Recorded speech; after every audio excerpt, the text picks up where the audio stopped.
Hello, YouTube. Hello, YouTube. What's going on, everybody? What's happening? I don't know. We're super light out there on guests tonight. I know they said Rich is still live. Yankee was live. I don't know if he still is. Honda's live. He's been going a little bit late, so we'll see what happens. We'll give it a couple minutes here and see if anybody shows up. I had it scheduled at 10:30, but let the clock kick back a little bit, click a little bit to see if we would get some views. Either way, whatever, we'll do our thing, and I'm sure we'll get a bunch of views in replay like we normally do. A bunch of guys at work that got nothing better to listen to us yak. So what the hell, right? Yeah. So we have Two Live Moo, Mr. Moo. What's going on, buddy? Hey, good evening. Just winding down the last day of my vacation. It was pretty good. It was did some boating, did a lot of grilling, a lot of chilling. Had family over. The boy came home for last weekend. Brought his fiance, my boy. Ooh, the and boy. Of course, my daughter. She's here for the summer from college. So yeah, it was a pretty good week. Pretty low key. Got some honey-do list stuff done, but back at it bright and early tomorrow. So, yeah. Yeah, we are awaiting a part for our dryer. Our dryer's not working, so I introduced the kid to the laundromat today. I took him to the laundromat, and he was like, "Whoa, this is pretty neat." He's like, "This is pretty cool." And I was like, "Well, it's going to cost us $10 to do our laundry, so we don't want it to be too cool too often." But yeah. Well, it's so different, especially for kid, experiencing things for the first time. It's quite the spectacle, I bet, as a little boy. It's like seeing a vending machine that doesn't have candy; it has detergent. Yeah, we went in. He was just like, "Oh, this is pretty neat," And so we were over there for a little while. Took the iPad and we hung out. Just different, just a little different for him. How did you feel about being where you met his mother? Yeah, I know, right? Nostalgia. Yeah. I was found inside of one of those big dryers, so just rolling around. My mom said it was the fair and it was the ride that I had to go on. Well, thank you, nice lady. Those mean kids threw me in here because they said there was candy in the back. Yeah, they were all. The candy was a lie. They couldn't get me into. They couldn't fit me into the locker, so they stuffed me into one of those big ass dryers instead. Foss is chiming in out there. I see it. So what's going on, Abe? What's up with you, buddy? Oh, not a whole lot. Had kind of an interesting weekend. Woke up to my phone going off on Friday when my uncle sent me a text saying, "Hey, give me a call when you wake up. I'm wanting to go on an ammo run." So got to go to my regular gun shop to look at some stuff, and then down to another one that I hadn't been to in probably over a year, and their stuff was looking pretty bare, but then again they expanded like 2 or 3 times, so they were kind of moving stuff around to fill up some stuff. But I actually found a gun I was looking for there at a price that was an MSRP plus $20, so I picked that up. What was that? I picked up one of the new for 2021 Ruger Max 9 Pros. Nice. Cool. Is the same thing as the Ruger Max 9, just without the big gas pedal safety on the side. Okay. That's cool. Yep. Cool. That was pretty nice. I've only put 10 rounds through it so far. There's nothing objectionably bad about it, and there's nothing that's like, oh, this is like super nice, with the exception that it's got the front sight, which is the who makes them? Tritium fiber optics. Mm-hmm. TFO. I forget who. True Glow. Yeah. There you go. So that's pretty nice. It's already cut for a mini dot, which actually I was able to find find one for a discounted price, so that may or may not be coming on Monday. Midway says it's shipped, and UPS says that this tracking number is bullshit. What are you doing? So, yeah. Otherwise, didn't do too much yesterday. Got up.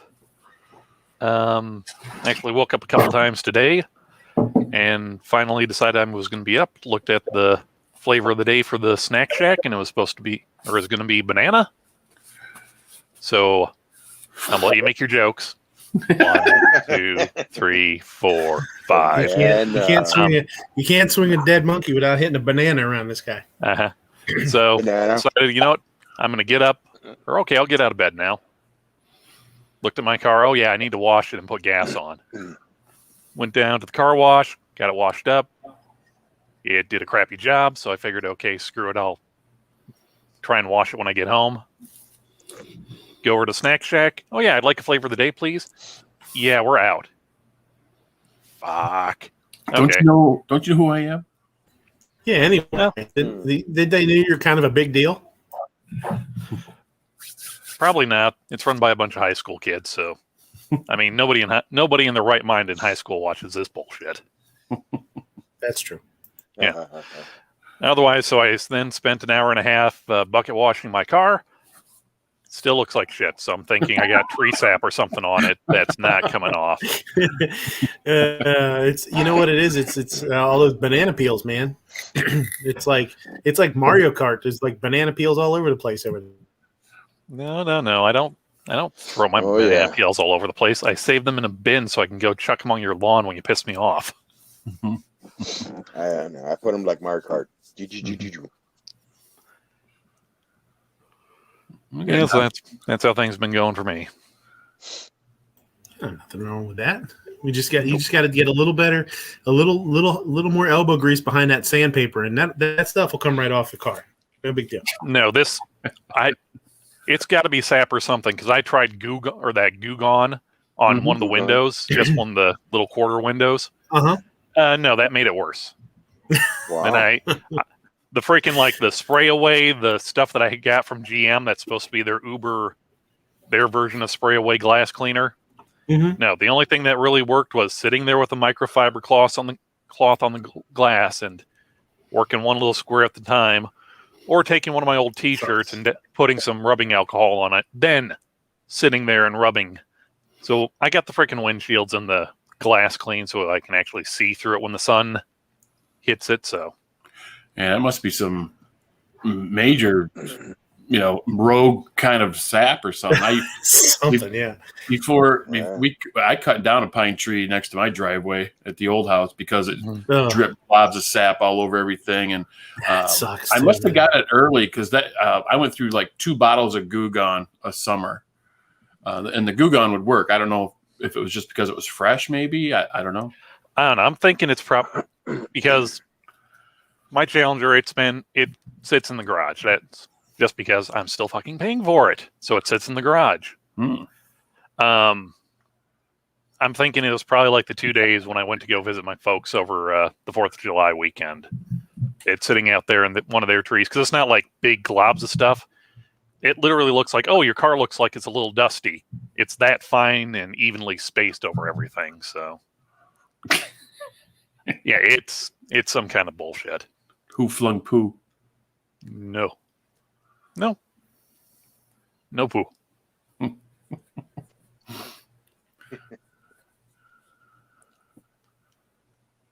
You're muted, Midnight.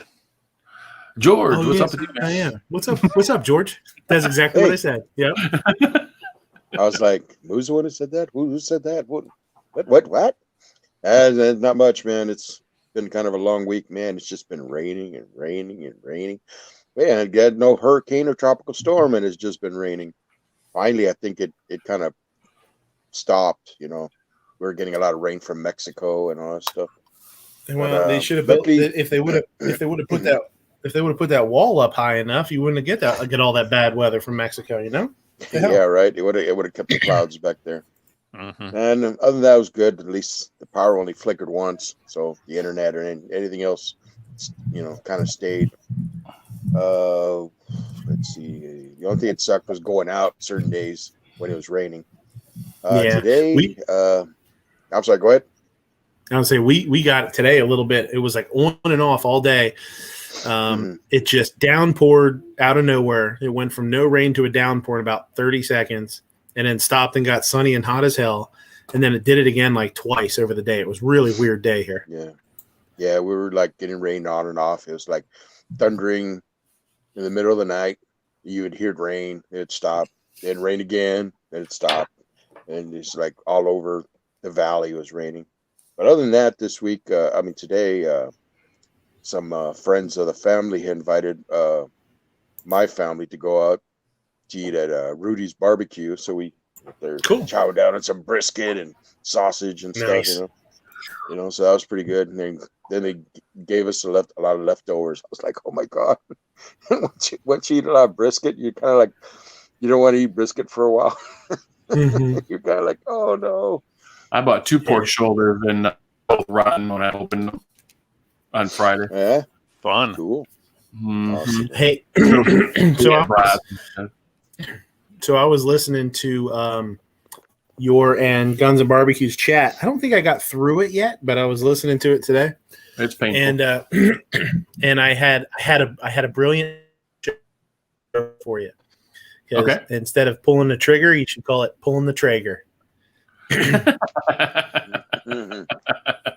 got to pull the Traeger. So let's see who we got out there. What do we have? We got 11 people. Abe G23 is out there. He said definitely not last, but he might have passed out on the keyboard because I didn't hear him say. He didn't say anything after that.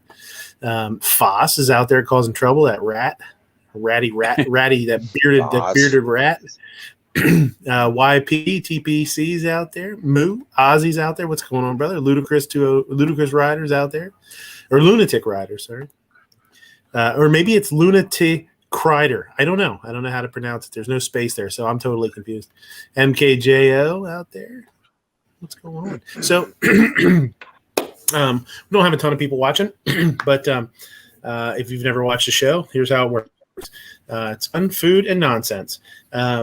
And I do have some family over today, and the puppy's coming over here trying to get treats. So if you hear some stuff in the background, don't worry about it. I'll try and mute in between talking. And he says, bring it, chump. She, as I've said before, her favorite thing to do is every 5 minutes, she's up on her back legs, puts her paws on my leg, and looks for a treat. So if you hear her tap dancing around. So we have some family over, and they're out there playing with the dogs and stuff. So we might have some background noise tonight. No big deal. I'll try and mute. And it's just how it is, whatever. So cool. We have I do have a topic to start off with based on a video that I saw on Instagram and ended up getting into a 2-day back and forth conversation with multiple people in a comment section. So it sort of turned into it's not anything crazy, but I thought it was interesting to talk about. And then we got some articles pulled up. And then because we didn't have a show last week, Instagram is just chock full of nonsense. So we'll have a lot of nonsense later on. Basically, what had happened was I saw an Instagram post that Rob Pincus had put up. And to be 100% honest, like it wasn't his event. He wanted that made clear. I did contact Rob because I went back and forth with him in the comment section for quite a while. Him and a few other guys. We'll watch the video, and I had, I guess, a concern. I mean, that sounds like it's a big deal, and it's not. But I decided it would be kind of interesting to talk about. I did send him a link, and I thought he was going to come, but he's not here, so that's fine. I'll kind of play both parts. And what I'll do is let me go in there, and I will share. Make sure I share the audio too, so I don't forget. And we'll watch the video, and then we will we'll talk about it. So this is a video, and you want me to again? in talking to him when I sent him the link. I did him on the show and this isn't to trash Rob or talk shit, try and make him look like an asshole. It really is just something that I kind of saw, and I didn't like it, and I was a little disappointed in what I saw is from professionals, guys that are trainers and they're professionals in the industry. So it kind of turned into a little bit of a thing. So here we are. So this was at an event, I guess, that was held by Kevin Dixie. And Rob was just asked to participate a little bit. I can't remember exactly what he said he was there to do. I think judge a competition, and they were just having a good time. He wanted me to make clear that this wasn't training. This was not them at a training, training line or whatever you want to call, an event, a training event, I guess, or a class. It was just a bunch of people getting together and having fun. So we'll watch the video and then we'll talk about it a little bit. And because I'm playing both parts, I did look up some of the comments that Rob and I, when we were going back and forth. So we'll tell you what he told me and we'll talk about it a little bit. Okay. So here it is. So they are having some type of shooting competition. I'm not sure what they were doing. Doesn't really matter. They were going back and forth, and it's this young lady here, and she's shooting against a dude. And so here we go. Let's make sure. Hopefully, we have the audio. If it starts going downhill. So if you didn't hear that, Rob said, if it's going downhill, sweep the knee. Now, I guess I don't guess. I know for a fact that the young lady in the video does Brazilian jiu-jitsu. She's pretty cool. She seems pretty cool. She seems like she'd be a pretty fun person to hang out with. So that's what he said. If it could, just because it's in the beginning and it's kind of hard to hear, that's what he told her. If it starts going downhill, sweep the knee. Sweep the knee. Sweep the knee.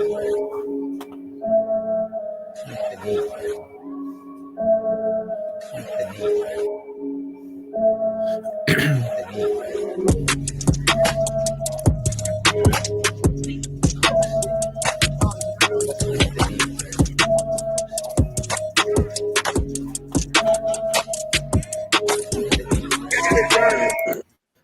So when I have it muted. So when I first watched this, I watched this once and then watched it a second time. And when I watched it the first time, I made a comment, and then I went back and watched it again because I wanted to see if his slide locked back, and it didn't.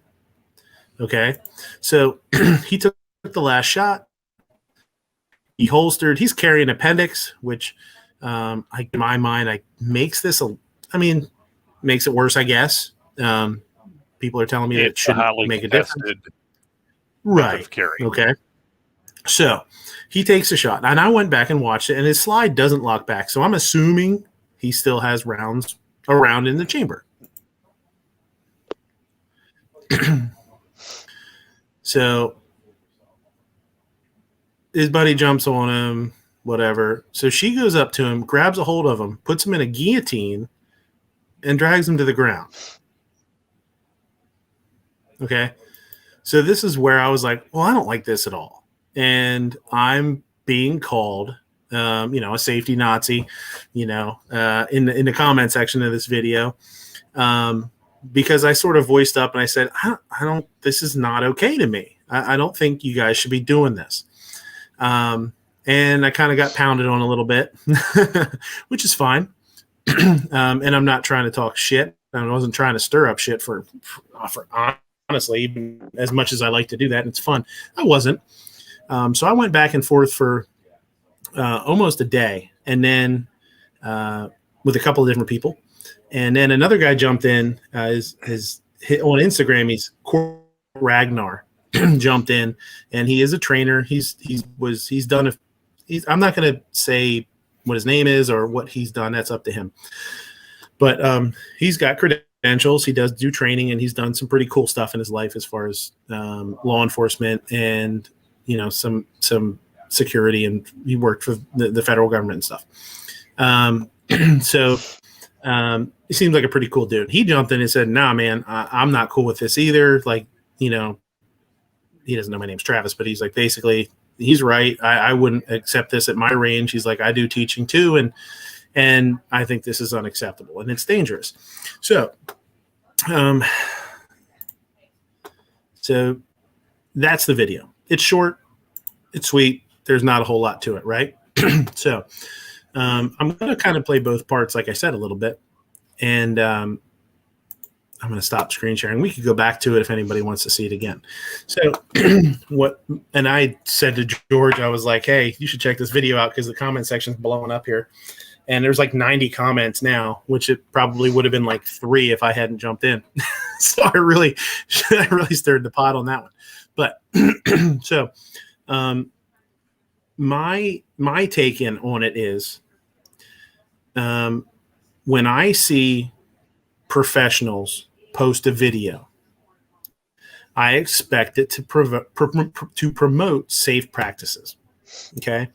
Like we talked about his slide not being locked back and him, appendix holstering, which I don't give a shit. You want an appendix holster. That's not really my issue with it. But it does, if there is an ND, make it worse, right? Okay. I was told in the comment section, not by Rob, but by another guy, that I have faith in my holster and the trigger shouldn't be capable of being manipulated while holstering. I commented back, yes, it shouldn't. But could it? Okay, maybe. I kind of feel like, this is Kevin Dixie's event. I kind of feel like it was disrespectful to him and other people at the range to kind of show something that could be dangerous. I'm not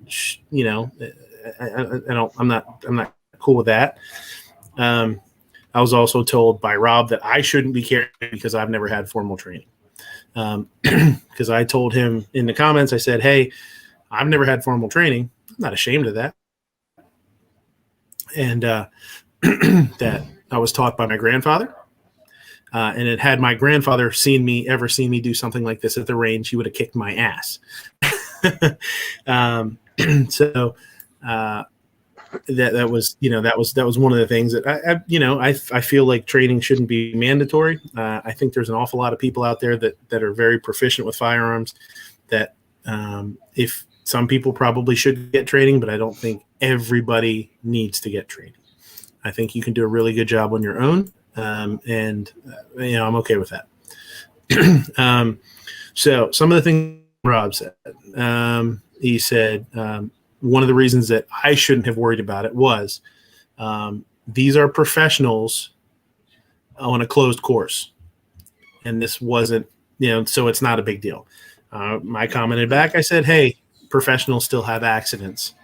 And I think this is reckless. He said, I had her gun. He had taken her gun away. I was like, well, he still had his gun and it was appendix holstered. He told me, he asked me, do I not drive anywhere? Because driving is dangerous too. I said, yes, I do drive. But I don't think you should give guillotines to somebody driving a car.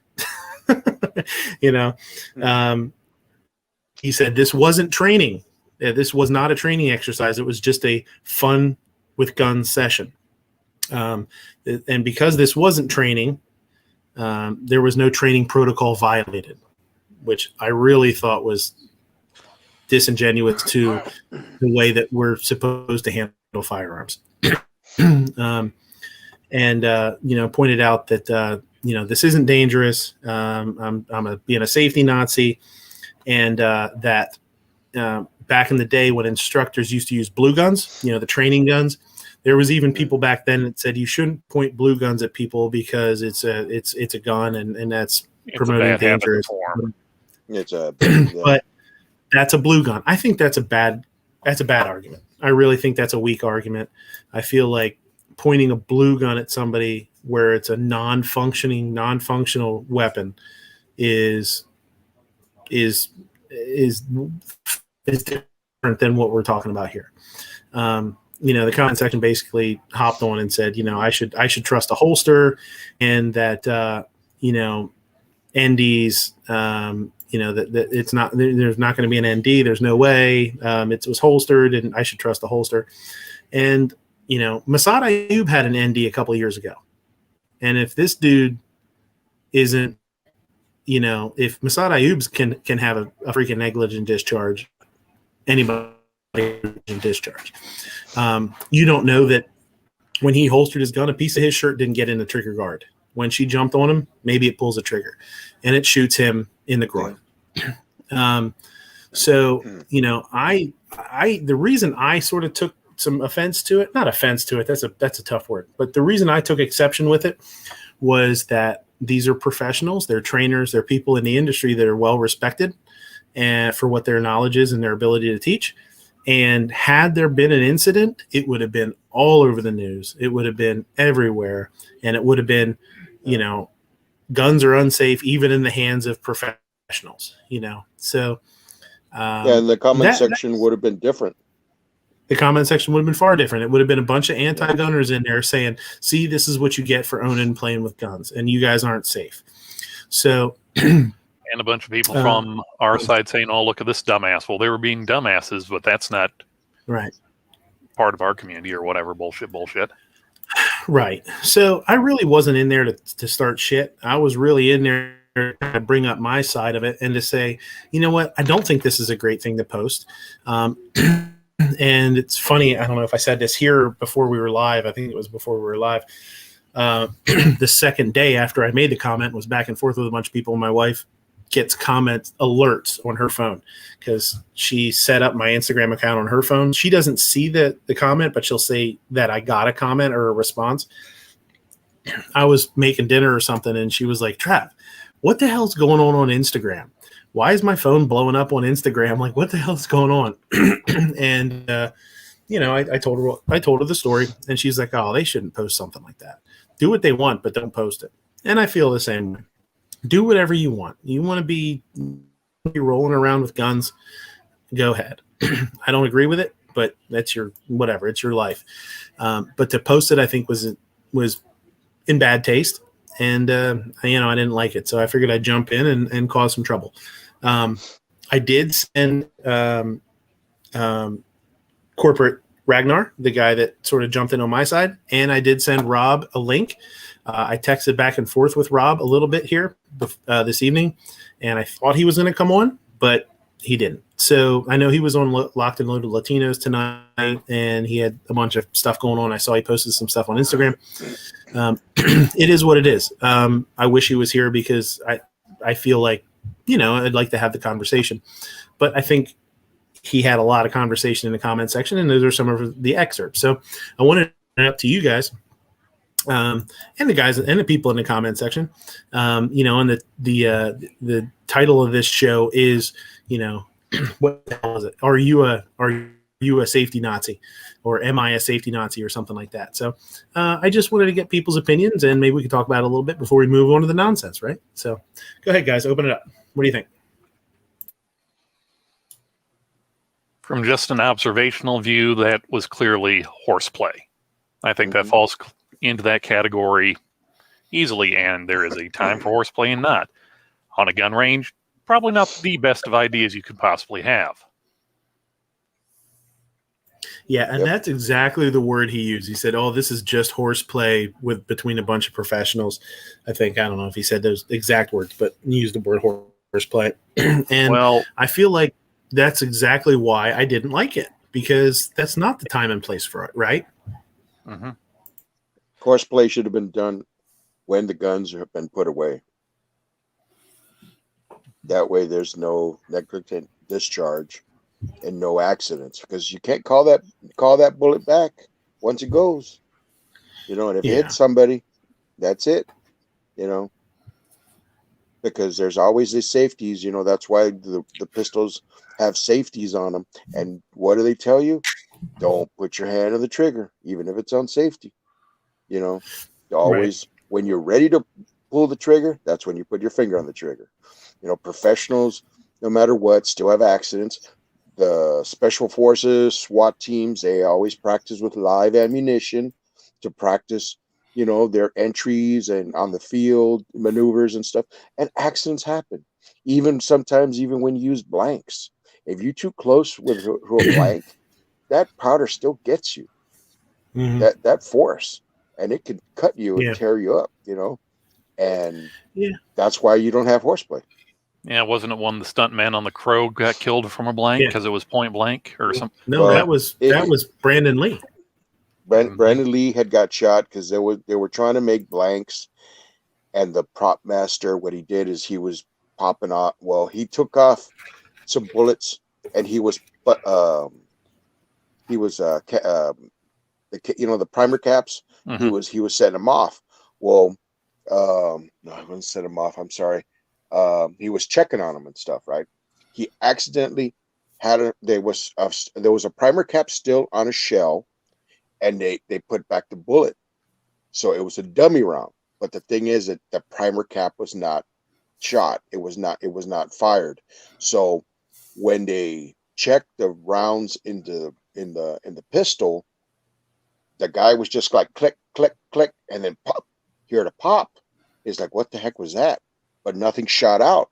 The thing is, the bullet did shoot out from it got stuck in the barrel, and the guy's looking at it is like, whoa, all these primer caps are shot. What the heck? He never checked the barrel. So when they did the scene and they were putting Blanks. what they call it, blanks Right. carry more powder than the actual bullet itself, because it's shooting it has a cardboard cover. So when they shoot the blank, it shoots that big fireball that that Hollywood likes to see. So that had enough power to unlodge that blank. I mean, I'm sorry, unlodge the bullet and hit Brendan Lee in the abdomen. And that's when they were like, well, how the heck does bullet come from? Where Right. did this bullet come from? So it was because it was from blank, But like in the 80s, and I always remember this because this show that I used to watch, it was called Cover Up.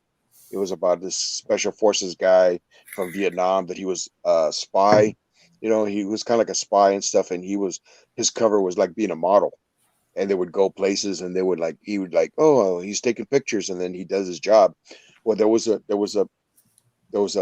part that they were filming a scene, and it was taking forever, and the guy was getting pissed off, like, come on, no, I want to do the scene already. So no, we're not ready. So he had his sidearm with blanks, and he just picked up the gun, like if he was like, I'm just going to shoot myself, and the guy pointed it towards his head, and the force of the blank just cut his skull open, and he died.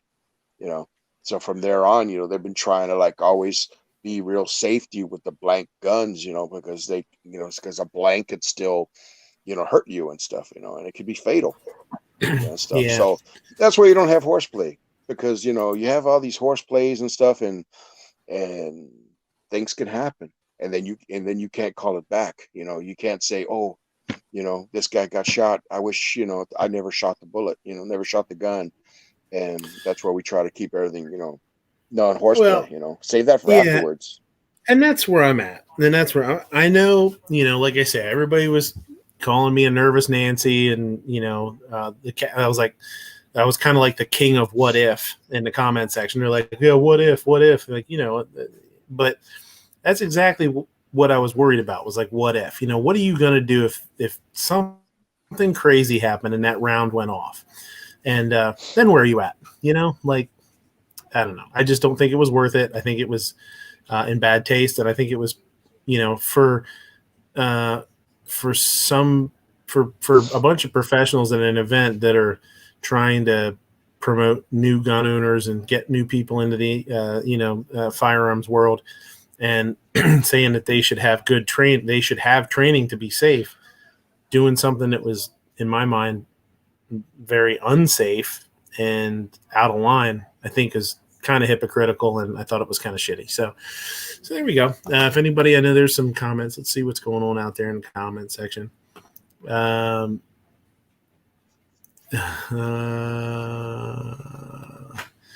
Lunatic Rider saying, yeah, I totally think what she did was clearly not safe or cool, reckless. Imagine having it pop out of the holster. Yeah. C4 says, I had formal training and what they're doing is reckless. Dead Horse is talking shit about 9mm. And that's probably true. If it was a 9mm, probably no big deal.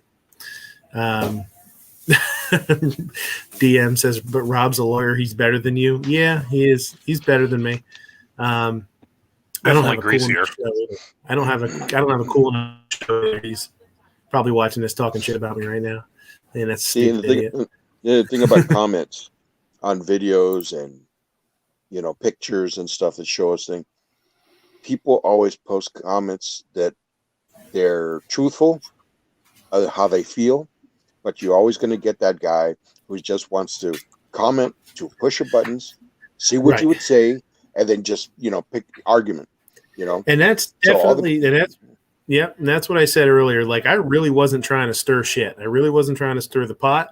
I'm kind of surprised that it went as long as it did, and that's it is what it is. I was gonna say I don't condone that activity, like you said. With your grandpa smacking you upside the head or whatever. If you're, and I've been dicking around in the backyard range with friends before, and there's no way we would do anything like that. Yeah. But they're adults, whatever. But there's that side. Well, then don't post it for the world to see. And then, but it did sound to me like Rob was trying to justify the horseplay by going back and forth a little bit. And I just seen it for the first time when you played it and just listening to the commentary and stuff. But it sounds like he was trying to justify his actions being professional or whatever. I don't know. That whole appeal to authority. We know what we're doing. Well, I'm pretty sure there's been studies on it, but injuries for doing anything potentially dangerous or stupid. How many people are injured that are new to it? And how many are people, I've been doing this for 30 fucking years. I can do it in my sleep and ow. Or here's the thing. Someone was shot on the range today. Oh yeah? How'd that happen? I was in a rear naked choke or a guillotine or whatever. It started off with a guillotine and then somebody got shot. Oh, right. Yeah. It's not like, I was reholstering and I shot myself. Or, if it started off with, we're doing MMA on the range. Right. Then everybody's going, you're a dumbass. Yeah. Well, that's the thing. I mean, me being a nobody, I don't think people wanted to hear my opinion, first of all, and that's kind of what got it set off. Had it been Masad Ayub in the comment section who says, this looks pretty dangerous, guys, I don't think that everybody would have moved along and been like, oh shit. But me, they had to tell me I was an asshole. So it is what it is. It's true. That is true. If you were a well-known person, you would have had the backup, hey, we got your back, we agree what you're talking about. But like, if you're relatively unknown, you're just like, well, who the hell are you to say this, Exactly. What do we care? Right. Dead Horse says, what's next? Banning paper targets that look like and replicate a person? Yes, there's a lot of ranges that do that. Actually, it's ridiculous. And he thinks I care way too much about that dude's dong. Maybe I do. Maybe I care a little bit too much, huh? Save the dong. Save the dong. Right. Yeah. Hashtag. Statistically speaking, recent DNA studies have estimated that 80% of women, all the women who have ever existed in our species since our species has been a species, have had children, whereas only around 15% of males have had offsprings. Right. I got a question. Go ahead, George. What was your guys' first negligent discharge? What taught you to say, "Oh shit, I ain't doing this again"? It was in the front seat of an El Camino at prom. He said negligent, not premature. Next thing you know, he's got kids slamming into the mail trucks. My only one, I've only ever had one, was I was young. I was, 16 or so. I was hunting, and I was hunting with a 30-30 Winchester, model 94, and I had it cock, and I was walking, which is, now that I know isn't necessarily a great practice, right? Because they have really light triggers, and I was walking and I ripped a round off. I squeezed the trigger. I was walking some brush, and when I went to, move the gun or whatever, my hand I pulled my hand back, and when I did, it caught the trigger, and I ripped around through the woods. So luckily, I just sent one screaming through the woods, and not anything dangerous, and in any dangerous direction or anything like that. But so that was mine. Yep. Mhm. Anybody else? Mine was. I've accidentally doubled my 1911 after not shooting it for about 5 years, but that was putting a neat little 45 caliber hole in one of the baffles on the indoor range. But it is what it is. Yeah. I think I go to that range. No, you. Yeah, everybody does. No, I know you haven't gone to this range because this dude hasn't been open for business for quite a while. I can gladly say I've never had one. And you're going to be fucking around with that 10-inch 300 blackout pistol on your display stand, making Midnight jealous, and then all of a sudden, oh, fuck! Why does it sound like? That's actually a 450. That's a 450 up there. That's hey, what Mr. Knives. All the times, all the jokes about that's what he's going to be hearing if he has an ND in the house with that 454 or that 458 is for like 2 days. Oh, yeah. No, mine was with my Ruger 1022. I was at least 18 or 19 years old, and I was in my room messing around with it, and I remembered that I had a loaded magazine. I took out the magazine. I was like, messing around with the slide, like checking, and stuff, and looking at aiming and stuff. And then somehow, I don't know how, but I just put the magazine back and I racked the slide, and I aimed at, and it's funny, I aimed at my TV, and then I was like, okay, put it back like down. Elvis. And somehow I pulled the trigger and I shot my fucking bedpost. It just went pew. I was like, what the hell? And I looked at it and I was like, oh my God, there's a hole in the freaking bedpost. Oh my God, what the heck, There was so many notches in that bedpost, it didn't matter. Yeah, right. Well, look, I tried telling him you need to wrap those restraints in vinyl so they don't leave, they don't dig into the bedpost. But he said, no, that's an extra $2, and I want the fuzzy ones, not the chrome ones. But did your bubble gum lose its flavor on the bedpost overnight? Oh, good pull. Good pull. And the thing was hilarious is the thing is I was thinking, oh my God, this bullet could have gone through the brick to the house, could have gone across the street, It was a 22, man. And I was a young kid. I didn't know. So I'm looking around. I said, well, I don't see any hole. I guess it didn't go out through the bricks, because it's a brick house. And I was like, yep, that's a lesson that's not going to happen again, And every time if I'm messing around with a weapon, like checking and stuff, make sure, take out the mag. You check the chambers clear, and you do what you have to do. And then if you put the magazine, in back into the weapon, you either load it to put it away, or just leave it as be. That happened a long time ago, and I've not had one since. Yeah, well, I've heard from people, jokingly they say there's two types of people that have had a negligent discharge and people that are going to have one. They just haven't had it yet. And, I know that's a joke and it's not true, but it's pretty common. It's a lot more common, I think, than people think. I mean, look, we got 5 here and, Obnoxious 3 one had one last year, didn't it? About a year 3, or so ago. And he was like, and he made a video of it, and he just said, hey, this happened to me. I'm showing you that it can happen. And I said, mine happened to me when I was 18, 19-year-old dude. I don't have to worry about it.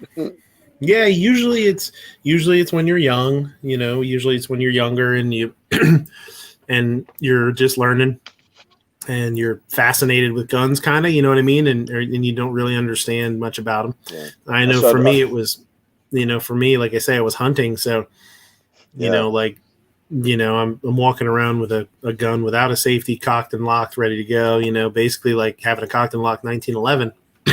All you got to do is pull that trigger, and I shouldn't have been. And thank God that I hunt with my cousin, and at the time I was hunting with my cousin. Thank God we weren't walking together. You know what I mean? Because that could have been it. So, or if I had dropped it or something, or whatever. So, not safe practice for sure. And that's where I come across something, video like this, and I'm like, well, hell, let's talk about this a little bit. And I saw see a where this goes. documentary on Wyatt Earp, and he had the same thing. He was like, oh, I got my, when he was younger, he was messing around with some revolvers, pistols, and he had negligent discharge, and it taught him, don't do that again. Don't mess with pistols like that, like putting your finger in the trigger unless you need to use it, and that's the thing, safety, and it's hilarious that you watch these old movies or TV shows and stuff, and you see people running around with guns and stuff, and they have their finger in the trigger. This is before they would, put outside the trigger guard, and you just see like, man, if that guy tripped or he did something, he would have, pulled the trigger on the gun or the rifle, and it would have gone off, it's just hilarious, that, during that time period, that's how people showed people with guns and movies and TV, and stuff. Now everything's changed now, So, the long and short of it is, when you're at the range, do me a favor and don't do jujitsu with loaded weapons. And if you do, make sure you post it on Instagram and tag me in it, so I know that I'm going to have a busy couple of days on my phone.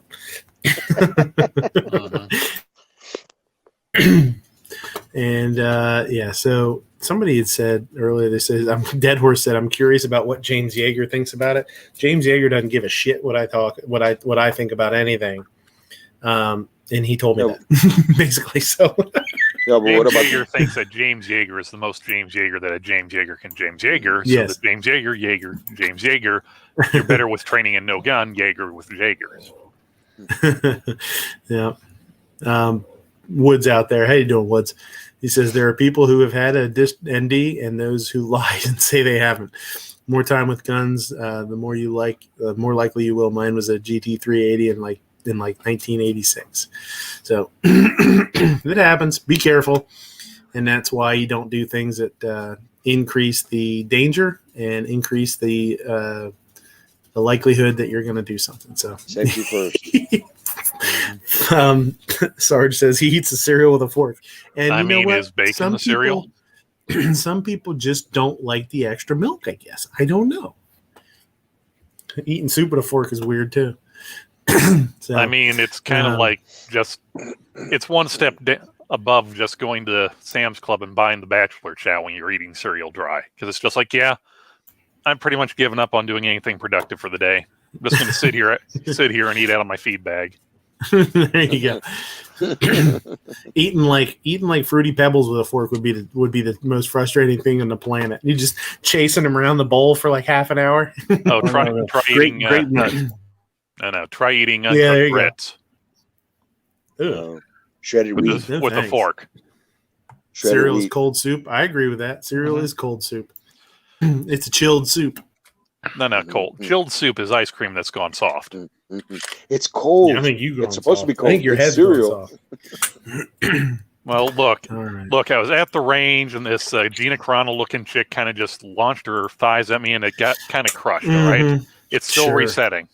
Sure, she did. Okay, I'm sure that happened. Okay, it might have been a dude. It might have been Moo. I'm not completely sure. Could have been two dudes with their wieners, or it could have been a chick with their thighs. One or the other. You're not really sure, right? Mm-hmm. All right, so let's move on to the next BS. Did you guys know that Texas removes ban on gun mufflers, silencers, and suppressors? I didn't know about this. How did I miss this happening? Have you been watching anything by Never Enough Ammo or Yankee in the last 2 weeks? Yeah, but I didn't. I must have just missed it. I don't know. Okay. I've been doing stuff. I've been listening to stuff while I'm doing stuff around the house. So, sometimes I miss shit, So, on the 15th of June, Greg Abbott signed Texas HB 957 into law. The new law removes the Texas prohibition on firearm suppressors, aka silencers or gun. I'll tell you what. Until the past, month or two, I've never heard the phrase gun mufflers used so much. I don't know why that's becoming so prolific, common, but it is. I don't know. From legislative history, it appears silencer suppressors were first banned in Texas in 1973.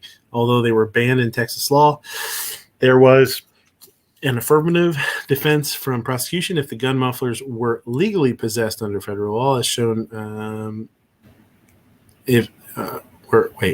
Although they were banned from Texas law, there was an affirmative defense from prosecution if the gun mufflers were legally possessed under federal law, as shown in Ammo Land article from 2014.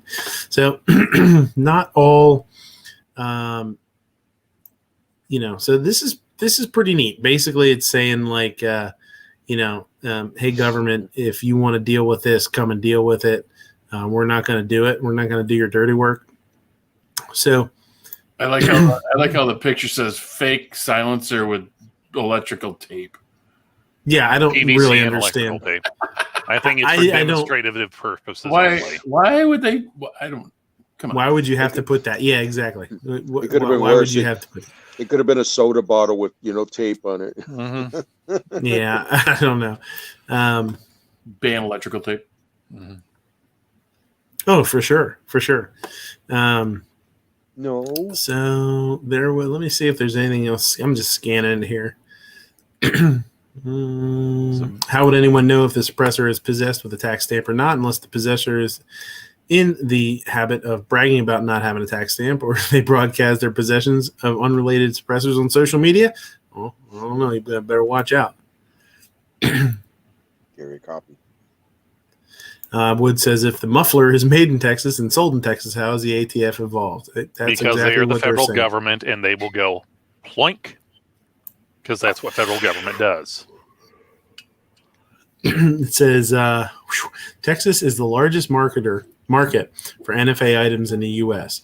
There were 401,000 and some change silencers registered to the ATF in Texas as of April 2020. In 2011, 9 years ago, there were 36,000. That's how many. I can't believe. I don't know what Clovertack's doing down there, but he bought a lot of suppressors. I think he made years. a few. I think he made quite a That's few. crazy. He might have. Mm-hmm. He melted down his pot of gold. He's making them out of gold. That would be ridiculously heavy and horribly impractical. I think he's making it for gilding. And awesome. Mhm. Yeah. Gold member. Yeah. So there's that. I feel like there's another. Hold on. Let me look here. Let me see if I can find it. I feel like I had another article on Texas about their. About this particular thing. No, it was. It was that Texas declared itself as 2A sanctuary. Oh yeah. And not every. Or no, that might have been lost. That might have been Nevada. But not every county did. They said, well, we're not a sanctuary, 2A sanctuary or whatever. So, yeah, that's a whole can of worms that they would have to deal with down there, depending on where you're driving, if you're good or not. Yeah. So this whole Texas thing is if it's made in Texas and doesn't leave the boundaries of Texas as far as Texas is concerned, you're A-okay. As far as the federal government is concerned, unless you fill out the forms, the tax stamp, and the waiting time and everything, you are not okay. You can and probably will still be charged with a, $250,000 fine or a $10,000 fine and 10 years in federal prison. Forever. So they'll just throw away the key. So if someone is going to be doing such a thing, keep it to your damn self. We don't need to know about it. Yeah. Nobody needs to know about it. And only when shit hits a fan, that's when you can use it legally. By the way, Defense Dad, what's going on, buddy? Sorry, I didn't say hi to you. I was in the middle of my bitching. Oh, that's all right. I came in an hour late. Got to take a training class this week, and then tonight we took the kiddo downtown. We did a sunset photo shoot. Did you put anybody into a guillotine? No, I did not. It was pretty. It was pretty neat. It was the same range I've taken stuff at before. We got to do, and then we shot from like 6 to 9, and then included was dinner, so we broke and grilled out, and then once it got dark enough, we did defensive scenarios with shooting with flashlights. Cool. Ooh, That's pretty nice. That's awesome. It was a lot, heck of a lot of fun. So then, I'm teaching the kiddo some photography, so we went downtown and did some sunset photos, and just kind of had a good time tonight. Mm-hmm.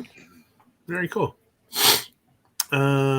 Next, California judge rules Smith & Wesson can be sued for synagogue shooting because an AR-15 can be modified as a machine gun. Now, this just sounds like crazy talk.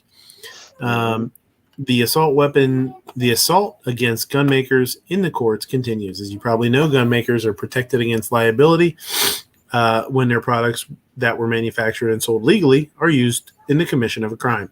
That basic protection is provided under the Protection of Lawful Commerce in Arms Act.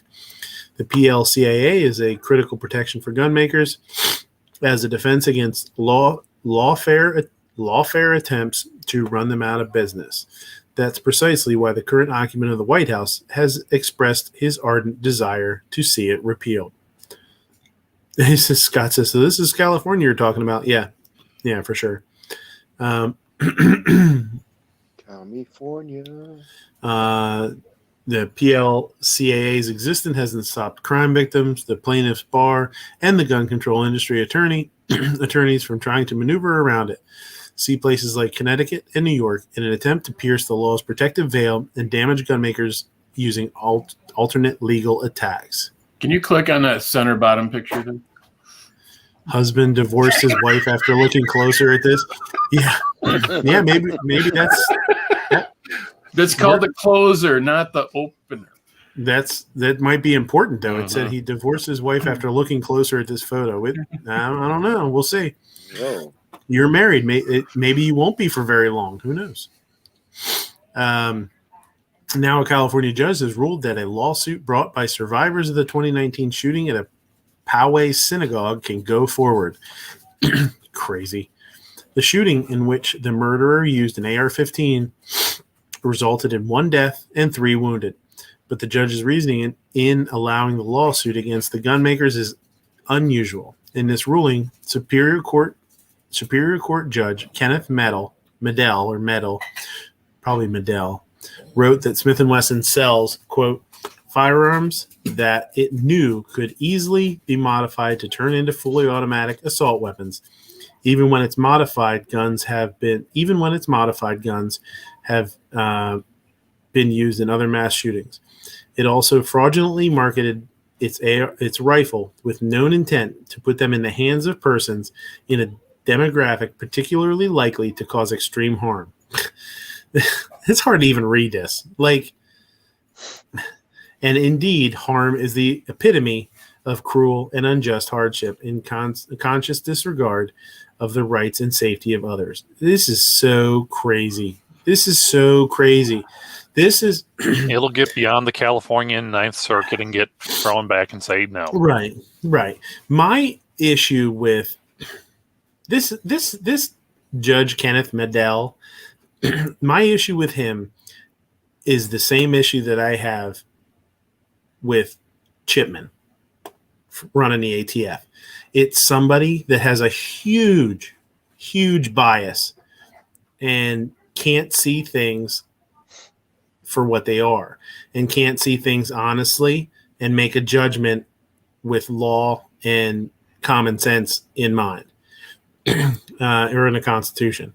It's somebody that has a huge bias and is using that bias to, destroy rights.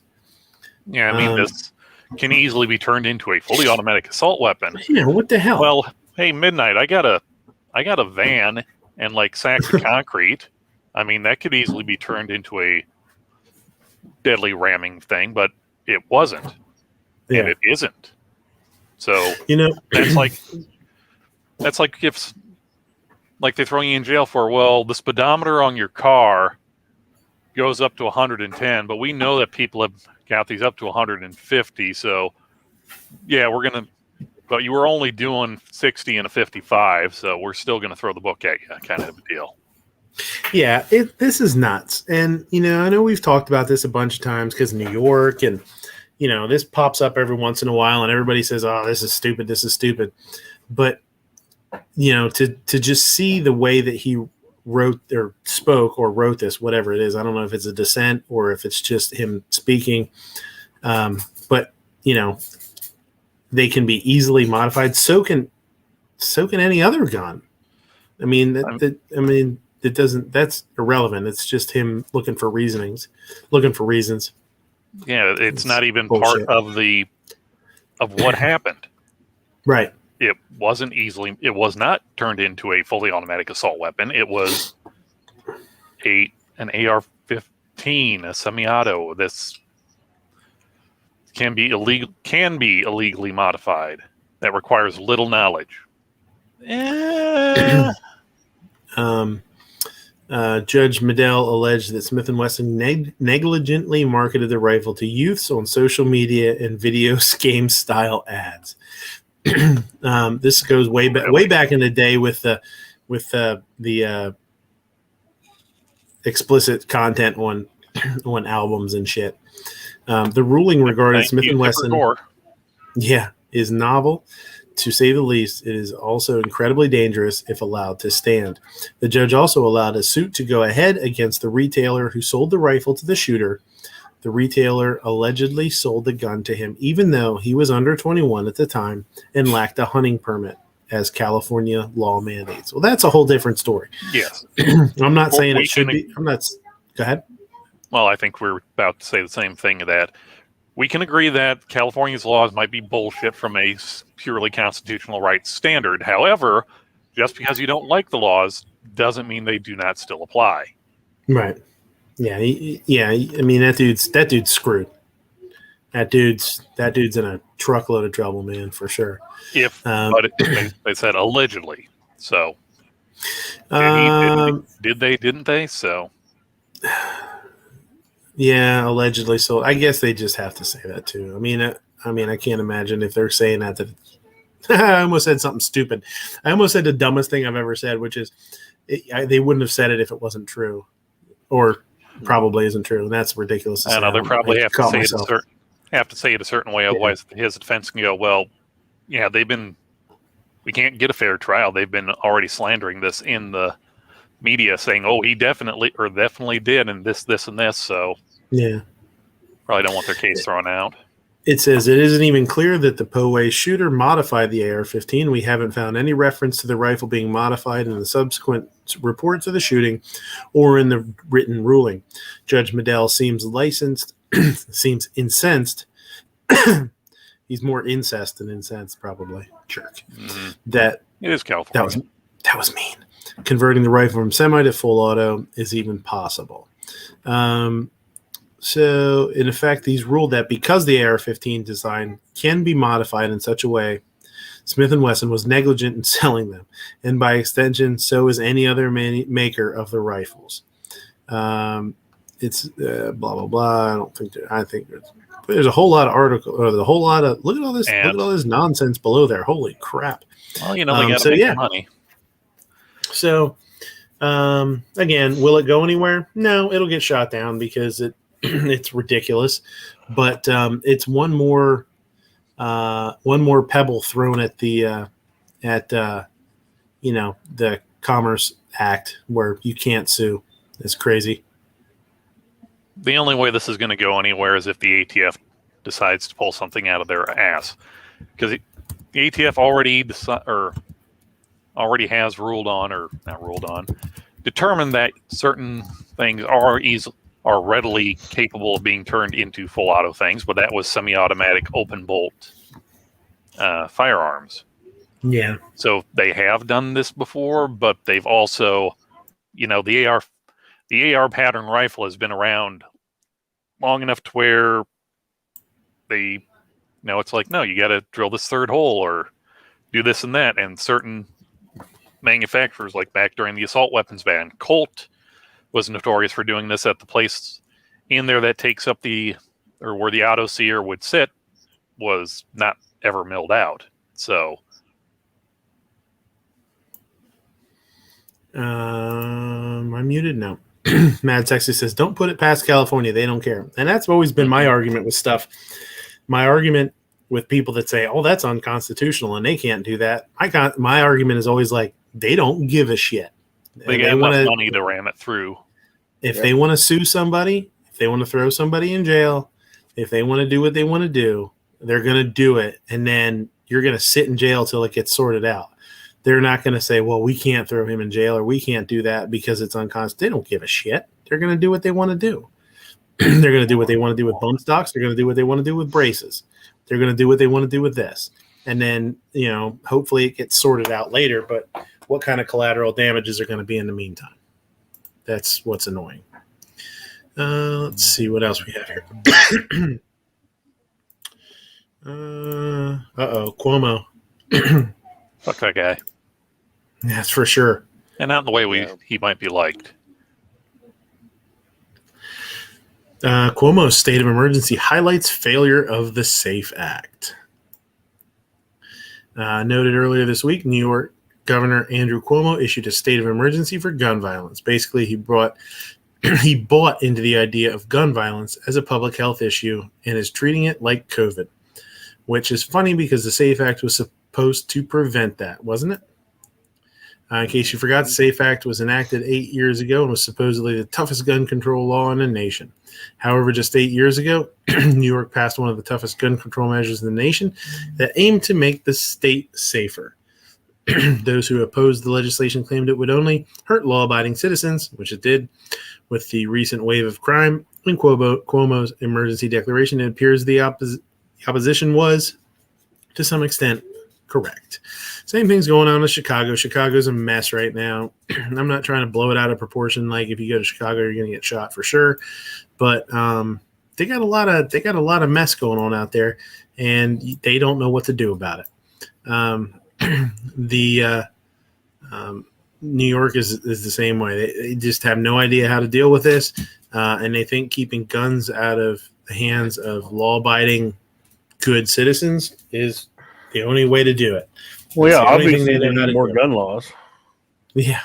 Because, people who break laws obviously will follow them if there's more. Yeah, that's how it works, right?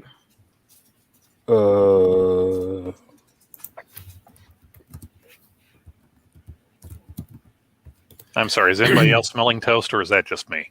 I can smell his toast. Yeah, I can smell his toast burning. I smell Hoppy's number 9. Ooh, nothing wrong with that.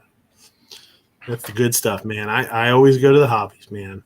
I had cleaned my guns from the class the other night, so I'm doing that while we're on the show. That's cool. Nothing wrong. No, that gives us a little street cred as somebody's cleaning guns while we're talking here. Either way, the current state of emergency in New York is all the evidence one should need to know that the SAFE Act failed to deliver on the promises proponents made.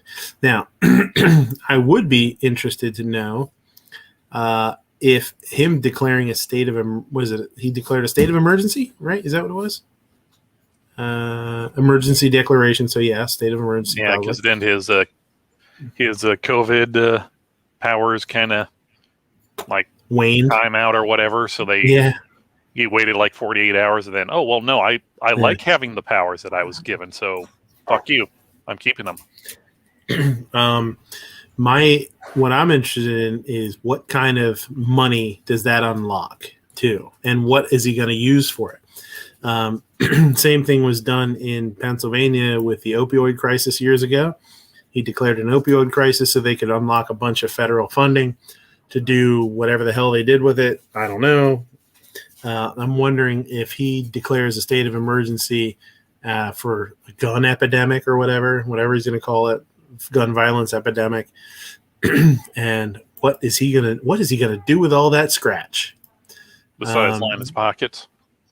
Well, that and start throwing lawsuits everywhere possibly. You know what I mean? So I don't like it. I don't trust him. Remember, children, politicians are not your friend. They see you as a means to stay in power. Yeah, for sure. What kind of evidence did Cuomo have? Valuable evidence. Put it in the car. Valuable evidence. He had some unvaluable evidence. The evidence was very valuable. He just doesn't want to pay attention to it. That's the problem. That's even worse than not having any evidence, is having valuable evidence and not paying attention to it. It's horrible. Well, Midnight, the only type of evidence that is better than valuable evidence is circumstantial evidence.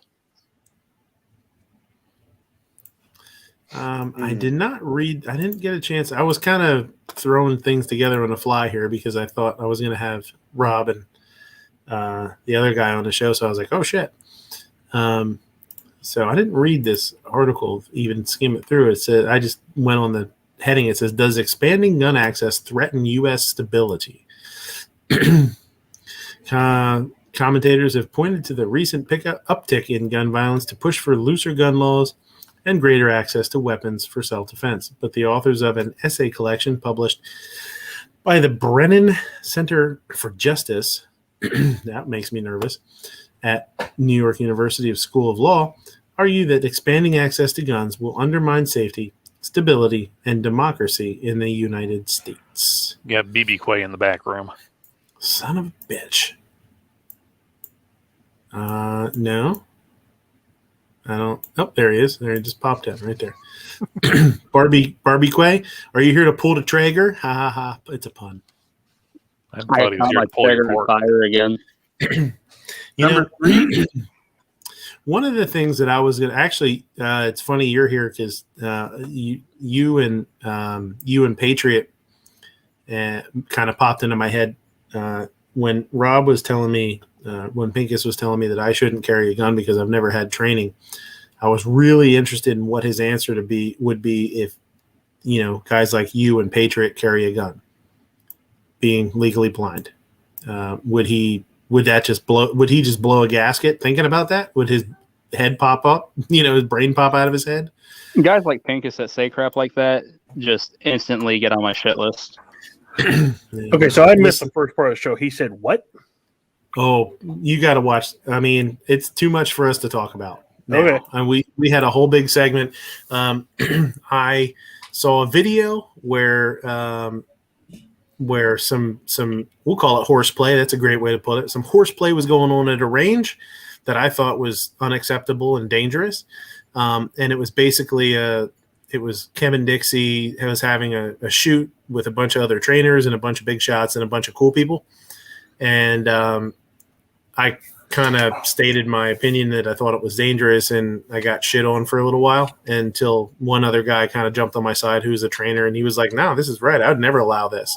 So watch the beginning of the show. I think it was a pretty good conversation. Okay. But yeah, so it's on Instagram.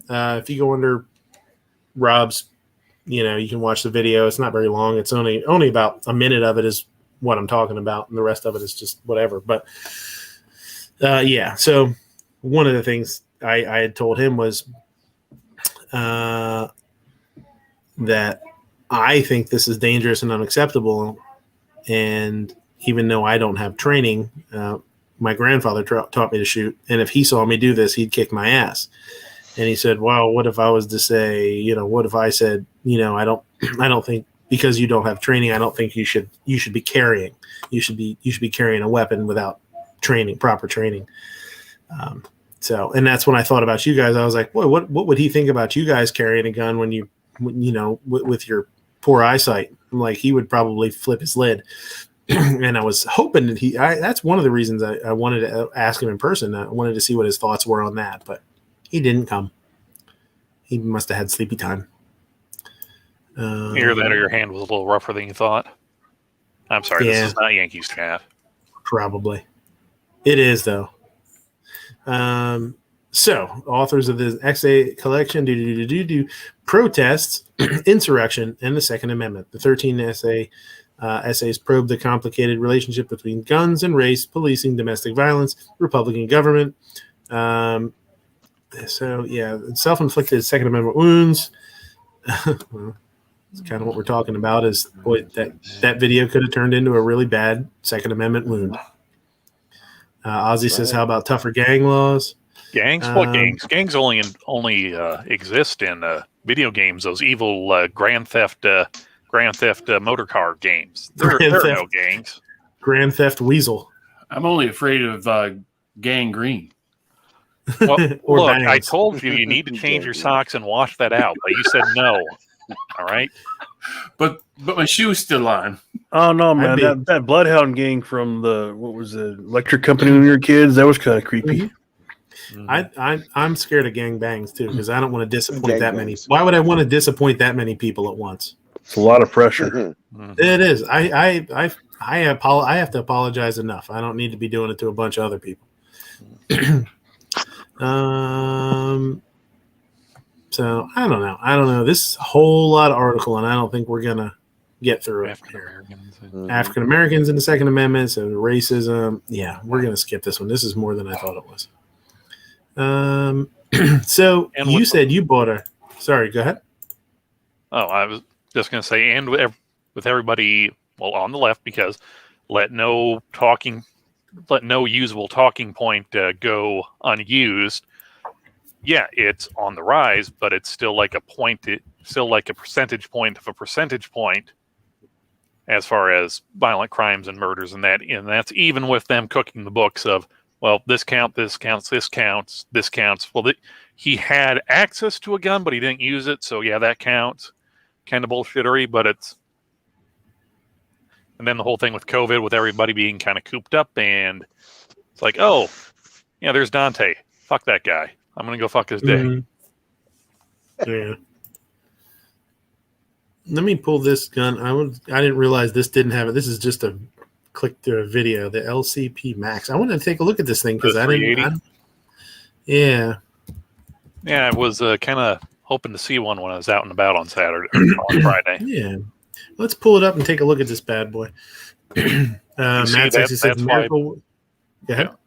Well, I was just going to make a penis joke, but when you say let's pull this up and take a look, I'm just going to say that's why you have to apologize to me every time, isn't it? Because you always say that. So sad. I will say Miracle Whip belongs on a sandwich, mayonnaise, and cooking. I do like Miracle Whip too. I'm a big mayo fan. I like. Yeah, Miracle Whip belongs in the garbage. Good bologna. No. This guy. Miracle Whip. I have tried both mayonnaise and Miracle Whip doing that toasting trick. Uh-huh. Miracle Whip, it just gives it that little bit extra flavor. Okay. Miracle Whip and tuna. Mayonnaise, a lot of dumb people watching the show right now. Yeah. It's a man act. The Man Act. Took her across state lines. That's Man Act. Got to broaden the car. That's kidnapping. Took her across state lines. That's the Man Act. That's never going to be not funny to me. Never. It's always be funny. Got to broaden the car. That's kidnapping. And that's when he's choking on the Diablo sandwich. Yeah. I'm like, goddamn hurry. Bank robbing's baby shit compared to what this dude's been doing. Sheriff. So this thing is the Ruger LCP Max. Chambered in 380. 10+1 into the same footprint as the LCP2, compact and lightweight. The LCP Max, that's a lot of ammunition. That's a lot of bullet pews in a little package there. Under 1 inch wide, under 11 inches. Ounces. Under 1 inch wide, under 11 ounces in weight. Fits in the included pocket holster, which included holsters are usually meh. It's got back. I don't know if those are night sights. It says highly visible sights. Are they night sights? Yeah. If you see the writing on the side, how it has like a 21 or like an H3. Yeah. H3 is the atomics or the atomic lettering for tritium. Well, and notice they're actually dovetailed and adjustable compared to the regular LCP2. Mm-hmm. I thought don't the LCP2s have the regular sights? It's the original LCPs that are the speed bumps, aren't they? I think the front sight is milled into the slide. The rear side's adjustable on the regular LCP. I could be wrong though. No, I've got LCP2 and they're milled into the. You can't do that. Sorry, it's not in my hand. Speaking of, you can't do that. I think we have a wild hodler in the back. Oh, yeah. Snap! Oh, And it hey, also Honda, what's looks up? Hoddly hoodly doodly doo. How do you do there, neighborinos? What's going on, dude? Hey, Honda. Nothing, man. How you guys? Good. Good So- yourself. Mayonnaise. Mayonnaise, the Mayonnaise. mayonnaise. The only thing I've ever the big I don't know about Ruger's grips. Like the Ruger 57 grip is kind of weird. They do some squarish grips, and sometimes it's a little bit odd to me. I don't know if the LCPs. I have handled an LCP, and I can't remember. My uncle has one, and I can't remember what the grip was like. I do remember liking it, but I would, like the LCP2 versus the LCP, night and day difference. Like super good grip on the LCP2, much more ergonomic. The trigger's way better. It's just like a much better gun. I haven't seen the Maxes yet though. It's pretty cool. 10+1 with a flush mount, 12+1 magazine on the extended, and the extended would probably fit your hand really nice too. It's like the wife's 938. Like without the extended magazine, it's a little odd. You think so? It's a little small for me. All right. I'm holding mine. I think it's fine. Yeah, well, I was cleaning it, so that's what she said. Well, 380 I'm not pussycat when you shoot it, though. You know, it's not like it's not that big of a deal.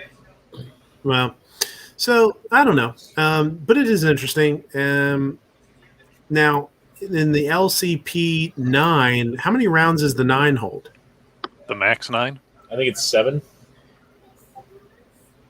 Which one are you asking about, Midnight? Talking about the Max 9 because the LCP doesn't come in 9, does it? Yeah, no, they'd be or like the LC9. It'd be LCP. It'd be LCP 9. What is that? What is it? You said it was 7. I think it's 7+1. Yeah. It's a single stack. Yeah. I'd be more interested in this new Max, but I don't own any 380s, and I'm not about to start a new caliber right now. I'm not. Yeah, I feel the same way. I'd still be interested in the LCP2 in the 22 for a pocket carry gun. Yeah, they're fun. They're cool. So this is like 110 thousandths thinner on the slide than what the Max 9 is. They 0.81 width. Oh, it's like 3/4 of an inch wide. That is narrow. Mm-hmm. That's pretty cool. Barrel length, almost a 3-inch barrel in it. 10.6 ounces. $449 MSRP. So it'll probably come in at $400. That's after a while, since it's a new hotness, and we've had this shortage. Like, I'm talking normal. Yeah, normal days. Like I was telling you off air, or telling these guys off air for those of you in the chat. The reason why I picked up my Max 9 when I did was because everywhere else it was MSRP of $500 or above. Everywhere I looked, they were wanting full MSRP for it. I will say this about Ruger: everything that I've ever owned from Ruger, and granted, it's only been a few guns, but everything I've ever owned from Ruger has been very high quality. It's worked well. The finish is good. Like everything about it is as it should be when it comes from Ruger. Yeah, I've had a few Rugers, and the only one I've ever had trouble with. I loved my SR9, but my SR45, man, what a jam-o-matic that was. All right. Well, I like my Rugers though. Yeah.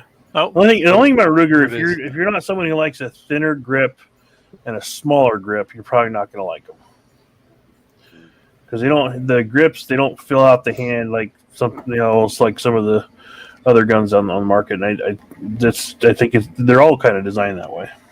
Right. Yeah. The LCP is a 6-round, 6+1. LCP Max is a 10, and then they have the 10 the plus of the 12-round. And there's some holsters. Yeah, they actually got a size comparison for the. That's interesting. It's smaller than. Cool. Oh no, the Max 9 and the Max 380. It's like one picture above where you're looking. So yeah, it's substantially smaller than the Max 9 even. Yeah, it does look like it there for sure. That's cool. Well, Let's see what else we got here. I wonder if the LCP2s have come down in price because the LCP Max came out. I'm think still seeing anything's- running around that 320 MSRP price from what I'm seeing. Yeah, I feel like I saw 329 the other day. I don't know. I don't think they'd be dropping prices on them like they did the original LCPs. I think there's probably still enough market. Well, with the 380 Max as being the new hotness and the LCP2, some people might just still want that super thin profile 380. Doesn't Taurus make a super cheap 380 single stack? Blah blah blah. I forget what it's called. They made the TCP, which was their response to when Ruger made the original LCP, and then they canceled the TCP and made the Speculum or Spectrum, whatever the heck. The Spectrum, yeah. Yeah, the Spectrum and the Curve. That was man. They were such weird guns. The curve was a neat idea. I mean, it's always cool to see. It's always cool to see different stuff come out. Like I really try hard not to trash anything because it's like I want innovation and you want people to try stuff out. But that was a weird looking gun, and then the Spectrum was a really weird looking, like little. Tried to be real futuristic, and they did it in a bunch of weird colors. And it just looked, it looked kind of cool. I mean, I could see why people, especially younger people, might think they were neat. I don't know. It's hard to get, hard to like for me. I don't know. I almost bought one, but they were down to $124 brand new at one point. Same here. I was going to get the white and black one because it's Stormtroopers version. So if you miss, you had an excuse. Yeah, right. There you go. So I had another article pulled up, but I don't even want to. It's a budget versus Gucci AR article, and it's just I don't know, not really anything worth talking about. I don't think. And then have you guys ever had a problem with a budget AR-15? I mean, I only have one AR, and it's a Palmetto, and no, I haven't had any issues with it. And I mean, I don't have a million rounds through it, but I really enjoy it. I like it. I've never had any issues with it. I got 2 budget ones, and they run really well. I mean, every AR I've ever bought is a budget AR, and I've never had a problem with any of them. The only issue I have had with I do have the PSA M4 carbine, and I think it was just because it was only like 25 degrees when I was shooting it for the first time, and the bolt kept sticking for the first 20 rounds. Like I had to drive it back out. Till it was warmed up. Yeah, after about 25, 30 rounds, and then it never did it again, even when it was cold. Yeah, that's pretty tough. But I literally had to separate the upper, and I had P11 out there with me, and we had to drive it back. That's a pretty tough condition with a brand new rifle. Who knows what? I mean, did you clean it and lube it and do everything yourself, or did you just take it out of the box and go shoot it? No, I cleaned it, lubed everything. So I always do that with every gun. Yeah, me too. I think it was just really cold, and I've shot it a lot since then. In the cold and the warm, I never had an issue with it. But I never had that problem with the gun before. But that was my first actual PSA upper. The other ones I built I use Bear Creek uppers. Mm-hmm. Yeah, I've been really happy with mine. I've had it to the range a few times, but not a ton. And then, ammo took a dump here, and, you don't want to go out and shoot a million rounds. So I've just shot it a few times here and there over the past year. But, no, quality wise, I don't have any issues with it. And mine has I upgraded a little bit on it. I got the, EPT trigger, the extra polished. It's the polished nickel trigger. And then I have a stainless heavy barrel on it. And I really enjoy it. It's heavy. It's not the lightest gun for sure. Like if you're trying to build a light AR, do yourself a favor and don't go with a heavy stainless barrel. But is it I love the way barrel? it looks. I don't know if it's an FN barrel or not. It's one of the Freedom. It's the Freedom uppers. So if it's a Freedom, it's not an FN barrel. It's a CHF. Honestly, it shouldn't be that big of a deal. No, I'm not putting a million rounds through it. So I just visually I thought the heavy stainless barrel looked pretty badass. So that's what I went with. My first ever build was Anderson lower with a Delton upper And recently, I was just curious how many rounds I could put through it before it started having a malfunction, because I could feed it anything. And so since I stopped cleaning it, I've got probably close to 2,500 rounds through it. Wow, that's awesome. And I shouldn't say that. The only issue I have now is I need to change the gas rings because they're worn out. Yeah, I'll say this too. I think, and it's not just ARs; it's every gun. A lot of people want guns to be super, super accurate, and they want everything to be really tight. I'm not really concerned about that with an AR. I mean, if it shoots an inch versus 3/4 of an inch at 100 yards, I'm happy with that. It's not a precision rifle for me. So, a lot of rifles that are real tight specs, and it's like a really tight 1911. It's like, wow, it's a little more accurate. Yeah, but you could be sacrificing your not accuracy, reliability a little bit. So, you give me an AR-15 that's not super tight specs, I'm totally fine with that, because that's not what it's for me. If I want to shoot accuracy, I'll get my 308 bolt gun out, and do that. Yep. So, say that goes back to my theory. Like I said, it's just a theory now, but I'll see people complain that, I've got this super high end AR and steel case keep jamming in it, and I'm like, it's got really tight tolerances, stuff like that. Steel case cools faster than cools slower than brass. Blah blah blah. Right. As like something that has looser tolerances, that might not be an issue. And I mean, like I said, mine, that Delton upper, I can feed it anything and it just runs. Yeah, I've run steel case through mine, not a whole lot, just a little bit, a box or two of steel case just to do it, and it was kind of the same thing. I was like, well, let's buy a couple of cases of this shit and see what happens, Yep. So I've run some 5.56, some 223 Winchester white box. I've run some green tips through it. I've run a couple of soft points through it, just because self-defense ammo wasn't, for a while there. It was kind of hard to find a self-defense ammo that wasn't super, super expensive. So I I bought some of the Federal Fusion soft points, which did really well in gel testing. And I know gel testing is, some people believe it's bullshit, but it does show you what happens. And ran those. I've run a bunch of stuff through it, and I've never had an issue. It's never seemed that it was even like with the steel case. Sometimes with steel case, you can feel the extraction, like the actual movement seems weird because it's a little sticky or something. I never had any issues with that. So, I think it's funny when someone buys like a really high-end, expensive AR-15 and then buys the absolute bottom of the barrel, cheapest possible ammo that they can possibly put in. Yep. And probably have like a Bushnell Banner 3-9 scope on the top too, or something.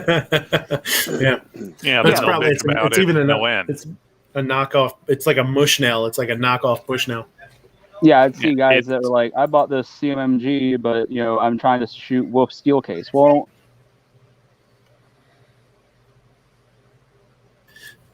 yeah, it is what it is. I think I would be happier with a gun that is a couple % less accurate, but is I'm able to shoot whatever the hell ammo I throw in it. I'd be far more happier than having to go to the gun store, or go online and buy something. It's like, well, I got to buy this because then it'll be more reliable. Like, I don't, that sucks. That sucks to have to do. My 9mm is like that to some extent. It doesn't like Remington, the Remington UMC. I had trouble with it after I bought like 500 rounds of the shit. And it's not that I hate the gun. I love shooting the gun. It's very accurate, and I enjoy it a lot. But it just sucks that it sucks to have guns that don't shoot certain ammo, and you can't just buy whatever when it's on a good price. That's always nice. Yeah, to be a little bit. Oh, sorry. Go ahead. It's equivalent to going, oh, hey guys, I bought this new C8 Corvette, and I tried running, or it didn't run right when I pulled this rusty gas can that was sitting in the back of the shed for the last 50 years. It's complete garbage because it wouldn't run this crap that I fed through it. Well, like with me, I love my HKs, but just right in the manual, you can't run aluminum or steel case through those, or it avoids the warranty. So I shoot that stuff through other guns.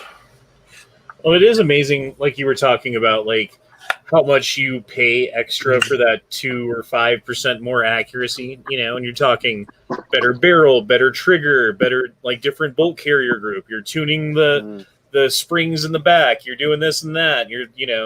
Like now you're spending $1,000 on glass, and you're spending $1.50 around for match ammo. It's like, fuck, man, I'll just take some steel case and iron sights and have fun.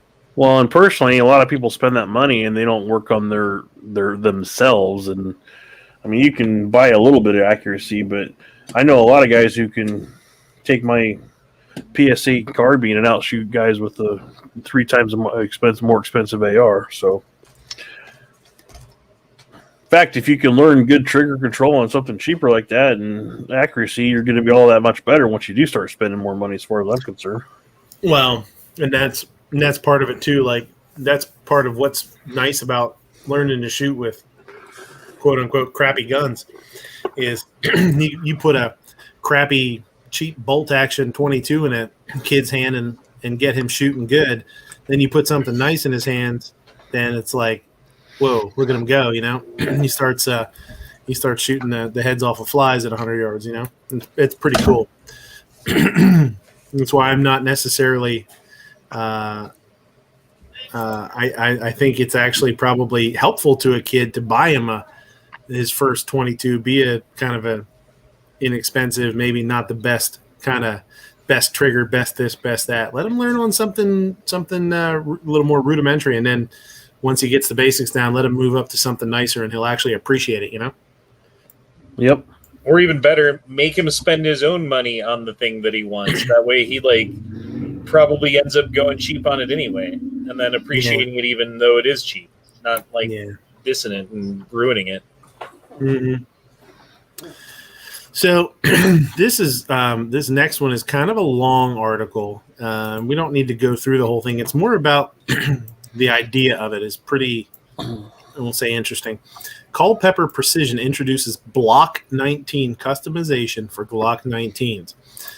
They recently introduced their Block 19 customization option for the 3rd and 4th gen Glock 19s. Block 19 customization is designed to resemble a gun made of Lego bricks, but of course be fully functional at the same time. Aside from resembling a Lego gun, Culpeper Precision machines the slide to actually accept Lego or aftermarket bricks and comes with a kit of bricks and super glue to fashion a makeshift red dot and plastic sights, plastic iron sights. The owner of Culpeper Precision, Brandon, was kind enough to explain more below. I don't know that we need any more explanation, but So this is like I said earlier, I'm super into gun manufacturers doing fun, goofy stuff because I think it keeps people on their toes. And it's like, sometimes people do something kind of goofy, and next thing you know, somebody else takes it and runs with it, or the company that's their beta, and when they keep going, they come up with something awesome. Part of me says this is awesome and cool, and I would love to have something like this. And part of me, which is the same part that I think got me in trouble over on Pincus's Instagram, part of me says, oh my God, what if something crazy happens? Somebody gets hurt because they think it's a toy. So, I mean, I know there's been a lot of fun and goofy Glock stuff over the years, and there's like the Nerf thing, like people making rifles into Nerf guns.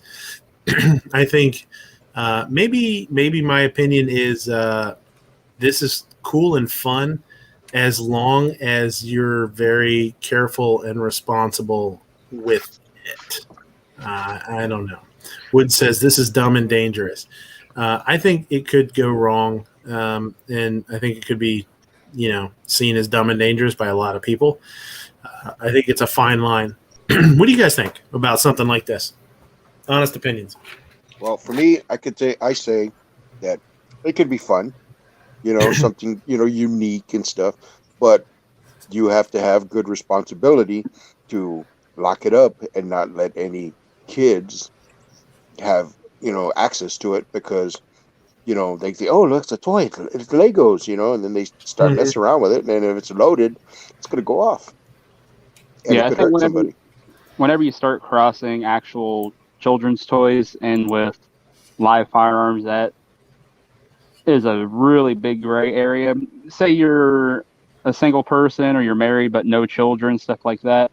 Then cool, you always loved Legos as a kid or something, or even as an adult you do Legos and this is your thing. Cool, but if you have children in the house, that is going to create a lot of confusion for them. Hey, these are your toys, but this is daddy's or mommy's, and yeah, your toys can fit it, but hey, that's a lot of gray area, and Yeah. a lot of confusion. And I feel the same way. Part of me says, "Oh, that's super cool. I really dig that. That's fun because I like fun stuff, and we all like toys." And Foss out there says, "Before kids, I'd be all into that. After kids, I see it as dangerous." Yep. I think I feel the same way. That's kind of how I'm feeling too. Like, man, that's not for me. I think the best thing, if you want something unique like that, get that engraving or the stippling, where you can get like designs on the grips and that stuff. I think that's the best bet if you have kids. Are you saying I can't leave my gun at play school anymore? No, I mean, if it looks, not. Moo's been leaving his. Moo got rid of his safe, and he's just been letting his guns lay around the playgrounds for years. So I've been putting them in kids' backpacks for years. I haven't heard anything bad come of it, so I must be a worry wart. Yeah, like you know me, always worrying. Safety Nazi. Yeah. You're so worried about the safety. Better people than you've called me a safety Nazi this week. I feel like that picture is going to be used in court when some cop somewhere shoots some kid because he's holding a toy gun. Well, or the other way around, where somebody doesn't know it's a gun and shoot somebody. Yeah. Yeah. I mean, like I say, is they already done that, Honda? Yeah. It's their right to do it. The playground. Yeah. Anyway, go ahead. Yeah. I personally, it's just not something I'd ever spend my money on, but because I can't imagine it's inexpensive. So if I was going to spend money on a Glock like that, I'd rather go out like Gucci Glock, but I don't own any Glocks for a reason. On seeing at the same token, so.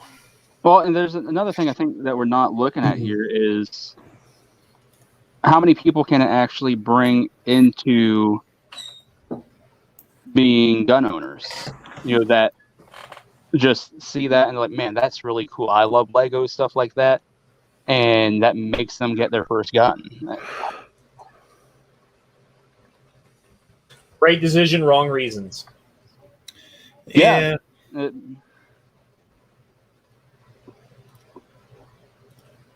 don't know. This one has me torn. Yeah, I feel this. I'm the same way. I'm a little back and forth on it. The gun guy in me that likes cool shit and wants to say, "Hey, build whatever the hell you want. It's legal. Have fun with it." And then it's like Foss said, the dad in me, I think, is like, "Oof, boy, that just makes you cringe a little bit," Yep. So that's the articles. Let's see what the hell's going on Instagram. Well, you know what? Too, let's watch. We could watch this just so you guys know what we were talking about. Let me show the video. Show the video. Yeah, let me show. It's Moo running around topless, wearing shorts. Yeah. So, just to give everybody some to understand what the hell's going on, I saw this video on Instagram. I didn't like it. I thought it was unsafe. I didn't like that guys that were trainers and professionals were that they were okay with it and they thought it was just kind of fun and a joke. I didn't like that. So I went back and forth with a bunch of people on Instagram and for the last couple of days. And so we talked about this at the opening of the show. But here's the video. We'll play the video. If it starts going down.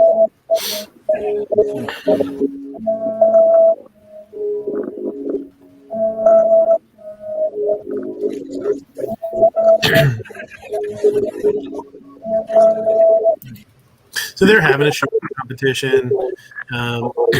She does Brazilian Jiu-Jitsu, I guess. So she's a trained martial artist. And they're just going back and forth, having like a back and forth competition here. Somebody's giving me really gnarly feedback. I think it's BB Quay. Sorry. No, that's okay.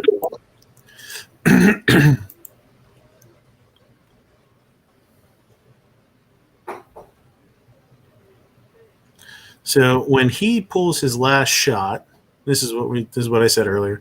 He shoots, the slide comes forward, so he still has a live round in the chamber, I'm assuming, and he holsters appendix. His buddy jumps on his back, which I think is a bad idea. And then she comes up to him after being egged on by Rob. She puts him in a guillotine and actually pulls him down to the ground. And I took exception to this, and I said, well, holy shit, that's not safe at all. I don't like the look of that. I don't like that that's happening at a live range.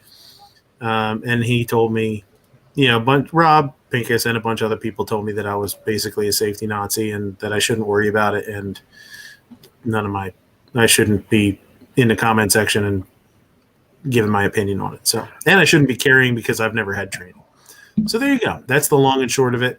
Watch the beginning of the show. And, if you want to, if you have any interest in watching me talk about this situation, or us talk about it, I should say. Well, just looking at it, like, here's my thoughts on it is, granted, you got a bunch of pros out there, and they probably, they think everything's safe, but it's on Instagram. If someone falls, you got all these new gun owners that don't know any difference, and they're going to be thinking they can do shit like that. So, that's probably my issue with it. My issue with it is take Rob and all the people that were there away from it and say, you just walked into this range, see this going on. What do you say? You still okay with it? Or because you weren't in charge of the situation, would you say it's unsafe? Mm-hmm. I would say the same people who were like, oh, you're being a safety Nazi. You should get off and not say nothing. But don't step on my rights. It's like, like what Gil's Barbecue was saying, like, so what if those are a bunch of new shooters and you're the one that has to RSO that? Like, you're going to be all over them. I was, like I say, I was told that it wasn't a training day, so no protocols were broken. It wasn't dangerous. I shouldn't worry about it. I shouldn't worry about a gun going off in a holster. And appendix carry is fine, which I don't give a shit if you want to appendix carry. So I worry more about the professionalism and what if something happened, we'd be talking about it. Everybody would be talking about this video if that gun would have went off. Everybody and their brother. Anti-gunners, pro 2A, anti-2A. Everybody would have been talking about it. Can you believe what happened at that shoot? They were messing around and somebody got shot. It wasn't a training day. What the frick were they just doing there? It was doing some sort of training. Just fucking around range day, wasn't it? It was a fun with guns event. That's what they called it. It wasn't a training day because they weren't doing training. A lot of them are trainers. So, which I just thought was disappointing. That's all. So, like I said, I mean, you guys feel free to comment on it. Go ahead, let her rip. If you want to, if you have anything to say about it, that's fine. Go ahead. I'd be willing to bet decent money that the same people who told you blah, blah, blah, blah, will be the same ones going, oh, look at those dumbasses. What the fuck you think was going to happen? Yeah. Well, it's different if they're doing it, but they're throwing it up on the internet. So, I mean, that's the difference right there. Mm-hmm. And that was, even my wife said, she's like, why would they post that? If they wouldn't want to do that, that's fine. But why would they post that? It looks so bad. Sure. Do as I say, not as I do. Absolutely. Mm-hmm. So let's see what kind of nonsense we can get into on Instagram. Like I said, we didn't have last week, so there's going to be extra. This episode of The Closer is going to be chock full of nonsense. I hope you know. I was just Ape just tagged me in this, picking him up like a little bowling ball or something. I thought it was a toy. I did too. I thought he was going. Dog doesn't want to let go. I thought he was going to put it in one of those. I was going to see one of those stuffers go into him or something, like like that horse last week. And then I was like, oh my god, that's a real dog. Boy, imagine when he gets older, if he's clinging on like that and he starts humping legs. Oh, bad. M. Gabriel says, "What is it? What the fuck is a guillotine?" That's basically like what do they call it? Like a naked choke, basically. It's when you have somebody in a headlock. I guess I don't know how to describe it. They'd be facing you, and you got them in a headlock under the chin. Yeah, and then you wrap your legs around their body, so you have them in a headlock, but it's with them facing you, basically. So yeah. And the rear naked choke is with them facing away from you, and pretty much the same thing. With your forearm under their throat, choking them out. Right. Yes. Yeah. Reports of a bunch of guns in a hotel room near MLB All-Star game leads to 4 arrests. Cops arrested. Cops arrested four people. They had a bunch of guns laid out. Now, last week or the other day I guess it was last week. We were talking about somebody that got arrested and they had a stockpile of ammo and it was 400 or 200 rounds. These guys actually had 16 long guns, body armor, and over 1,000 rounds of ammunition in a hotel room at the Maven Hotel. 42-year-old Richard Platt, 48-year-old Gabriel Rodriguez, 44-year-old Ricardo Rodriguez, and then there was a chick. Her name's Kanalua Sirikawa. She sounds Hawaiian or something. Media reports claim that authorities initially feared a Las Vegas-style shooting might have been in the works. C4 says, just call it a chokehold. It's always good to mix strangling someone and loaded firearms together. Nothing bad could happen. Yeah, exactly. So there's that. I thought this was funny. A man parked his car while waiting for his wife to get ready. Next thing you know. I mean, those trees will sneak up on you. So that thing with the dudes in the hotel room, that was in Denver, right? According to what I understand. Yeah, Coors, wherever Coors Field is. That they didn't break any laws. It was a lady who worked at the hotel or whatever who came in to do cleaning who saw like stuff was happening in the room with guns.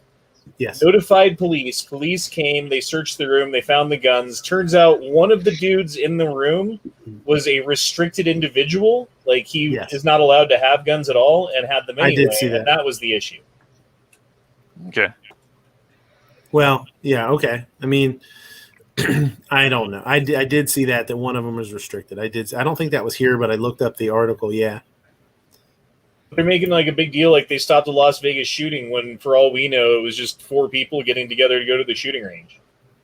Right. That is yet to be determined. It would be nice to know if they were going to a shooting range. If not, that would be pretty suspicious. Okay.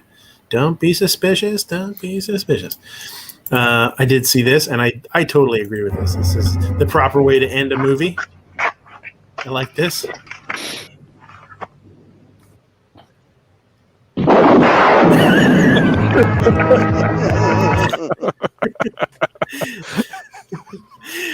Nice. Yeah, that's a wrist rocket for sure.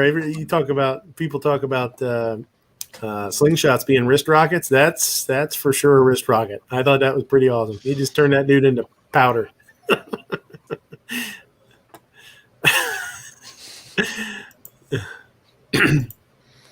Is the rest of Europe roasting England and Americans? Yes, the tea people bad.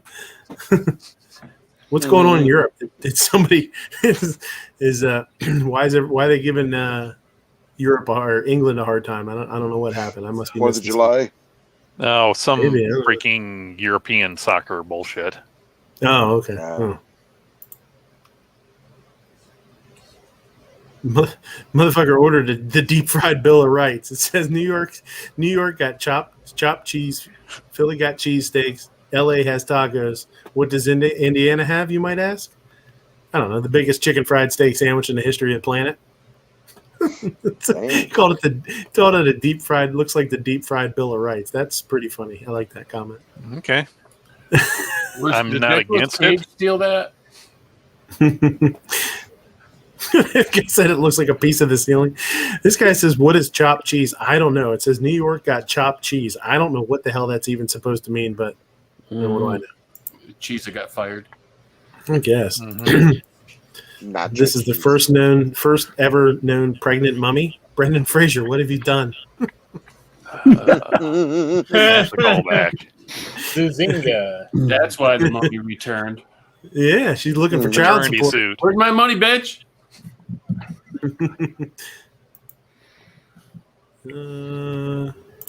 Yeah, how about this? With your current account balance, which Apple product can you buy? Apple juice. That's about it.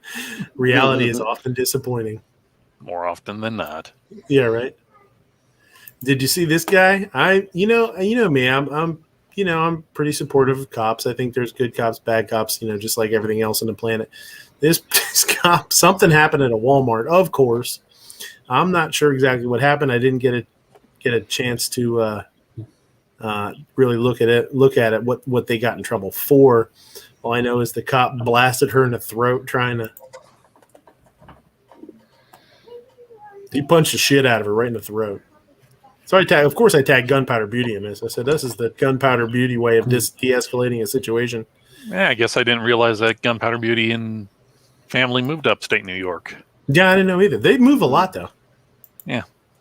Dad joke warning. This farmer isn't just good at his job. He's outstanding in this field. Come on. I fully appreciate that one. I can feel the cancer growing. Too much RAM. I can stand Not by enough that dodge. joke. Yeah, that's a good dad joke, man.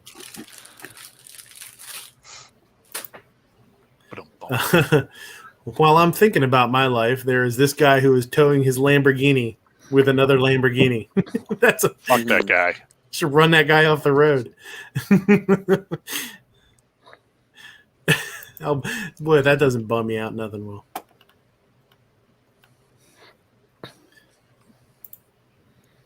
Wife, I have a bag full of used clothes I'd like to donate. Husband, why not just throw it in the trash? That's much easier.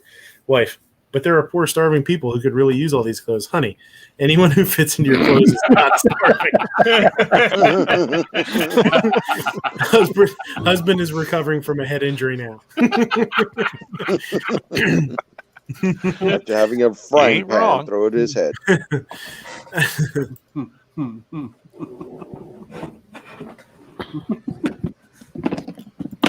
This is the door-to-door vaccine guy halfway through his first shift.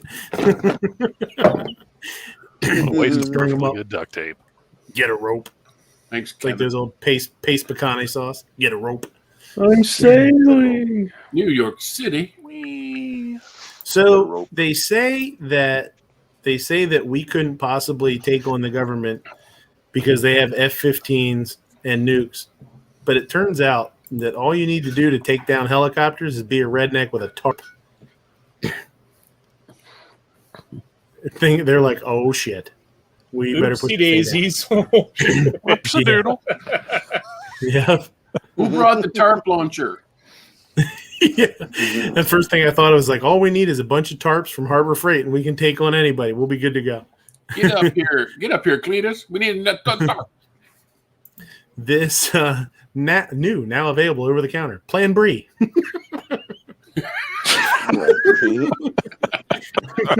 Emergency contraceptive cheese product. So this is a really funny. I think I just started following this one. When I found this one, I was like, okay, that's pretty funny. So it's worst.buy is the name of the account. And they got some funny stuff here. This one was pretty good. I thought you guys would like this one. Peppa Pig jigsaw puzzle. It's a bunch of chopped pork, chopped bacon. The Plan Brie. Bubbles. Forklift. This is a new Nintendo Switch game, Forklift Certification Simulator 20. The Wolf of Walmart. Can't go wrong with that. So this is he's got some funny stuff here. It might be worth checking out for you if you want some good funny memes here. Seth Rogen is Shikari. Oh God. And that whole thing, she got banned because she had weed in her system. I'm not saying that I give a shit about an athlete smoking weed, but Michael Phelps got banned for 3 times longer than she did. So don't cry about it too much. Nobody was crying for Michael Phelps. Nobody gave a shit then. What's up there, brother? Fine Ape, this is right up your right up your alley. That's my brother. Your brother. Who's that guy? Dad, my brother. So, What you gonna do, brother? When Fine Ape runs out on you. So that's a pretty funny page. I like that guy. So, this is actually a great way to determine who at your company has lost their mind and needs to be replaced. Okay, with hugs and high fives, they got colored lanyards, not like whatever name tag holders, lanyards, whatever. Says, I'm keeping my distance. I'm okay with talking but not touching, and okay with hugs and high fives. Rob says, but wouldn't weed slow her down? Yeah, exactly. It's not helping her out any, that's for sure. Never, ever question someone's redneckiness. Now, this to me isn't even redneck engineering. It's the price of gas right now. That's just flexing. He's just showing how much he can afford to put gas in the car and run an air conditioner with gas at the same time. He's trying to get chicks. Chicks are going to think he's like loaded. Well, but the car is also converted for biodiesel. Mm-hmm. Now, this makes a whole lot of sense, too. Been dead for over a decade. Hasn't made Ghost 2 yet. I'm really disappointed in that. Jesus Christ. This woman says, the man passed away painfully from cancer. That's not funny. Cancer isn't funny. Don't get invited to many parties, do you? I love that guy's name. Fart Soup. That's a good one. There you go. When Lori Lightfoot sees someone she can blame racism on, blame on racism. Gonna get it. Yeah. Just I can't believe unsettling to Moo. even look at. I can't believe. Can you believe that Moo banged that lady? That's why she's gay, you know. Twice. Yeah. You banged her twice, or she's gay twice. No, the first time he banged her, she turned bi. And then after the second time, she's like, nope, I'm just going to go to women now. Yep. I'm There you broke as shit. I have a It says, thank you for your interest in joining our country club. Tell us about yourself. judgment against me.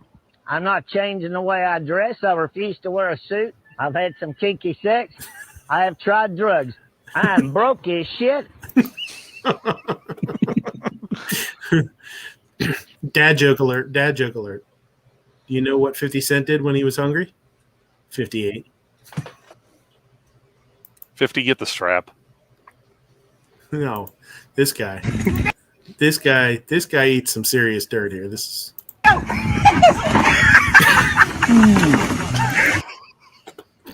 Dude almost died. Dude almost died in 6 inches of water after that. Damn near probably gave himself brain damage.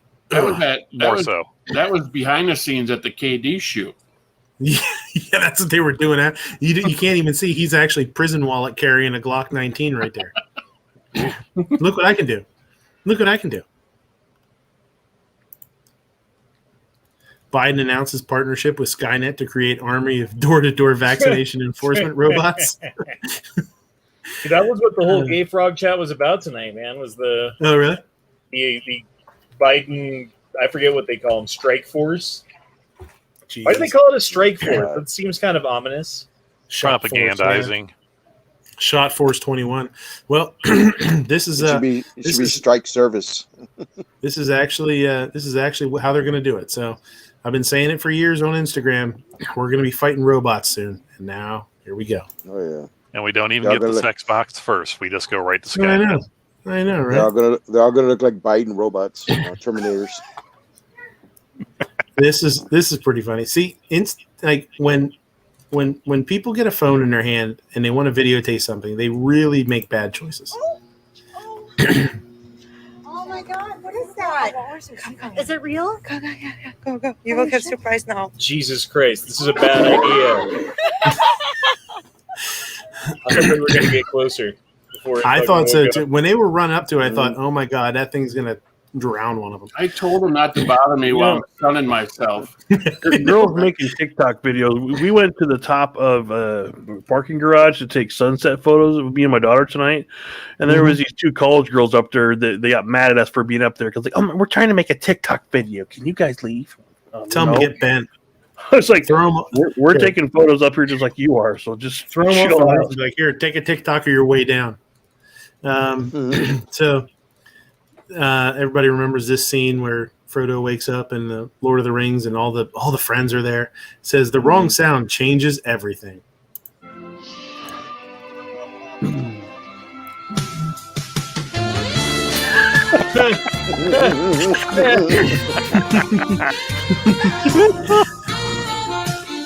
So uncomfortable. Especially that look right there. That was really something else. Did you see the one where it was Bruce Lee and Chuck Norris doing the same thing? No. Taking their shirts off, gonna fight, and they're playing this song. Oh my God, that was so incredible.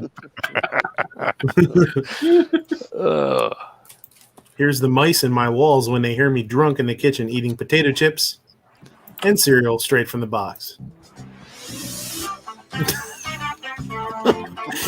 Fraggle Rock. Down Fraggle Rock.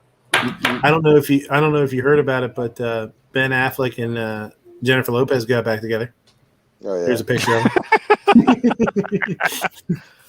Don't be fooled by all my money. I still like to eat tacos, honey. I guess he's off with steroids now, huh? Tacos. Yeah, he's looking like an old man. He looks like Bruce Wayne's dad now. Must be nice to have all that Batman money. Yeah, for sure. Oh, yeah. Worst Batman ever. Just spent the money Joe saved me on hot dogs this year. Thanks, Joe. 16 cents. Yeah, I would rather watch Batman with nipples than that Batman. Ooh, that's a tough one. Ooh, no, that's a tough one, dude. Batfleck was not so bad. This was one of the biggest ridiculous jokes in the history of anything when they came on 4th of July week and were saying how the average they were pushing how the average cookout was going to cost 16 cents less than it did last year or the year before or whatever it was. I'm like, Jesus Christ, you got nothing good to say about anything. Everything's falling apart and you're like 16 cents on hot dogs. But no, like, this is like the one thing that they found that they could say that wasn't negative, and so they're like, focus on that.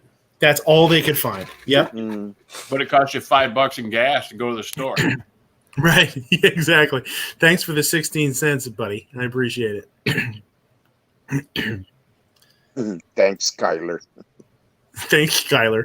Legalize all drugs at the Olympics. Let's see how fast these motherfuckers can really run. I agree. Let's make steroids mandatory. He says, how high can someone on crack jump, though? Now you got something. Yeah. Who face plants first, when they run? Would crack be in like a performance enhancer for like 5 minutes? Yeah, I guess. Like if you trained really hard and never did crack, and then like right before the race you did a bunch of crack, would it help you? I imagine you could keep up with anybody then. You'd be like a rocket, like a rocket strapped to your ass. Plus, that wouldn't show up on the drug test too, right? I mean, just doing that it and before the race. Yeah, some of the amphetamines and stuff, man. You just turn into the Kool-Aid man. You're wrecking through everything. I think everybody should smoke weed and throw like javelins and stuff. You can throw that shot put like a mile and a half, man. you want to see how fast people would run if they were all doped up on weed. They're going to do one of those runs and stuff. Those they do the relay, give the baton. That relays, right? You tell them, yeah. The first place winner gets the bag of Cheetos. That at the end of the track, and then they start running around.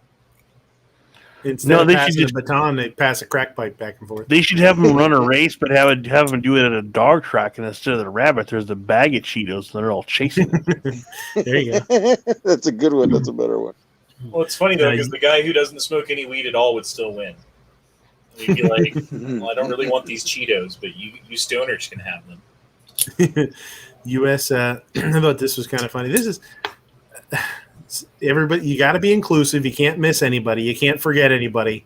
And they forgot somebody, and they're like, oh, shit. U.S. Intelligence Agency photoshops cover photo of diversity report. So they did a diversity report in the federal government and had this as the cover page, and then realized somebody must have said, we don't have a blind guy on there. So they obviously photoshopped a blind guy in there. Like you can tell he's totally not really there. Well, blind guy wouldn't see it anyway. No, so he's That's not going to true. notice. That's true. With Guns and Barbecue, you'd have been totally upset if we'd have talked about this and he wouldn't have been in that picture, huh? You'd have probably thrown a fit. Oh, yeah. I say, if nobody told me, shit. I've been like, where the heck's the blind guy? I can't see him. There you go.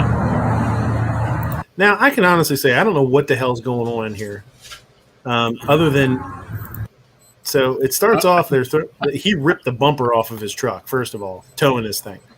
So they stop, and they're going to take the pickup truck off the rollback or the flatbed. So I don't know what the hell this dude, if this dude has never driven a car before or something, but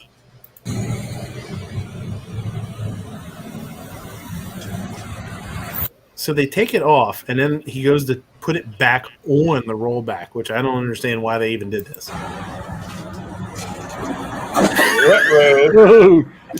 Reggie.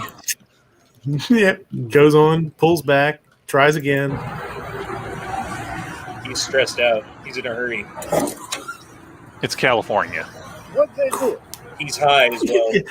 Guy's like, what they do? What you do? Just wreck. He tries like 3 times and doesn't get it on the damn truck. Can I borrow your truck again? Yeah. You'd think the guy filming would like help direct him or something, but he's too busy filming. No. Yeah. No. This is funny. The most romantic marriage proposal. Whoa.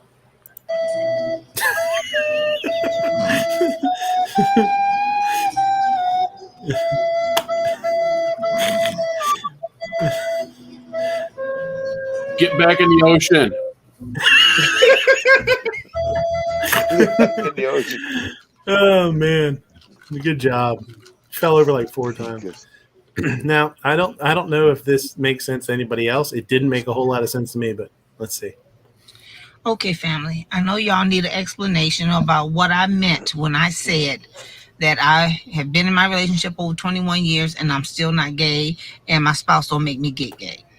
To me, in my mind, being gay means that I am attracted to women and I want to do stuff to them sexually. Pump your brakes. That's where we stop. Pump your brakes. I do not want to do nothing sexual to a woman. Nothing. Okay? Nothing. My spouse is the type of stud that don't want me treating her like no girl. You know, she don't want nobody. That's why she don't want no gay woman, because she don't want nobody who trying to put on her back, put it that way. And I ain't gonna try. I'm a straight woman. I come from the dong world and still love it. She comes from the dong world and she still loves it. Yeah, she said the dong world. I actually replayed this twice because I was like, what did she just say? And well, even though we have to purchase ours, I still get it. I still get the dong. You see what I'm saying? So what I'm telling she has to purchase, like, okay.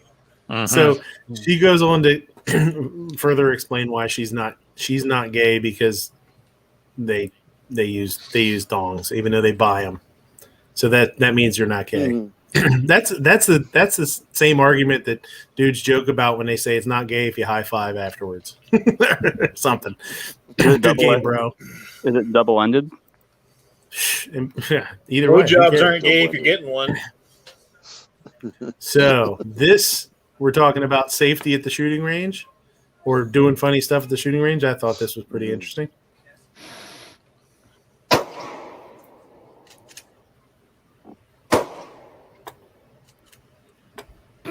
What the fuck? Yeah, it's ejecting. So yeah, what the hell? He just. It's like, I only got 8 rounds out of this 16-round magazine. Yeah, exactly. And at first I thought, I thought, is it not ejecting the shells? And then you could see a couple of them flying, and yeah, this dude thinks you got to rack the slide every time. So yeah, if he's got a 12-round mag and he's only shooting 6 rounds of it, at what point does that not sink in? I thought that was pretty funny. At that point, you watch him shoot, and you just wait till he leaves to pick up all the live rounds. Well, that's what everybody in the comment section was like. Oh, I know where I'm going Free after ammo. he leaves. Free ammo. Mr. FNH, you all know Mr. FNH. He posted this. Shining example of the price gouging over at Sportsman's Guide. I don't know much about Sportsman's Guide. I've never done anything for him. $349 for this Geisley trigger.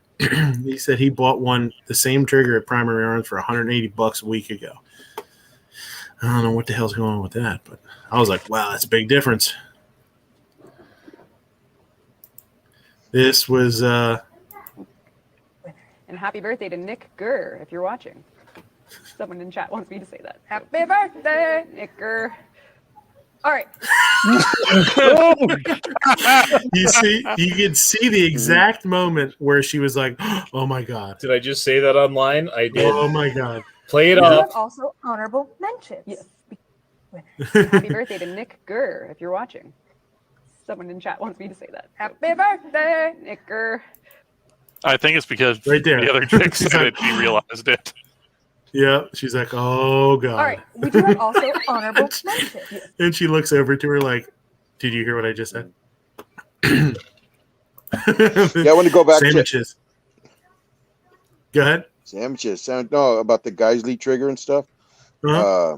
I want to say about 4 years ago and stuff, I'd gone to the gun show that they have here in the Valley, and somebody had that the binary trigger, the Franklin Armory, right? And they were selling it for $800, and that thing was like three something tops, 2 to 3 something tops. And I asked the guy, why is it so expensive? He goes, oh, it's because they're going up. They're expensive. And this is before ammo started going up, all this kind of stuff. It was just crazy that the guy was asking $800 for a Franklin Armory binary trigger, man. I thought that was ridiculous. Nuts. Yeah, the Echo triggers, when they first came out, were more expensive than the Franklins, and those were only $550. I mean, only, but you can get them for like $350 now. I don't know why you'd get a Geisley when you can get an Echo. I just had to look it up. I knew I'd seen that. I'm looking at an ad on gun.deals for primary arms. Yeah, it's $165. Yeah. Sandwiches. Hot dogs were invented in 1936 when Larry Hot Dogs accidentally dropped a bag of prize-winning pig buttholes into his dick shaper machine. Just thank you, Larry. Sandwiches. That's a mean looking sandwich right there. I like it. Did you guys see the video of this at the carnival? How anybody trusts carnivals? This thing just starts going bananas and lifting up. And dude, that's scary, man. Oh, Jesus. And a bunch of people actually run over. This clip doesn't show it. I might have saved it in another one, but a bunch of people run over and grab a hold of it and put weight on it so that it stops trying to flip over so much. It was pretty cool to see people run over there to help. But yeah, how scary is that? Like later fuckers. I think I've been on that ride at the fair. Everybody everybody probably has. that exact one. Yeah, probably. That's why it's falling apart. Get upset. I got Winnie some bad roast. news. Better call the vet. Oh no. As the flames go higher. That's a tough dog right there. Ooh, the dog's on fire. Yeah. Gordon Ramsay's wife before he eats her. Sweating. She's sweating. I thought of you when I saw that earlier this week. Yeah. It's raw. That's how I like it. This is bland. This is shit. Oops. You got to get salmonella just by looking at it.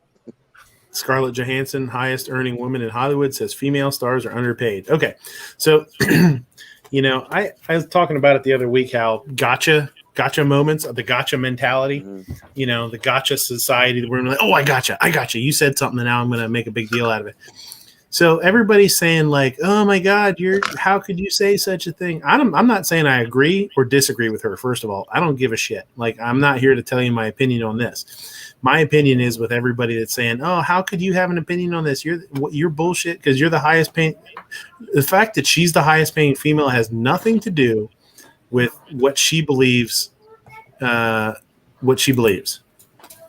if she wants to have that opinion, she can have that opinion regardless of what she makes or how much she makes or whatever.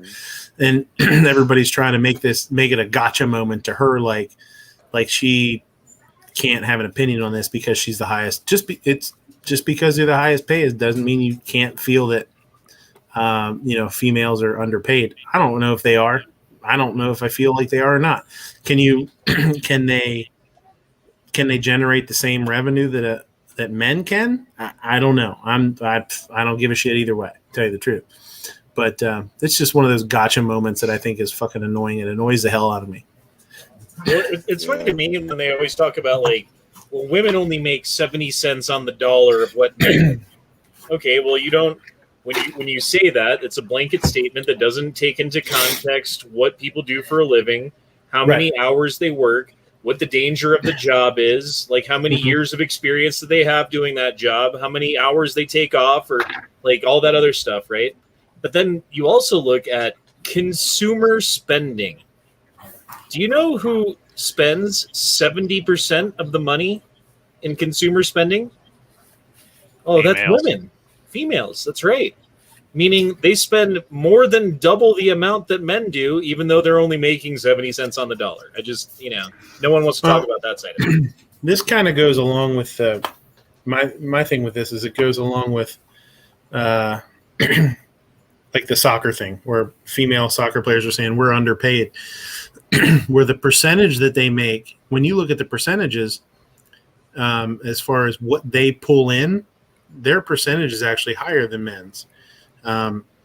So because women's soccer revenues are way lower than men's soccer revenues, that's not men's problem. The WNBA, the WNBA in the history of the WNBA has never in one single fiscal year ever turned a profit. They've always been in the red every single year. They rely on the NBA to give them money so that they can exist. And then the players, like you were saying with the soccer players, the female soccer players, they complain that the men make more than them. Right. But shouldn't they add better agents or lawyers? So when they renew contracts, like, hey, how about some extra money? Nobody's watching women's sports. Jesus. Yeah, but that goes into like also like actors and actresses and stuff like that in general, if they're women are complaining they don't make enough money, they're doing these jobs, they should do something about it. I've said it too when the soccer thing was a big deal, and Honda, I know you'll back me up on this. As a chef and you're a bartender, a chef, I will make more money at a restaurant that generates more revenue. If I work at a little burger joint, I'm going to make less money. Guess what? That's what it is. And if I work at a place that revenue is 10 times the revenue of the little place, I can come to them and say, hey, I'm kicking ass and taking names here. I deserve more. And they'll give it to me. But when you're working at a little mom and pop and you're like, yeah, our revenue, we're making, we're doing $3,000 in sales a day. You can't ask for $80,000 a year or whatever, Same thing with a bartender with you, Yeah. Are you at a bar that's humping, that's kicking ass and taking names? Are you crushing it? Or are you working at, a tiki bar where you're just making blended up drinks all day long and making 5 at a time and dumping them into plastic cups? Sorry, it's different. Yeah, it's the same thing with us, like in the private security field, that if there's a place that's having an event or a reception, wedding reception or a birthday or something, and they hire security, sometimes people will hire private security, because hiring law enforcement, they got to pay more. Mm-hmm. And some will consider the law enforcement because they say, oh, we'll have the cops in case we have a problem. Well, the cops can go in there and they'll arrest the guy and they'll take him, you know, instead of the security trying to handle the situation and then calling the cops. And then when the cops show up and all that stuff, they do that. But sometimes it's a money thing too, you know. Oh, let's save some money, you know. It's going to be $100 per cop. Why it could be less than half for private security, you know, depending, you know, how much the company charges you, right? So that's why value-based pay. Yeah. It's value-based pay, you know, like I think there are issues there. You could make arguments for issues against, you know, people that are underpaid because of their race or their sex. We could have that conversation if we want to. I don't really have any numbers, so it would be worthless to do it. But at the same time, our country is based on value-based pay, which they're really kicking in the ass with this minimum wage thing, $15. But regardless, that's going to make it difficult, but it's still going to be value-based pay even after that to some extent. So, okay, so you know, check this out. Two things. First, the money in the small pool versus the big pool. I've been watching a lot of Hell's Kitchen lately for some reason. Right. And like Gordon Ramsay goes into a restaurant that's failing and does a bunch of stuff, and then like one night he brings in a bunch of people and their sales are a lot more than they normally are, and like the owners are like crying because of the money that they bring in, you know, and like they mentioned the numbers and they were like, oh, we brought in $2,500 tonight. And I'm like, I have personally sold more than that at one station inside of the place that I work at with like 30 other people working. Right. So there's that part of it. And then the other thing I was going to say with like this whole minimum wage going up thing, restaurants are cutting back on the amount of servers, because it used to be you'd hire a server, you pay him $2.13 an hour. So, hey, like labor's not really an issue when it comes to servers. We can just throw more servers at it. Oh, the servers are stressed out. We can have 3 more servers in that area and it only costs us $6 an hour. It's not that big of a deal. Well, now it's more like, I think some areas are 8, some areas are 10, some areas are 12, depending on where you're at. So the place that I work at is implementing a new system, and I wanted to know what you think about this working in the industry, wherein, okay, I'll talk about it from the customer's perspective. You come in, you sit down at a table. I swing by and say, hey, I've got some waters coming for you guys. The menu is on the app on the corner of your table. You got to scan the QR code with your phone. Yeah, I hate that. You order through your phone. I'll be back with your waters in a minute. I hate it. They're killing the industry. And automation. So it used to be I had like a 4-ish, 5-ish table section when I was waiting tables. Now we're running 12 table sections. I have no idea what's going on with any one of the tables. I don't know what anyone ordered. All I know is here's this computer that's telling me to run faster. Right. And grab more of this drink and bring it here, and grab more of this thing and bring it there. I'll say this too, to a lot of people that don't know, the reason you can do $2.83 an hour for a server is because they make tips, but their minimum wage still has to be whatever it's supposed to be.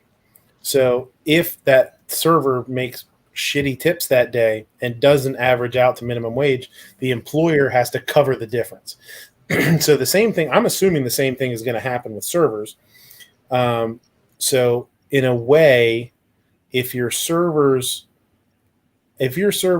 at a decent restaurant where the server makes good money, it hopefully won't affect the business, because they'll still be making over $15 an hour with their good tips. It's gonna hurt small mom and pops where the servers might only make $10 an hour after their tips. So the tips plus the wage have to add up to the minimum wage. And a lot of people don't understand that. They just say, like, people say, oh, they only make $2.83 an hour. That's horrible. That's slave wages. Well, that's their paid wages. Their tips people don't understand that they still have to meet minimum wage or better, or their employer has to pay that. So I will correct you on one thing there real quick. Yeah, go ahead. What I said. It's not in a single shift. It's in a pay period. So right. Yeah. So your total hourly rate has to equal less than minimum wage for an entire week. So like for 4 or 5 shifts or whatever it is in a week, it has to equal less than minimum wage for them to do anything. So if you have one crappy day and 3 good days, you just had one crappy day. Like, but, right. And for me as I'm salary now, but when I was an hourly employee, you only get paid once a week. So I totally understand why they do that. I think that's fair. I mean, I know to you guys as a server or a tipped employee, sometimes they come away and they say, "Oh, today sucked," and they're miserable. But to me, and now I'm not an owner, but as a manager, a chef, somebody that supervises, somebody that oversees it, you have to be with those employees. You have to be, hey, no, keep your attitude. Have a good day tomorrow. Make up for it. Where a lot of people are very, they give up and they're just miserable. And it's like the best servers that I've ever worked with are servers that understand you have good days, you have bad days. It's gonna add up. It's gonna even out in the end, and it'll be you'll be productive. You'll make money. But yeah, you're right. It is over the week. It's not over the day. But I don't have a problem with that. Well, with this new system that's being implemented, I don't even feel like it's the same job anymore.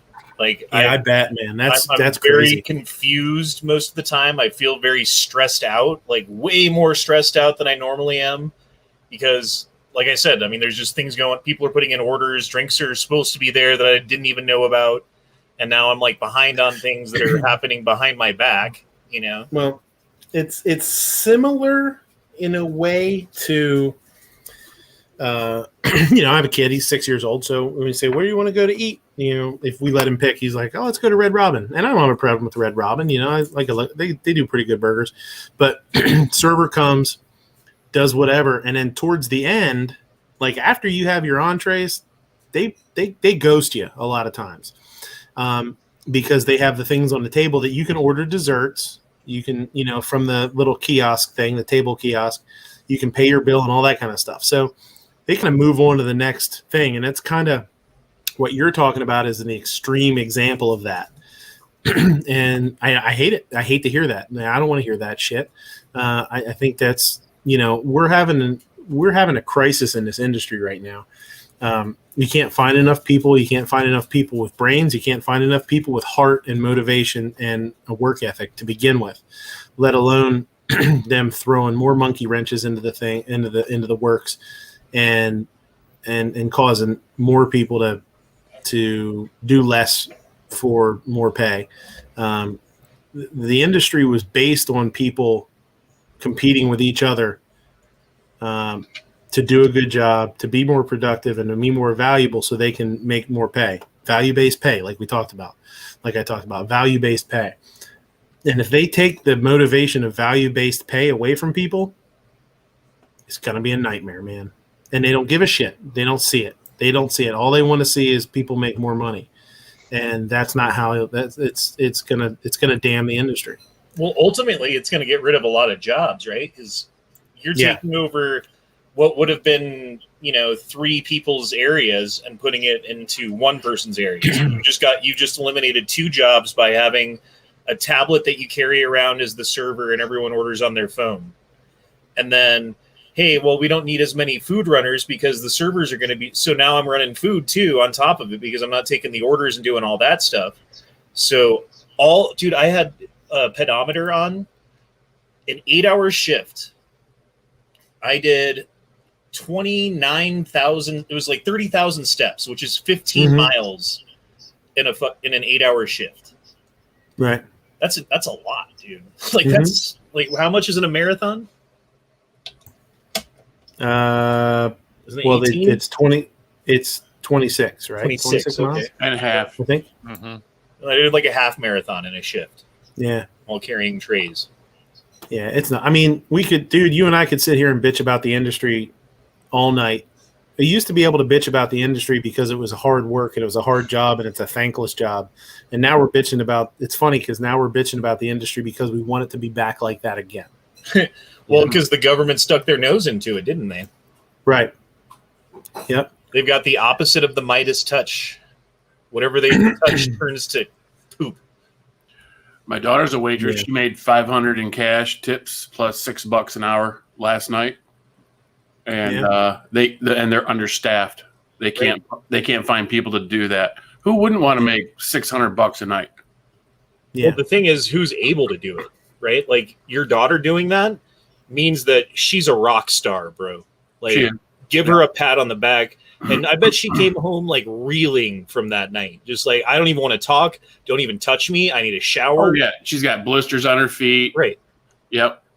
She slammed her truly and went to bed.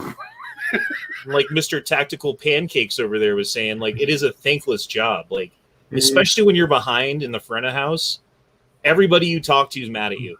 Everybody. Like, hello, how are you today?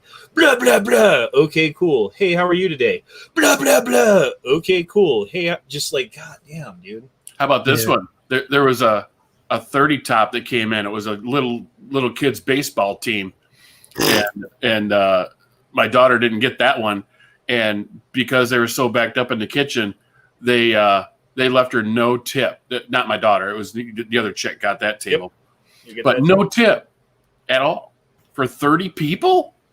Yeah. I had a $500 tab the other day that they left me $5 on. You should have spit in their drink earlier. I think there should be anti-Yelp. Honda, maybe we should invent this. Yeah. Oh, anti-Yelp. And or like a counter to Yelp. It's where you can take a picture of every guest, and then if they're a real pain in the ass, you get to rate them. You know what that is? That's the China social credit score. You're advocating communist Chinese tactics. I'm okay, so maybe I'm okay with a little communism. Although I've always said that terrorism, like waiters and servers and bartenders should be in charge of who gets to live and who gets to die in the New World Order. Yeah, you were an asshole. Sorry, you don't get the vaccine. Sorry. Yeah. One time I got bad service at a Chinese restaurant at a buffet, and I was like, you know what? No tip. I'm going to leave a tip. I left a penny. And my friend of mine said, "Oh, you gave the penny of death, dude." He's like, "Well, I got bad service, so the next time, hopefully they'll remember me." It was a buffet, and you say it's bad. What did they do? Punch you in the face or something? I served myself.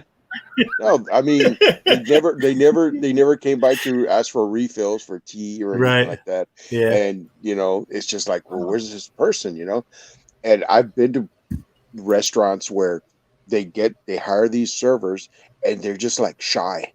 They're like just hanging, like waiting behind like in a panel or something, like a section off, table and stuff.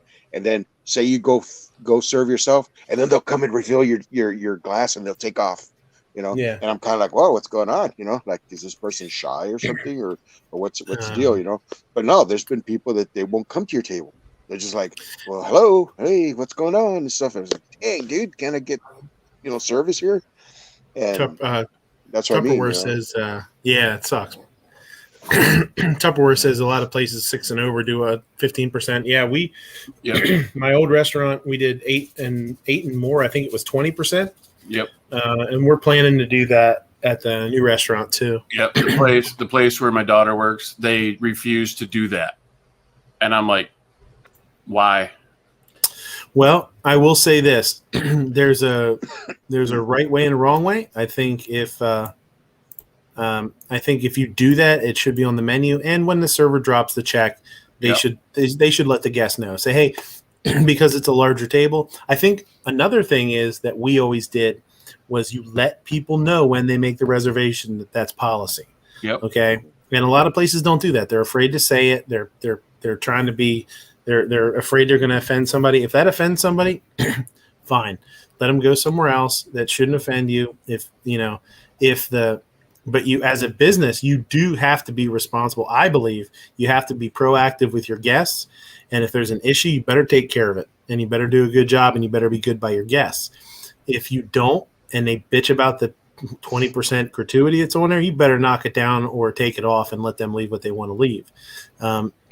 Because that's a whole mess that you don't want. You don't want 8, 10, 12, 14 people running out of that restaurant telling everybody that they know that you're an asshole and you charge them 20% on shitty service or food or whatever it is. You know what I mean? Like, you just got to bite the bullet, man. You just got to take your medicine and do what you got to do. But we have found very, very few people that have had an issue with it.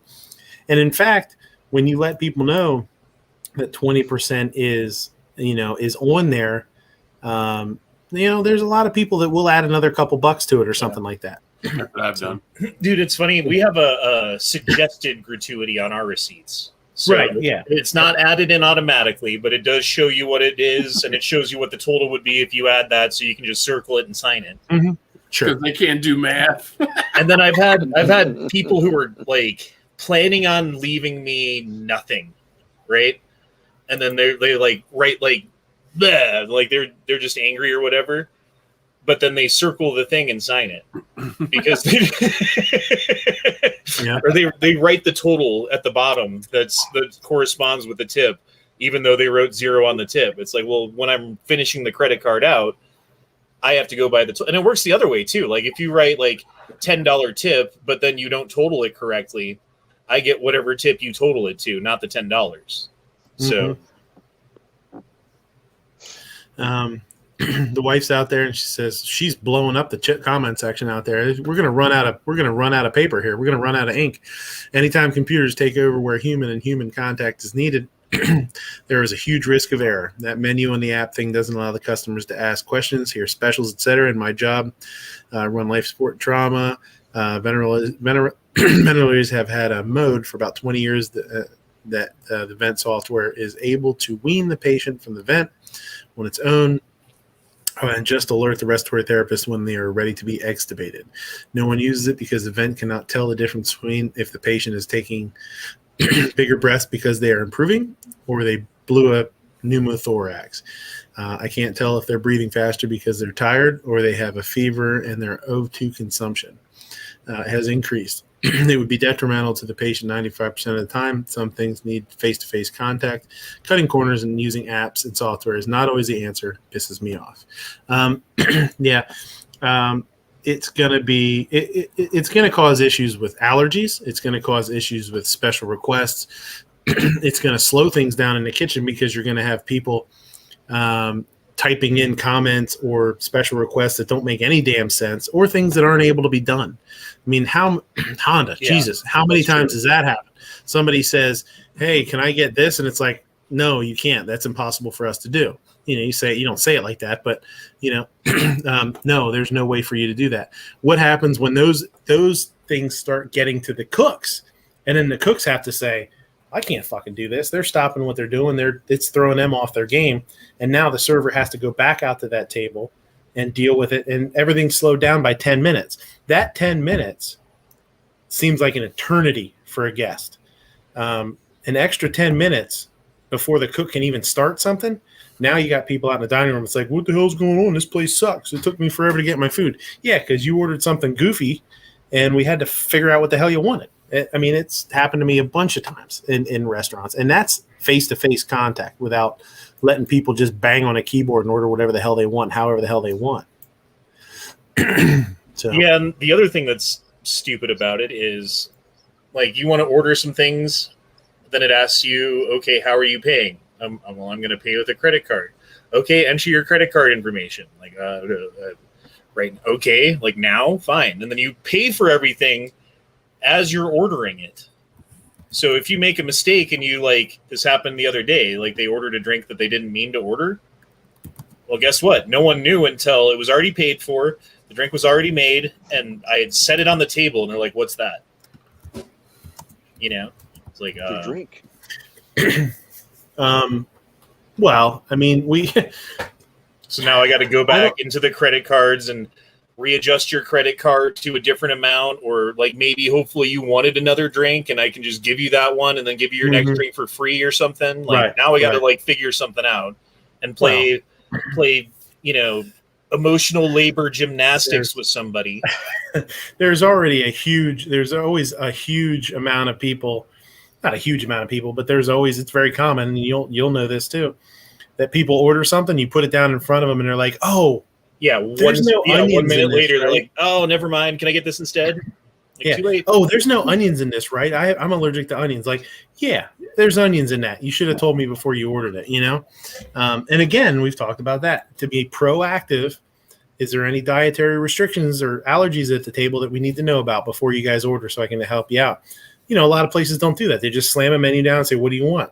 And then somebody gets something with garlic in it, and they're like, they're like, "Oh, if I eat this, I'm going to die." Well, why didn't you say that before you ordered something? You're going to lose all that. That shit's going to happen more and more. I love it when Arab people order stuff with bacon in it. Pork, sausage. Yeah, that used to happen to me with chorizo. We had chorizo in a couple dishes, and people that were Muslim, it would get put down in front of them. They're like, "Oh, what's that?" Like, "That's chorizo." They're like, "What is that sausage?" Like, "Yeah, it's on the menu. It's the first thing listed. Chorizo, blah blah blah." And I just like the thought of making them answer to Allah someday. Yeah. No, it's chorizo. There's no pork in that. Yeah. Chorizo and eggs is real good in the morning. No, it's vegan chorizo. Yeah, it's tofu, man. Don't worry. Chorizo. Tofurizo. Yeah. Yummy a Coke. So talking about people that don't know what the hell they're talking about and ordering. Sorry, that was a huge aside. My bad. Secretary.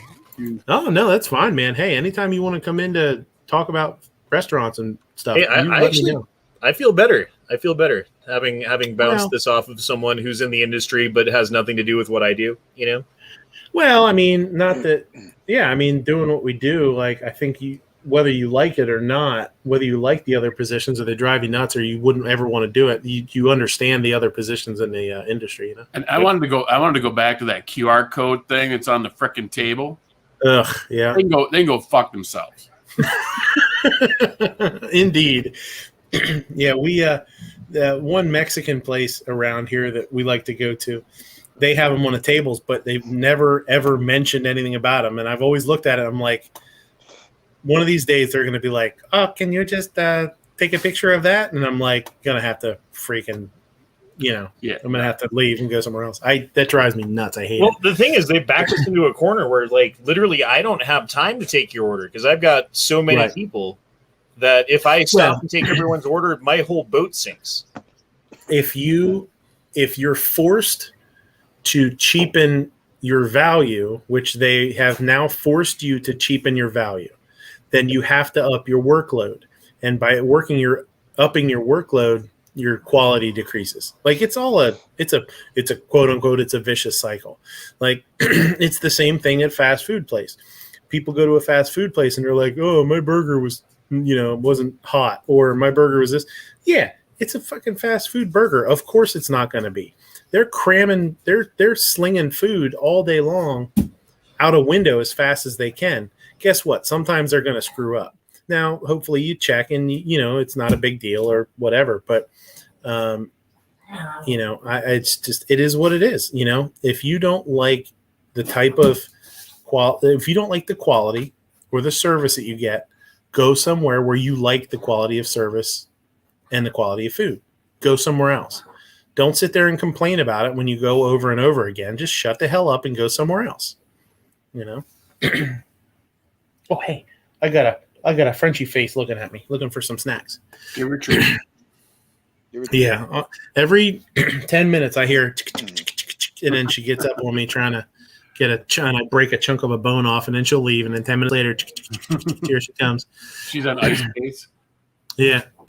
Joe Biden struggles to. So this dude, man, when it was a joke that he was losing his shit, you almost felt bad. You're like, "No, he's not." Or a lot of people were like, "No, he's just this or he's just that."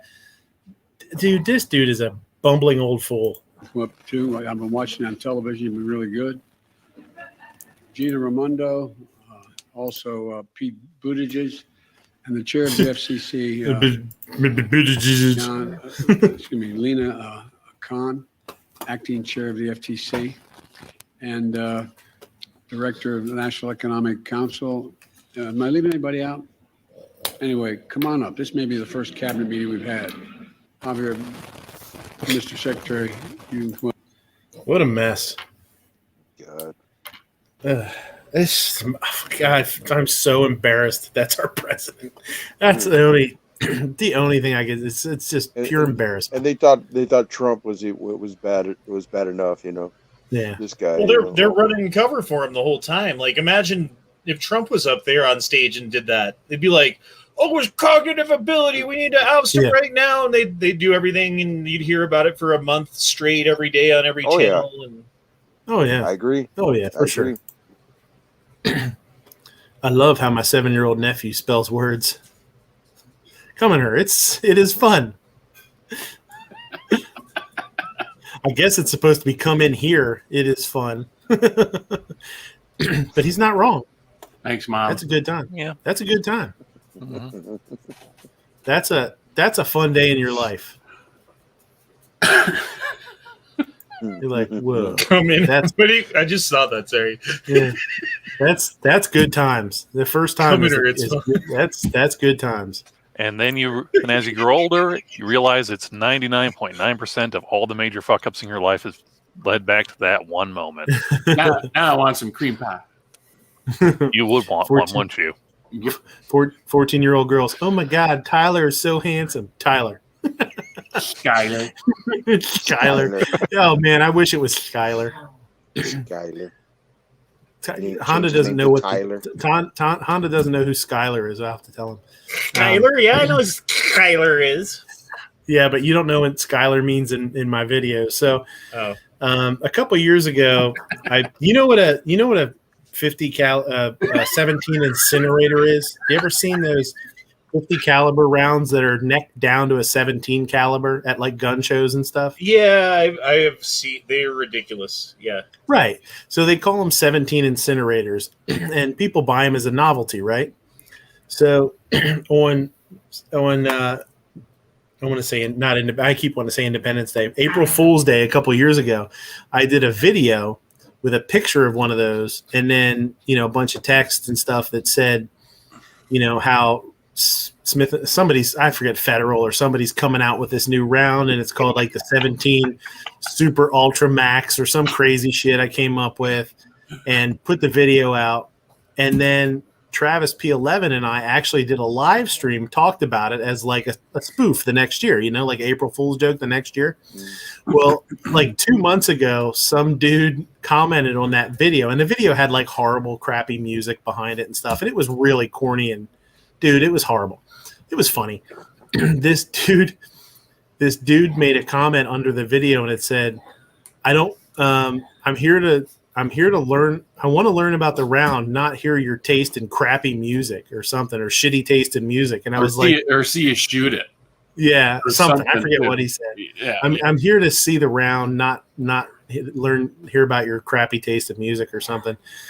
And all I did was commented back. I said, "Your name's Skyler." His name was Skyler something. So everyone. He never responded either.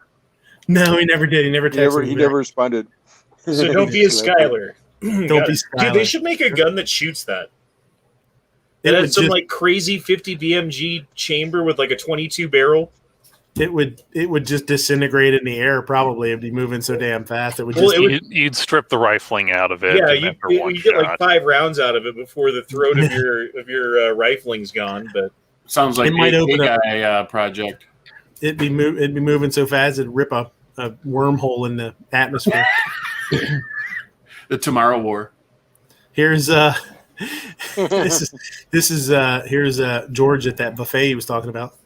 Me at the buffet. Wow, I'm full off my first plate. My dad, the fuck you are.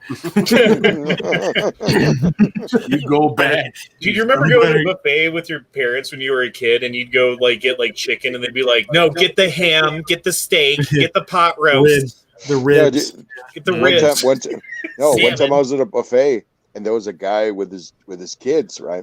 And they were eating, right? And the daughter was like, "This is all I'm going to eat." And he goes, "Is that all you're going to eat? Heck no, you're not what I'm paying." And all she had was like an egg roll and like maybe a couple of like, what do they call that? The equivalent of chicken, their chicken nuggets, sweet sour chicken. Oh yes, sweet sour chicken. Yeah. I was going like, or when you load up on salad and a baked potato, and you get to the end and there's king crab legs, you like dump it on the floor and load up on crab legs. Hell no. Oh, sorry, I accidentally dropped this all over the place. I'll fix it by eating $500 worth of crab. So this goes along this picture, this come in her, it is fun. Goes along with this one. Oh, this was pretty funny. Sure, you got the condoms, right? Me pretending to look for them like I had them in the first place. They gotta be here somewhere. Of course I do. If I keep patting, maybe I'll find it's gonna feel really natural. Here you go, Honda. We survived a pandemic. We'll survive your shitty Yelp review. Only accepting blessings. Yeah. I saw that. I just saw that. I didn't notice that. This is a really cool picture. I just picked this up because it was pretty cool. My grandfather and I in Tokyo, 73 years apart. That's pretty neat. Oh wow, that's awesome. Is that the same tree? I wonder. I think it's the same tree. Yeah, it's the curb there. If you reverse that picture, it's the high rise in Miami. There you go. Too soon? Too soon. It's not this too soon, and I think it's just become blasé.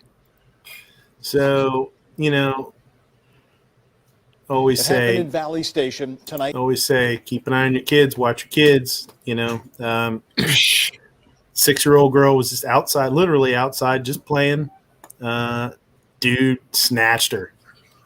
Dude stopped, snatched her, threw her in a car, and took off. A neighbor saw it, yelled inside to his dad. He said, "Get the car keys." They jumped in the car and followed the guy, called the cops, and the cops tracked him down with a partial license plate and the description of the car and stuff like that. Nice. So here's the cops. But man, dude, I've been talking to this guy in Colorado. He runs I don't know what you'd call it, a group or something called Colorado Ped Patrol. Right. And what he does is he goes online and has like pictures of, kids like 14, 15, 16 years old and makes Grindr profiles. And what you're supposed to do, right? Like you're on Grindr, you see this person who looks young, you're like, "Hey, how's it going?" And they're like, "Good." Like Chris Like, Hansen "How old stuff? are you?" And they say 14. Hansen. You're supposed to instantly ban them and report them so that they're off of the site because you have to be 18 to be there. But then these people, the pedophile dudes, are like, "Whoa, you're 14. That's interesting." Blah blah blah. So they make plans to meet up with a 14-year-old, and then this dude shows up with a camera and live streams it to YouTube. He's been doing it for like 4 months or something like that. Yeah. He's caught like 90 dudes in 4 months. Shit. Like arrested 90 dudes. He's had like 120 interactions, but like 90 of them have been arrested. Now he's having to like get caught up with all the court cases because like the first cases are now getting to court. So he's got to show up to court and give evidence and tell the court what he did and follow through and make sure that these guys actually do jail time or get help or whatever. But I think it's amazing. Yeah. Yeah, I'll help him right off the cliff. Hey, what's this thing I heard about? I haven't really looked into it, but I've been seeing memes about people saying something like somebody was saying, "We're coming for your children." I don't know. That's gay orchestra or something, or gay choir. That was that song. Yeah, they made a quote unquote a joke song about trying to indoctrinate your children into the gay lifestyle. Okay, and it got yanked. They caught a huge backlash, and they ended up yanking it down. Yeah, I thought the pedos were going like, "Oh, we're going for your children now," this and that. I was like, "Oh my god, if they're doing that, that's gonna be crazy." Yeah, I didn't really know much about that. I just saw like a meme that that came out, and I thought something was going on or something. Mm-hmm. I like this T-shirt. I want to get this T-shirt. Cool. Stay strapped to get clapped. George Washington, probably. It'd be funny if that was an actual Washington quote.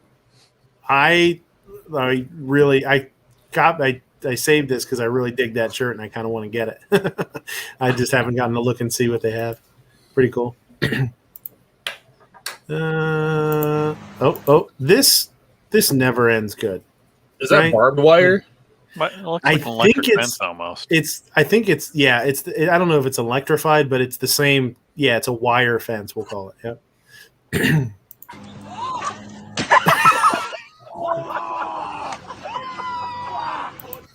I mean, the post was right there. Yeah. Yeah. Right in the dick. 10-year-old me. When am I ever going to use long division in real life? 34-year-old me opening daughter's backpack. Oh, you son of a bitch. Oh, shit. Here we go. Oh, here you go. This is a nice profile. You're talking about Tinder and Grindr and stuff. Will, 33. I like curvy girls. I have a dog. Her name is Precious. She's my world. My hobbies include midnight strolls, collecting insects, kind of nerdy, but it's what I'm into. Making my own clothing and dancing when nobody's looking. Dry skin is a deal breaker. I love Bath and Body Works for the sole reason that their lotion comes in a basket. I date me. Oh, Jesus. That's got some effort into it. I like that. I wonder how many respondents he got. No doubt. All of them. Prescription drugs found in child's Happy Meal. 2 McDonald's employees arrested.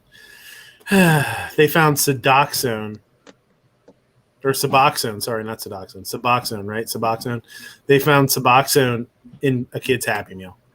A mom did. And she went bananas, which she truly 100% should. Was it hers? Dude, could you imagine if your kid ate something like that? Holy shit. Dude, I'd rip that place to shred, burn that fucking McDonald's to the ground. No doubt. Dude, when I was a kid, we found a razor blade in my Happy Meal. Well, that's different. I mean, that's no big deal. Yeah. I mean, kids back then were tougher. We were all tougher back then. I don't know. We should have screwed the crap out of them back then, though. And then Back invested in my day, we Bitcoin. found syringes in our Pepsi cans. Yeah. Here's Skylar's mom's at it again. Uh-oh. Furious about Asian man's unleashed dog lures pet into traffic. This bitch needs to get slapped in the mouth. Now, okay, there are leash laws, I'm sure.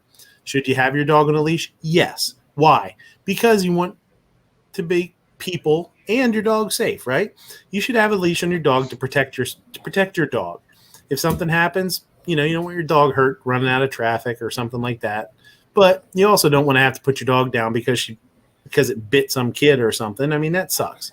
But so this guy's walking with a dog not on a leash, and she don't like it one little bit. Snap, snap, snap. Oh yeah, which country is that? Bola, come here. Bola, come, Bola. This bitch runs out into traffic, into the road, clapping and gets the dog to follow her out into traffic. What a fucking bitch. Come here. I mean, I'd probably just start punching, honestly. And then I would take my dog and go home, and hopefully no one recorded me.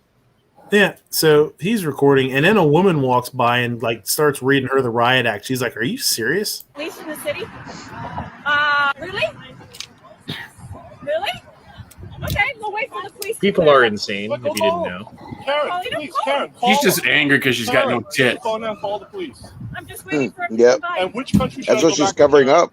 Huh? Look at that. She's covering up her tips. Now you're transitioning. So, hey, I'll say this: if I mean, New York's there's a lot of traffic there, man. I think it's responsible. You should have your dog on a leash. I don't care how good your dog is, for sure. So I could definitely see myself or my wife, especially because she's such a pet person, saying to somebody like, "Hey, you should have them on a leash, man. What if something happens and your dog gets hit by a car, man? You'd feel horrible." But I mean, this is a little extreme. Wouldn't it be funny if she got hit by a truck right then, and the dog just instant licking the blood out of her mouth? Yeah, and the dog was like, "Huh, son of a bitch! I should be on a leash." I guess I'm just Now, I don't remember what this one is. too tough to cry. I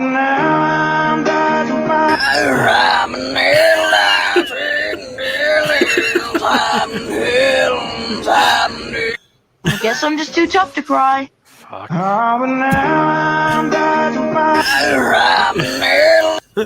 I forgot what it was. That was pretty funny.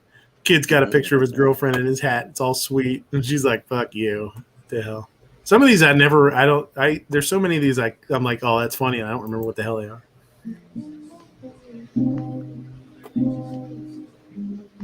Oh my gosh, she's so gentle. This would be me in a relationship if my boyfriend was gaming for a long time. Oh, sorry, did I just unplug your game? Yeah, because I've been waiting for 3 Barf. Oh, here you go. This overly dramatic lane change. You see me It's called. He's like, oh, wait, I got it. Oh, I'm over here now. I'm over here. Everything's good. I was just coming over here. I just wanted to do it like in a cool way. Look at me. People change lanes in Michigan. Wait, Michigan has roads? Look at me. I'm fast and between furious. the potholes, yeah.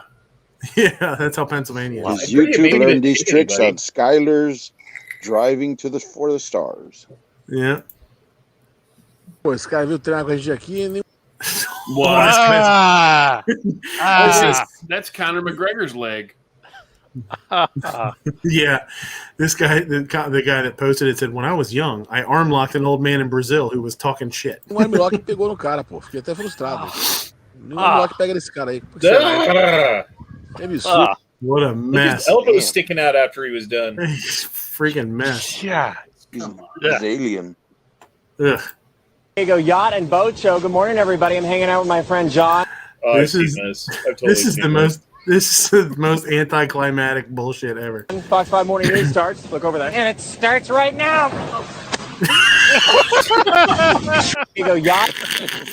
He was so excited. He's like, it starts right now. Slams his, Hanging out with my slams friend head John. first. Fox 5 Morning News starts. Look over there. And it starts right now. You got to give her some gas, bud. Oh, this one is pretty good. Boy, the placement is funny. I like all carnival games, but Duck Duck Anal is my favorite. I mean, that would recontextualize a lot of things. Yes, sir. Can't catch me. We got to ask Clovertack about this one. Is selling pickles in a movie theater really just a Texas thing? Like, I can't imagine going to the movie and not getting a pickle. Like, what? This guy's like, what the fuck is going on in Texas? Yeah, I think that must just be a Texas thing. Do you know what they eat in Taiwan? Fried chicken tongues. Oh, yeah? Yeah, so like you get like this like 3.5-4 inch long chicken tongue, and it's got a bone going down the middle and like nice crispy meat on both sides, and you put the whole thing in your mouth, and then you like kind of hold on to the tail part of it and like put it between your two front teeth, and then just pull the bone out, and all the meat stays in your mouth. Damn, after that description, I damn near might want to take a 5-minute break here, guys. You get a whole bucket of them. They're delicious. No, a whole bucket of dicks. How would you like to be the guy that cleans the chicken tongues? Like, yeah, right. Or duck or whatever. I don't know. What are you doing? Peeling duck tongues. Peeling chicken tongues. He likes bones. When you take 3 Tylenol PM and try to crank one out before falling asleep.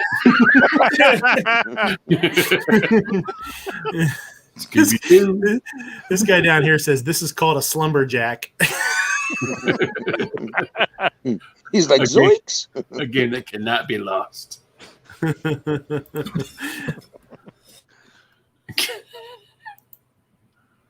Oh, Jesus.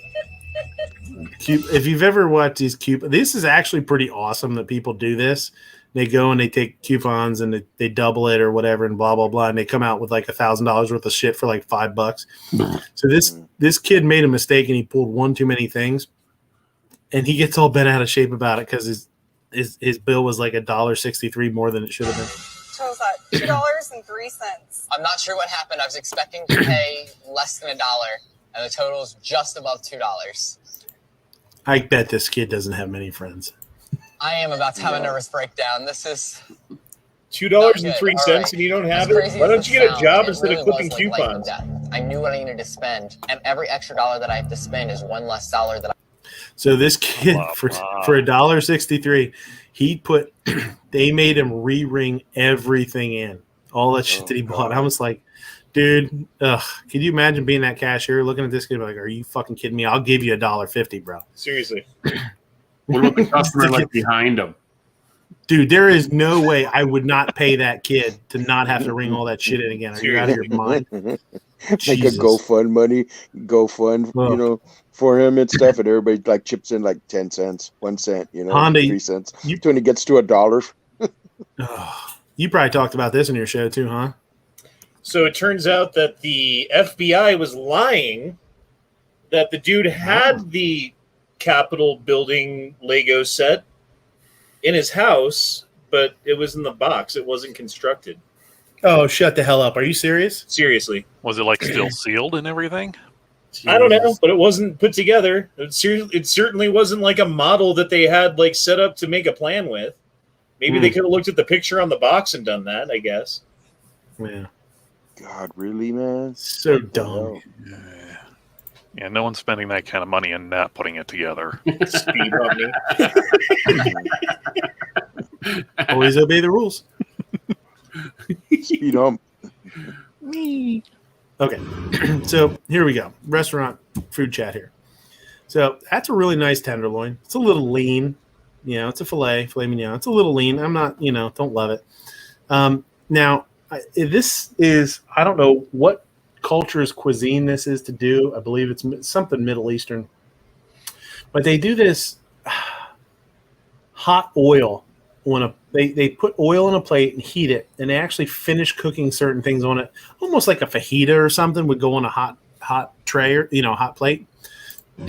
But this shit just bums me out, man. Like, you're gonna grill it and take your time, whatever, and then cut it, and it's still super rare, right? It's like blue steak, yeah, right. And then they use a plate with this hot oil, and they just slap it on the plate. And I'm like, dude, that's like fondue.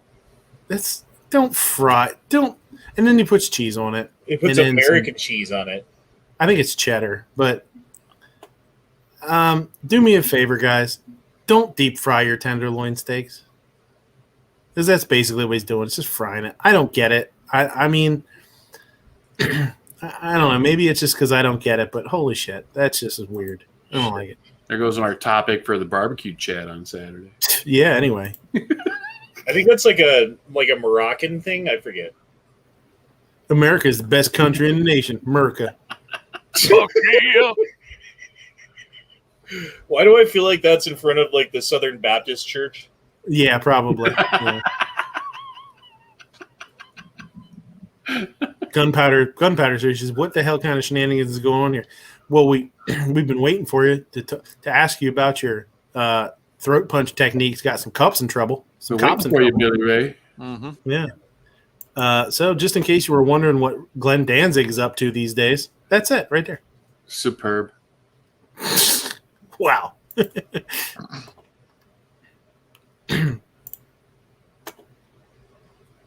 Okay, so and this was a Pincus post too.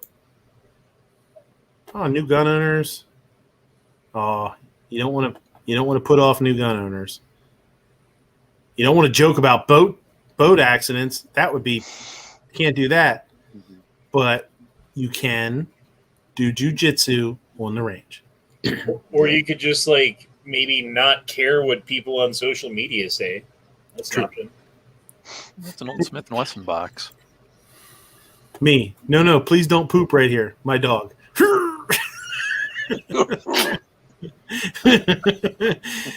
a poop, brother. Sorry about the carpet, brother. What you gonna do, brother? This 24-inch python's on your carpet. Or you yell at him, and instead of one pile, you got 10 piles. Yeah, you got to drag it. Yeah, you're gonna start running across. Yeah. Yeah. I would have waited in my car up to 2 weeks to see who walked out to that car. There's got to be someone's grandma. No one's named Pauline who's under the age of 80. In Walmart parking lot. In fact, Pauline is my grandmother's name. Like, is your grandma on Instagram, by the way? Because I'd love to tag her in this. You want to tag my grandma? Absolutely. In this, I would. What's her handle there, Honda? Let's throw it down here in the comment section at Honda's grandma dot whatever. I mean, she's up in heaven now, judging me and very upset. Oh, so her Wi-Fi's bad or something? She can't. Okay. Well, she got Starlink up Wi-Fi's terrible up there. I don't think they get one bar. Well, Starlink should be. When he has a hairy chest and wears socks. What socks with his Crocs?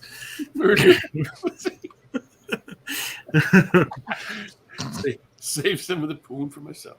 I mean, that's the kind of Valentine's Day gift you want to get. The eye is a wiener. Angry. Hell yeah, that'd be a great thing. I mean, yeah, that'd be awesome to open up a box and have that. I don't even like chocolate covered strawberries that much, but right, I'm not even going to eat it. Yeah, who cares? I'm not reading the message and doing it. Not the strawberries anyway. My neighbor told me coyotes keep eating his outdoor cat, so I asked how many cats he has, and he said he just goes to the shelter and gets a new cat afterwards. So I said it sounds kind of like he's just feeding shelter cats to coyotes, and his daughter started crying. He's not wrong. Yeah, that's pretty horrible. Dude, my buddy had a kangaroo when we were in high school. He had a pet kangaroo, right? Because it was like there's a breed of kangaroo, I guess, that you can have as pets. Never thought I'd have a conversation on my show that started like that. So the kangaroo got away. Like it ran away from home or whatever, and they couldn't find it.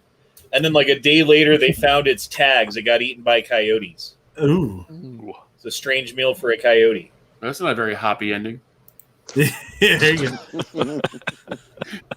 Oof. Cue the dad jokes, right? This Honda, here you go. There's another one. Here's another restaurant one that's gonna. Oh yeah, me pushing cup against any ice dispenser. Ice dispenser. Wait, you want what? Ice? Hang on. Okay, you can have 2 cubes, but that's it. Me pulling away cup, ice dispenser, and also these other 23. Take them quickly. There's no time. Mm-hmm. Yeah, here's 2, and then all of a sudden it's like a bucket full of ice, and you're oh shit. It's like the freaking ice machine just cut loose. Our ice machine at my old job every once in a while would spit ice out the top when it would drop it. It's funny. You'd be walking by, and it would bounce an ice cube off the top of your head.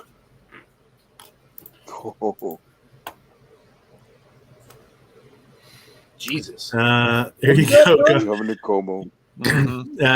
Governor Cuomo, Governor Northam, Governor Pritzker. There's Newsom and Whitmer. There you go, Moo. There's your old lady there. She got a snotty nose. You need to wipe that nose. Fuck that bitch. It's terrifying. What is that from? I think it's Ernest Scared Stupid. I don't know. Or Ernest. Oh, yeah, Ernest Scared Stupid. Yeah. Yeah. Looks like a killer clown from outer space. That's fucking nightmare fuel. Okay, so I watched a video on killer clowns one time, and the clowns that they used were also used. They reused them in some other movies, and this must be one of them, because that is definitely one of the clowns. Yeah, that looks like. That's why I mentioned it. You know, there was another movie. I don't remember what it was. It had like three of them, and they were just painted like trolls like this. So maybe this was it. But yeah, they were the killer clowns. They nothing was changed about them. They just repainted them. Fun fact. I watched Killer Clowns from Outer Space when I was way too young for it, and I've been terrified of clowns ever since. Yeah, they're pretty creepy for sure, man. Y'all want a glass of Pilk? Pilk. Laverne and Shirley. That's right. Laverne and Shirley, man. I remember that. I've never tried it. I've always been scared to mix Pepsi and milk together. Oh, it's good. It tastes like kind of like chocolate milk in a way. In Texas, they do Dr. Pepper and milk or something like that. They do Dr. Pepper and everything in Texas because Texas. Yeah. Texas is good. It's awesome. Oh, the Gun Collective. There's a lot of shilling up there, son. That's a whole lot of especially that bald dude in the middle. Every time I go on Twitter, I see like 15 things in the last 10 minutes that he posted to make a buck off of. If you have the Gun.Deals, the Gun.Deals app, every once in a while, not every once in a while, pretty often, you'll see use code Guns and Gear. There's one there. There should be a camera in every classroom, and any parent should be able to access the footage whenever they want to find out exactly what their teachers are doing and saying to their kids. I 100% agree. Yep. What are you trying to hide? I was thinking of like putting cameras and microphones on my kids one day and just like having it record, like without them even knowing. I think you have to be careful with that if you if you can record without audio, but I think it's illegal to record with audio without permission. I think. Yep. Depends on the state. Yeah, possibly. This is pretty funny too. Oops. My name's Sarah Jordan. I'm going.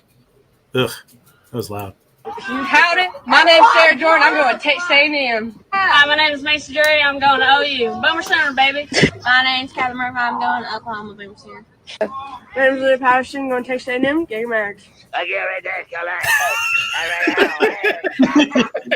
what language is that?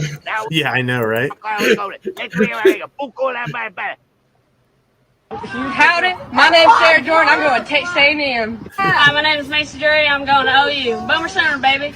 My name's Catherine Murphy. I'm going to Oklahoma Boomer Center. My name's Leah Patterson. Going to Texas A&M. Gay. Wow.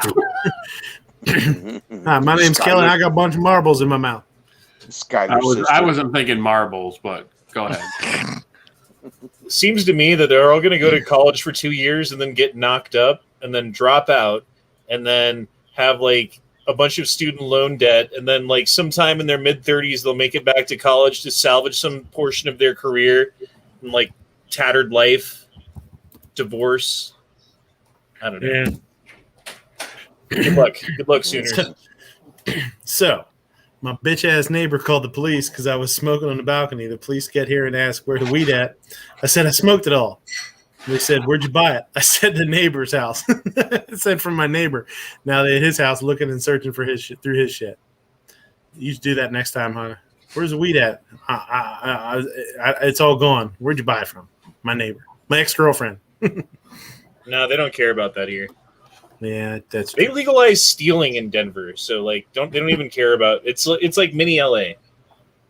Well, that was a California thing too. Anything under I forget how much money is a misdemeanor. It's not a under $1,000 there. It's under $200 here. So yeah, there was when that first happened. There was all these videos, a couple of videos that popped out of people like stealing shit. And actually, like keeping track of what they're stealing, so if they get busted, when they get busted, it's no big deal. They just pay a little fine and right. Well, no, the cops won't even come because they'll call them and be like, "Hey, these people are stealing things." Like, okay, and yeah, we're not coming. We're not busting anybody because the DA's not prosecuting, so we're not going to waste our time. Sorry about your loss. I didn't know this was the thing. Did my first ever rhino piercing yesterday, and surprisingly, it looks damn cute. No, it doesn't. It looks fucking weird. Anything that has it dangling from your nose just looks like you forgot to blow snot off. I'm sorry. Looks like a terrible way to lose a fight. Gunpowder. Oh my god! Yeah, can you imagine getting that ripped off?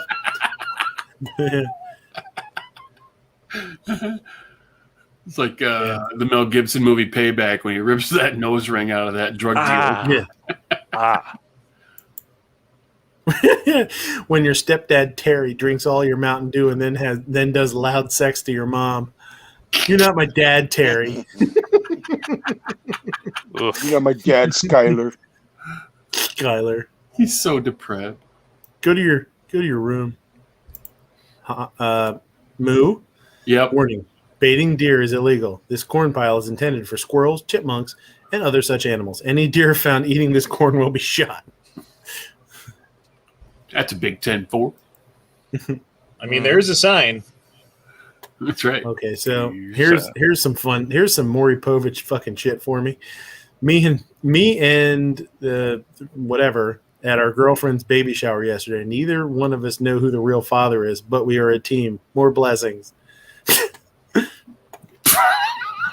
No. Nope. Nope. Wow. This guy says, I'm going to go with neither one is the dad. I like this one. This is real good. Rob Zombie is just Hot Topic Randy Savage.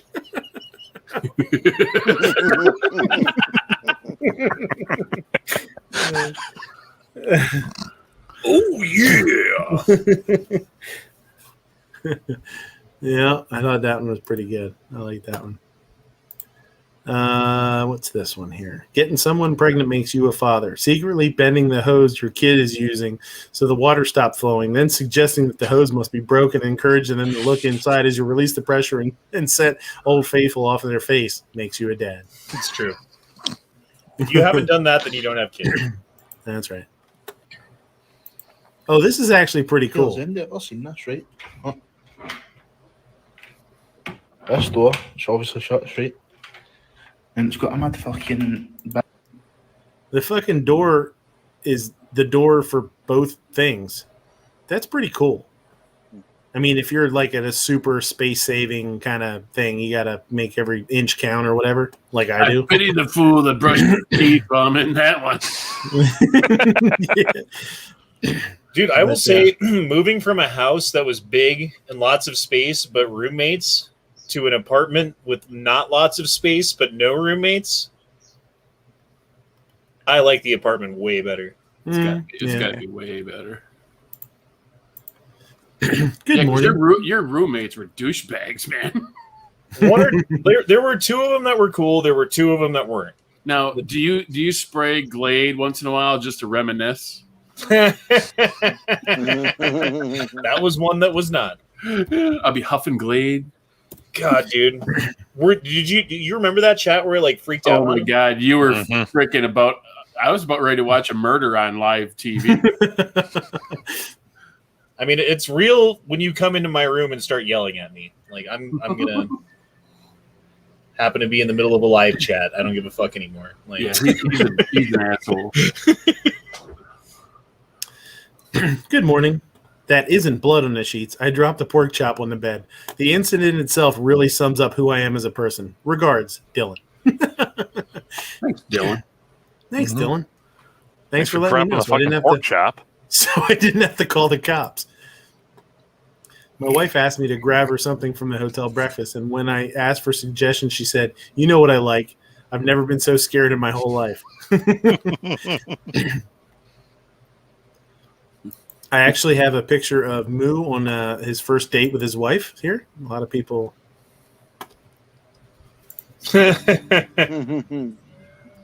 She was very gentle. Mm-hmm. And they said I couldn't hit dabs. See, now I feel bad about eating hamburger. Don't. I don't. They enjoy music and lay down on like blankets in the shade. I turned it off early. That cow he actually stomped her to death in horrible violence. I mean, look, you're playing with such anger. Yeah. Enraged. Why not chickens are assholes? I don't mind eating a chicken at all. Yeah. San Diego lit all the fireworks at once. Dude, that thing looks like a nuclear bomb went off. Dude, did you see the truck in LA? Like the bomb squad truck with all the fireworks? Oh, yeah. They confiscated a bunch of people's fireworks and then set them off all at once by accident and killed, they injured 14 people or something. Yeah, they blew up a bunch of people's windows and damaged cars and blew up their truck. Their blow-up resistant truck. This is pretty good. My wife hates being embarrassed, so we surprised her at the airport. Welcome back from prison, Mom. That's pretty funny. The kid's he's like, he has no idea that this is not a good idea. I think he's got an idea. He has no idea that she's going to be a single mom. Yeah, he's going to have to call. He's going to be calling. He's going to now have to say dad and other dad. So she has a sticker that says "Smash Capitalism" on her laptop. Smashing capitalism with a $1,200 Mac and $7 Starbucks drink. Smash capitalism. Meh. Man, could she get any whiter? Yep. I like the mullet too. The mullet's really awesome. Nice. This is pretty good. AOC donates casket she was buried in after being killed on January 6th to the Smithsonian. I totally died. I got killed. What did Max say? He reposted this. Oh, okay. Says, I normally don't do general politics, but when I do, I find the Babylon Bee to be hysterical. Yeah, their stuff is pretty funny. New reporters who survived. Oh yeah, this is one of the most ridiculous things I've ever heard. Reporters. This is such bitch acidness. Reporters who survived the deadly Capitol riot are still struggling. Some won't go back into the building. Several have sought therapy to deal with trauma. Many still aren't sleeping well. They survived. One person did not survive the riot. Well, two. One guy had a stroke, and Ashley Babbitt got shot because she did something fucking stupid. Well, I don't even know, like, any other circumstance whatsoever, Ashley Babbitt would have been investigated. We know the name of the person who did it. He would probably be brought up on charges because she wasn't armed, right? Like, trespassing alone doesn't mean that you can shoot somebody. And then not to mention that the people who were arrested are being held without bail. There's evidence that has been denied by the courts that would set them free. They've been denied the right to a speedy trial, and they've been beaten by guards on record. Yeah.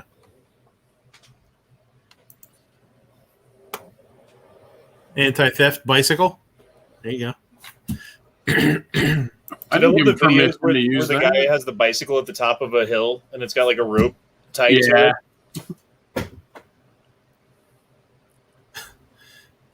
So I mean, that might be Moo actually just got his credit card out. He's trying to find where he can buy that thing. I accidentally hit that remote a lot. Yeah. Yeah, it's anti-theft even while you're riding it, huh? When you come back, you switch it off. Moo, I'm not sure scratcher.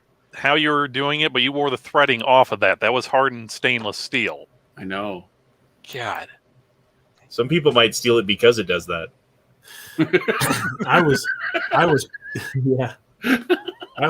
was quite flexible when I was younger. The kids at school used to call me Spider-Man because my uncle was murdered. That's dark. That's actually pretty good. I like that. Me, who replied, "No, you are first." My girlfriend, who asked me if I've ever been with a prostitute. Me, who replied, "No, you are the first." No. Oof. Honda, quick, incoming. When you're eating at a restaurant and see Gordon Ramsay walk in with a film crew. You're like, oh, shit. Beetlejuice. Oh, I'll be your waiter. I would love to wait on Gordon Ramsay and be like, what's good? Like, nothing. Absolutely. Everything's horrible here. Like, what do you want to try that's, like, the worst? I'll bring the worst stuff to you, okay? And then I'll just, like, order everything that I think's crap on the menu. And then he's like, you're totally right. Why haven't you been listening to this guy the whole time?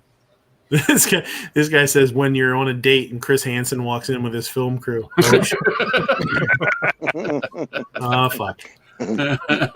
Are you sure you're 18, Rover? Reading the kids' meal menu. Yeah. There is an island of trash in the Atlantic big enough to be included on maps. For more information, just Google, just search United Kingdom. Oh, that's a bit rude, isn't it?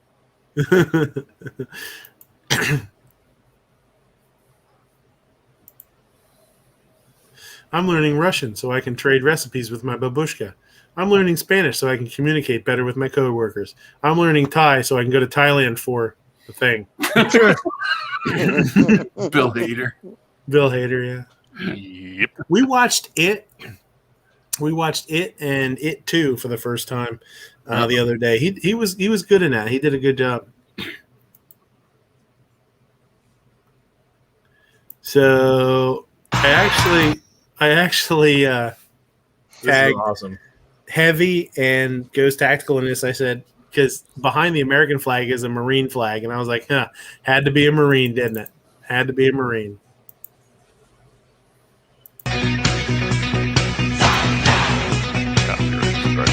Copyright. Right. Yeah, it gives a shit. Yeah. And in the comment section, this guy says, maybe you should have picked an American song. I said, Thunderstruck is American enough for me. He said, "This dude says it's an Australian band with a Scottish singer. You do the champ, you champ." And I said, "Hey, I'm just saying, I grew up rocking with those some bitches. That's enough for them to be honorary Americans, and I stand by that." Oh, this is a good one. Okay, once again, this could never go wrong. That position right there, the dolphin. He's gonna remember this when he's 40, and he says, "Man, why does my back always hurt so bad? Why am I 2 inches shorter now? Why can't I ever bend over without hearing crunching noises?"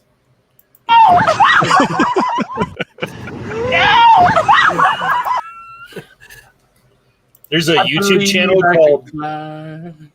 channel called Why Women Live Longer, and it has nothing but videos. Yeah. Yeah, I've seen that. What are you gonna do, brother?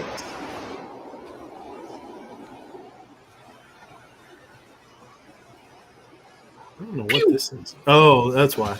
Oh yeah. Oh, guys, come on now. Come on. Oh shit. Oh shit. Holy fuck. That is pretty awesome to have that on video, though. You know, a lot of people wouldn't believe you that shit happened. I caught an eagle fly fishing today. No, you didn't. You need to have weapons to take on the government. You need F-15s and maybe some nuclear weapons. I think you need to have weapons to take on the government. You need F-15s and maybe some nuclear. This guy says Vietnam and 20 years in Afghanistan have entered the chat. I ordered one of those PSA F-15 Did you? nuke. That's lures. awesome. Yeah, we talked about them last week on the show. I'm giving it away. Oh, awesome, man. Yeah, they're pretty inexpensive. They're $80. Yeah, it's like a 12-week. I didn't know it was like a 12-week lead time because they got to produce them, I guess, or whatever. But okay. Yeah. Does this picture make you uncomfortable?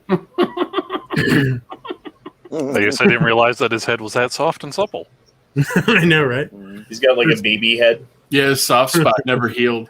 He likes it because it's family. Tastes like family. She gives a good head. Oh, what the fuck's going on here? So, like, I'm going to show you how stuffed to make an onions? onion bomb. Get out of here with that nonsense. And what you got my mini with? Cooking. I mean, sauteing. I just don't like undercooked. I can't get with the undercooked onions, and these are just like raw onions. Yeah, they're just. Yeah, it's weird. They're like microwaved, and then I'll have to make you one of my I chili never dogs. cooked an onion like that. Yeah. Anyway, that looks like one of Moo's chili dogs right there. I use twice as much onion. He gets the special onions that were by the nuclear facility. Onions are good. Gunman who killed Golf Pro in Atlanta had 2 dead bodies in the pickup truck. Burp, burp, burp. Oh, he could fit way more than 2 in that. Mm-hmm. Yes, that's a freaking long box extended cab. Rookie numbers. Slacker. That's a big boy, man. Yeah. Is that real? Yeah. Yeah. When did that happen? I don't know. Last week.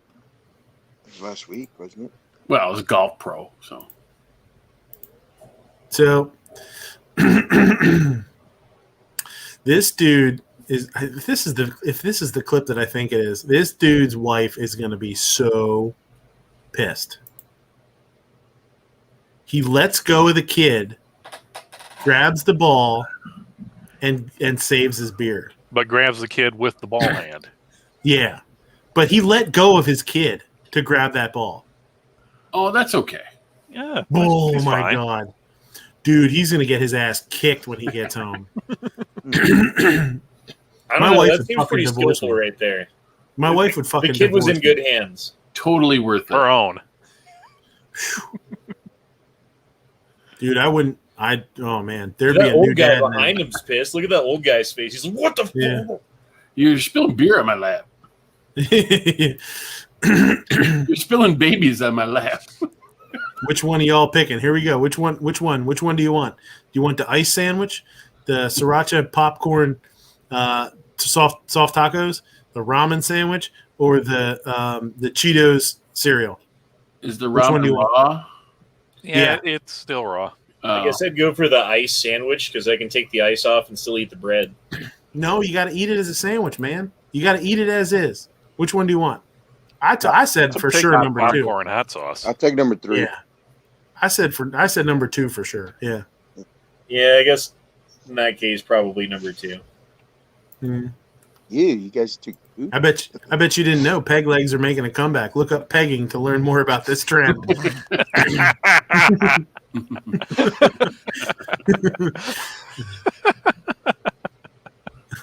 Damn it, Steve. What the hell is this? Please put that quote up. He said, Independence Day will be the most from John Adams. I don't know what the hell's going on. I think he's just cropped it weird. Woman sentenced to 102 years in prison for having sex with her daughter's male friends, 12 and 13. 102 years. I don't condone this shit, but 102 years. People go on murder sprees and don't get 102 years. If it was a dude who slept with 2 of his daughter's friends when they came over, or like her daughter's, you know what I mean, like girls that were friends, he'd get 102 years, and everyone would be like, "So what?" Well, that's what I mean, though. But being a woman, having a woman and being males, I was really surprised by this. Yeah, because there is a double standard for sure, you know. Mm-hmm. Was it South Park that did that? I think it was South Park where the kids talked about having like sex with a teacher or something like that, and the dads were all just like, nice. I think we you know what? I think we saw this one. Yeah, we watched this one before, but it's got to be going in the hair. God, dude. Oh. She thought she was fancy. Poor drone. Okay, I don't know what. I bet that really hurt. I don't know what the fuck's going on down there in Australia, but shit's going totally bananas. Ugh. A rodent plague? You know what they need to do is just like bring in some other animals that eat rodents, and then they can release those. And then like when those become rampant, then you just get the bigger animal that eats the rodents. And then pretty soon you'll have like dinosaurs running around or something. I just think that Australia has so much fucked up shit that nothing that you bring there is going to survive. Well, that's not true because the rats survive. The bullfrogs do too, because the bullfrogs have like poison in their skin, and the natural animals eat them and then die and stuff like that. The ants. And then cats, like the domesticated cats that go wild, they go out and eat everything in the outback. Austrian man who felt nip on his genitals finds python in toilet. Jesus Christ. A nip. Just a little nip. I think I saw one of those in my toilet this morning. Yeah, but yours was an Alabama brown snake, not a python. I'm 53. My nuts were stuck in the hole. How many times we have to tell you? You flush after you stand up. Do you just like drape them over the front of the toilet if you have to poop? Or, like, how do you do that? It looked like that Vin Diesel meme. That's where they got the idea for those truck nuts. They actually looked at Moo's toilet. I was reading my garden. Moo, you should get a set of those truck nuts and super glue them to the front of your toilet and wait for your wife's reaction. More money. How does a python get into your toilet? Probably came out of there. Wow. Who knows, man? It depends. Oops. Crazy shit happens. Gunpowder says, "Oh, don't be dramatic. It was just a python, not like it was a rattlesnake." Uh-huh. Let a python grab a hold of your taint, and we'll see what the fuck happens. It was a ball python. Yeah, there you go. There you go. Oh, let's comment that.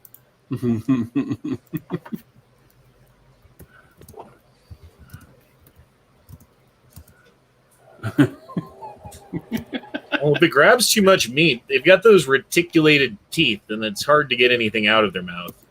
Mm-hmm. Like you just have to cut its head off and you just got to flick its head.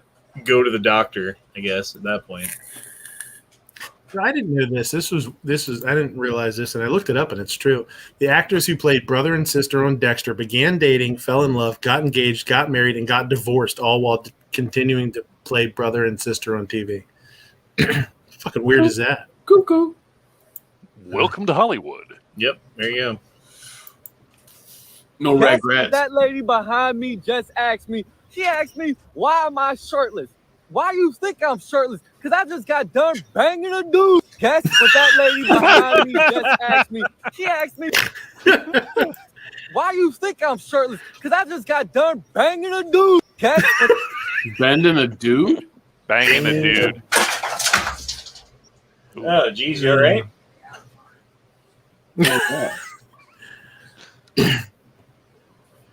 That was the neighbor that Honda had. That's that guy over at Honda's house. He was like, "Oh shit, I'm on the interwebs." I had spilled my drink. Oh, here's the that thing. There's the Honda. This is look at the comment section here. There's me.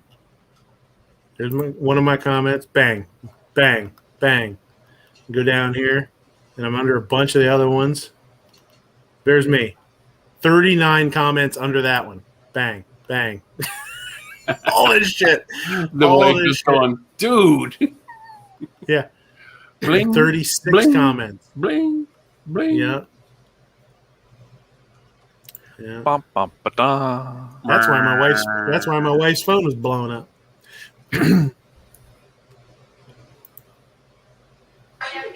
I'm not going to answer any more questions on Afghanistan. Look, it's 4th of July. I'm concerned that you guys are asking me questions that I'll answer next week, but this is a holiday weekend. I'm going to celebrate it. There's great things happening.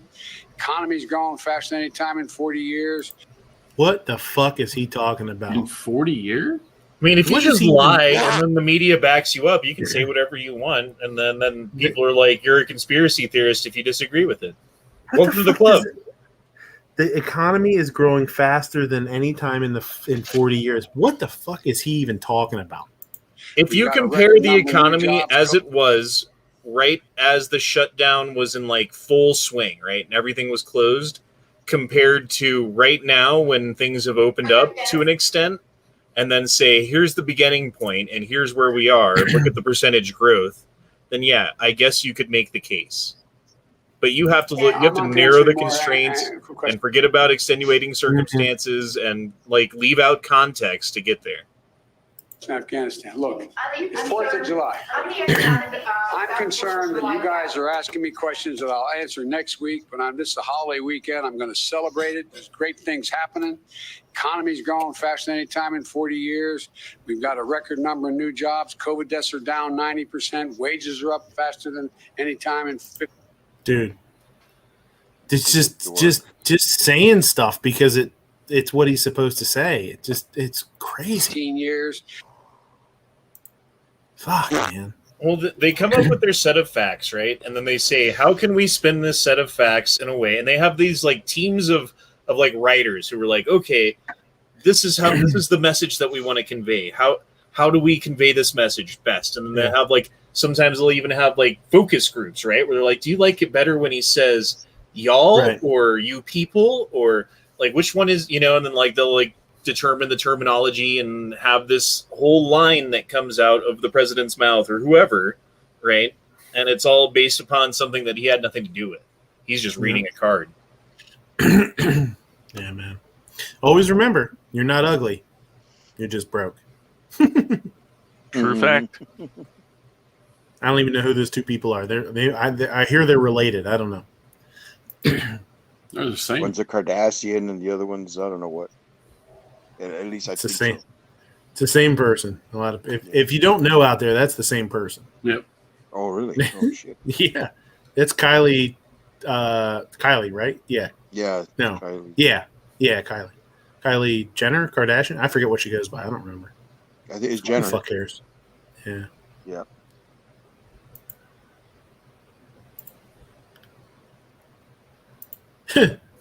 Every dead body on Mount Everest was once a highly motivated person, so maybe calm down.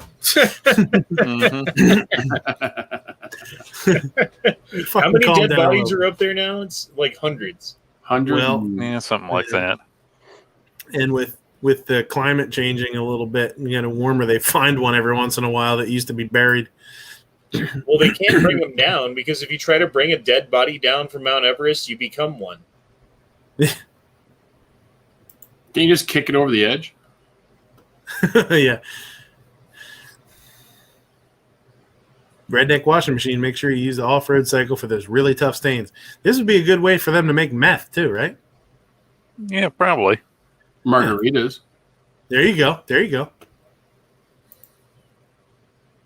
Alabama high school teacher gets 10 years for pleading guilty to having sex with 2 students. So do you get... You're supposed to get 10 years or 102 years? I don't know what the fuck you're supposed to get. Well, it's Alabama. That's a big difference. It's a big difference. That's true. It was probably your cousin, so they didn't make a big deal about it. Roses are red. Cows eat grass. What's Tim's house because she...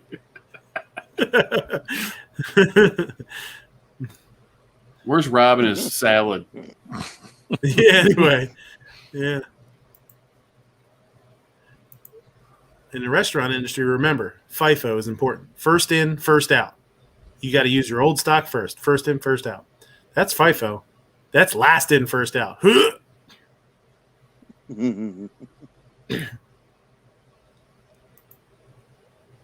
Revolver says, that's like one of those things that the manager puts on the wall, and he's like, now remember, people, to grab the old ketchup bottles first. Yeah. And you're just like, shut up. Here you go. Fuck it up, Barbara. She tried her best to help, and I get the feeling you were probably a bitch about it. I hope they don't fire this young lady because you're impatient, and I expect perfection from a fast food restaurant. I can't imagine how you act in a nice restaurant. Barbara Lynn Joy. Do your teeth fall out when you're eating? Lashana Gorell. I would ask your man. I would say ask your man, but I just went through your photos and it looks like he left your ass after he knocked you up. Barbara's feisty. Jesus. Mm-hmm. Yeah. Can I get a discount? I served in World War II. Yes, sir, of course. Old guy. Danke. Everyone in the store. Whoops. Did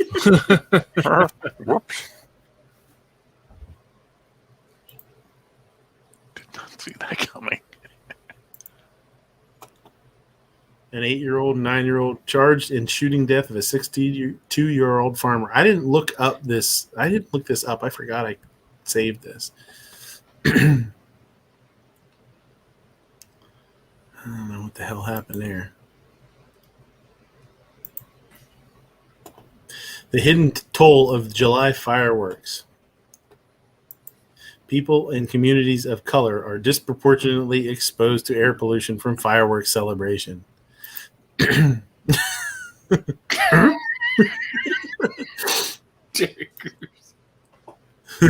President Camacho. Yeah, President Camacho.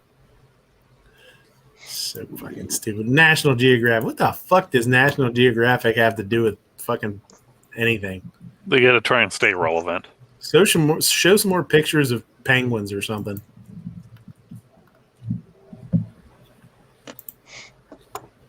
And there are massive fireworks. This was awesome. Every direction that you see here, Jasmine. California politicians. No fireworks this year. It's California responding with just fucking millions of them. That's cool. Mm-hmm. It's awesome. Looked like my neighborhood, though. Revolver, yeah, I saw that. Did you see the kid that grabbed his hunting rifle and killed the guy that was attacking his mom in the house? Yeah, I did see that. Yeah, was he like 12 or? Yeah, he was pretty young. Yeah. And it's awesome, and it's great that he could do that. But what a shame for that kid to have to live do with that the rest of his life. Yeah. Yeah, to have to see that and to have to make that choice.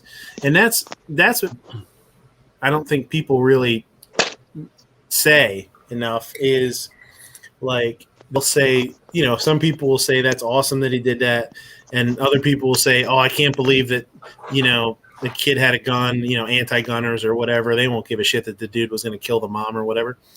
But I don't think a whole lot of people look at the fact, like, that's a real shame that that kid had to do that, and he has to live with that forever. And who knows what that does to that kid psychologically too, Yeah.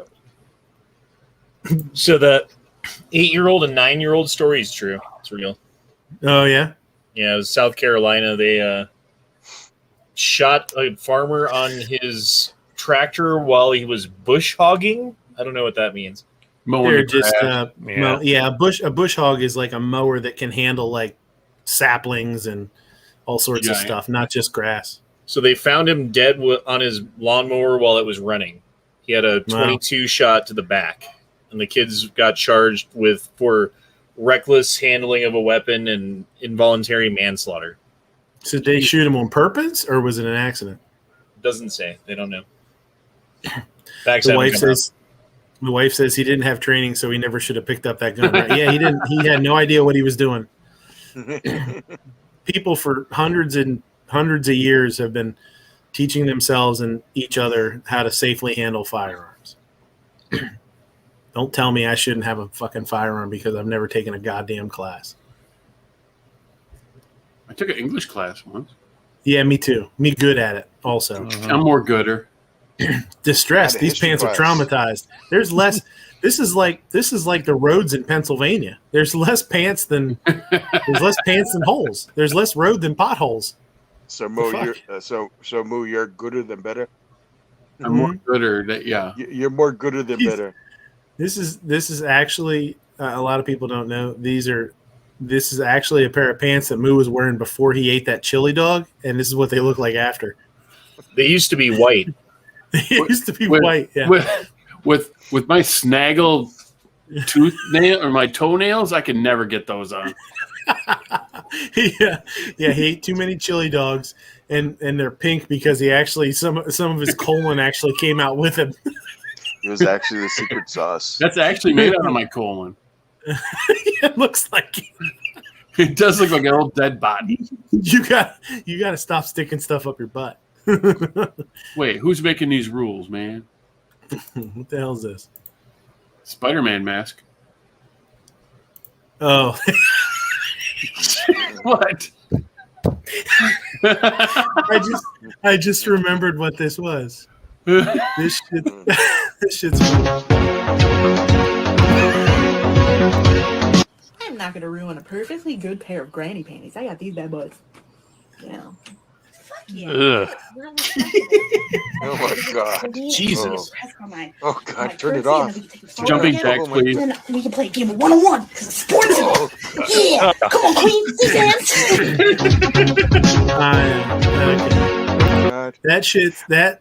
That shit's funny. I don't care who you are. I'm like Al Bundy right now. Oh my eyes, my eyes. I gotta call my sister. That shit's funny though. I'll tell you what. Good for her for fucking throwing it out there and being funny. Here's another one of these, like these stupid ass signs. She's broken. She's broken because she believed he's okay because he lid. Like, what the fuck is that even supposed to mean? And then down here it says Sabrens beef.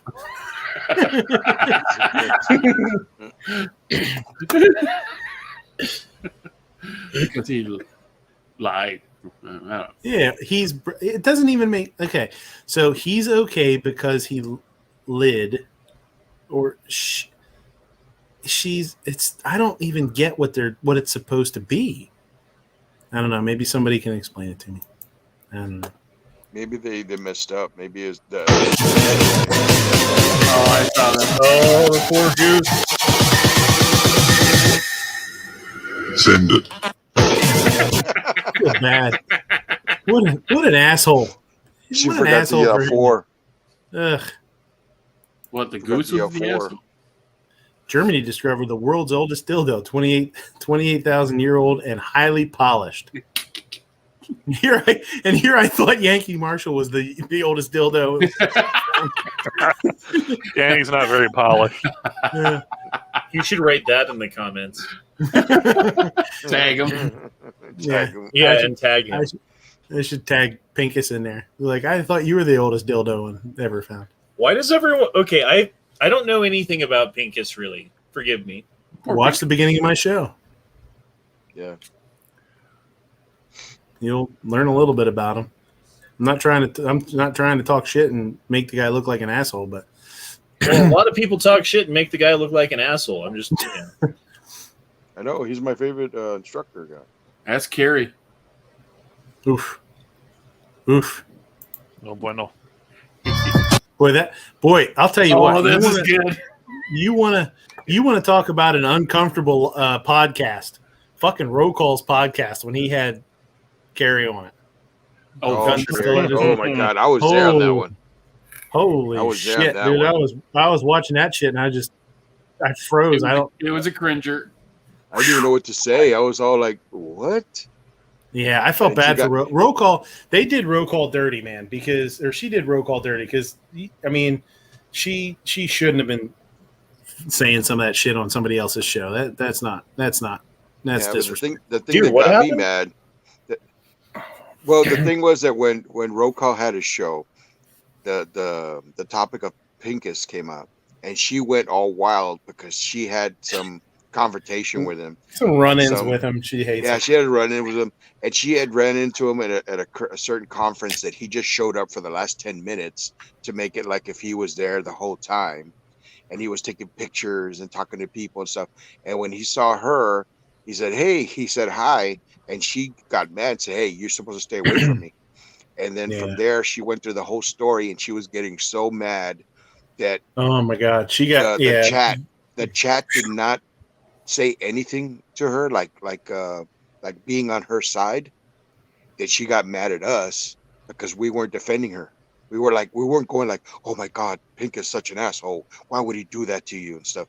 That she just I'm noticing in the chat that none of you guys are saying anything, and we're like, "Dude, I was shocked. I didn't even know what to say." I stopped texting and stopped chatting. I was like, I'm just gonna sit here quietly and let this stop. It was really weird. Yeah. And see, that was the first time I've heard about anything negative about Pincus. So I was kind of like, "Oh my God, what's going on here?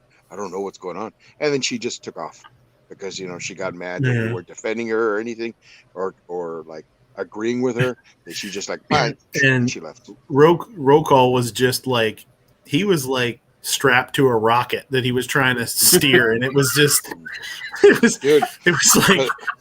was like if you sat on a Sidewinder missile and said, "Go ahead, he's like, I'm gonna steer this to the destination," and it's like, bullshit. Yeah. You're gonna ride that son of a bitch, and that's the best you're gonna do. That was rough. The thing is, on that show, Roll Call started talking about his experience when he was in the military.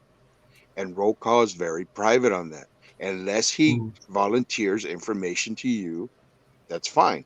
But when that chat started giving him like, "Oh, I experienced this when I was in Afghanistan," or this and that or whatever, and it started getting him kind of like riled up a little bit, and he kind of like had to like stop, that where I was like, "Oh shit," I know how Roll Call's, with his background in the military, he doesn't like to talk about it, and he had to make that chat private because with the whole thing going on. I mean, he couldn't edit it.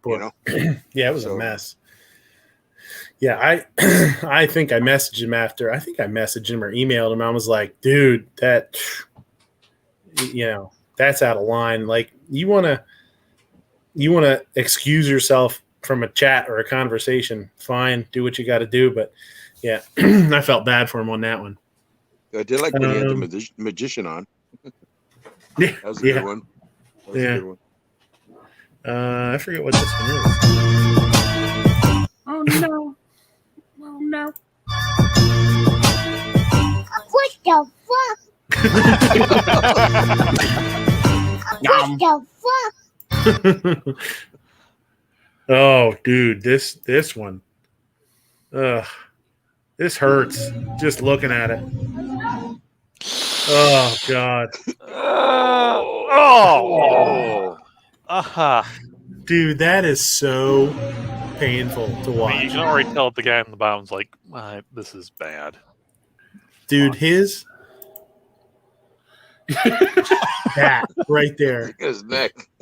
Look at his fucking throat pops out, man. Goodbye vertebrae. Yep. Ugh. Oh. What the hell is this guy thinking of doing? Popeye has 4 nephews named Pupai, Pipeye, Peepeye, and Poopeye. Who the fuck? Who the fuck named these? It was the 30s. Yeah, who in the 30s took a bunch of opium and named a fucking kid Poopeye? Oh, you have Peepeye. You have Peepeye. Peepeye. Peep-a, peep-a, peep-a, Here you go. Here's your. There you go. His Bomb dad's Squad. name was like Poop Deck something or other.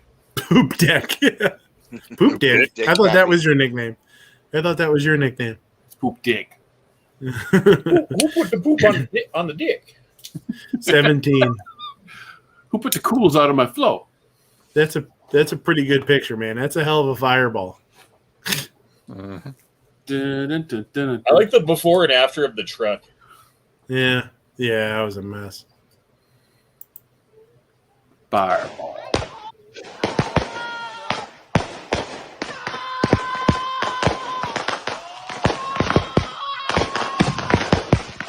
Guess what? That's not going to work. Yeah. No. Yeah. It's going to make me go get the other stash. Yeah, I'm lighting them all off now. Yeah. I was going to save Yeah. stuff for next week, but I'm not anymore.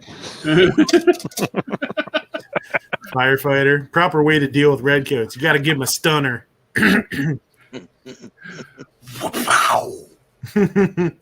Where's little Jolly now? Yeah. M. Gabriel, yes. Whoa,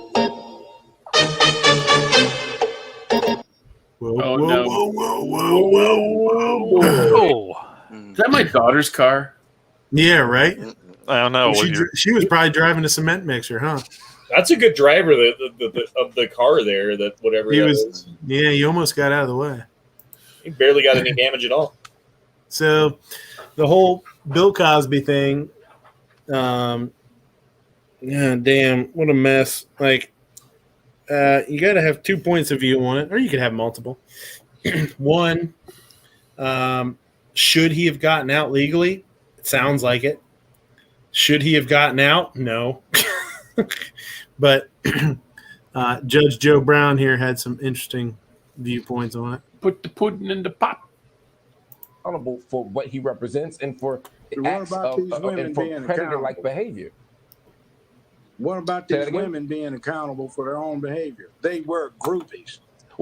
Sex, drugs, rock and roll, sex, drugs, rap, sex, drugs, baseball, football, basketball. So I don't know if Joe Brown is a friend of Cosby's or something, but holy shit. All movies, television. See. Yeah, It's but called right now being I'm talking about Bill groupie. Cosby. I'm saying We forgot what that term meant. Sex, drugs, rock and roll. The bimbos come to the party, they hang out, they get drunk, they snort lines of blow and Look at the dude's face. He's like, what? Well, I mean, You're saying. if you're trying to make the argument that like it's better that 99 men go free than guilty men go free than one innocent man goes to prison than the other way around, then yeah, like that's an argument. But saying what he's saying, Jesus.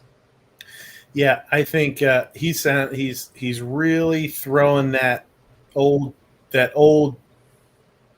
argument, the controversial, you call it argument, is, well, look what she was wearing. She deserved what she got. or something. You know what I mean? It's really coming off like that.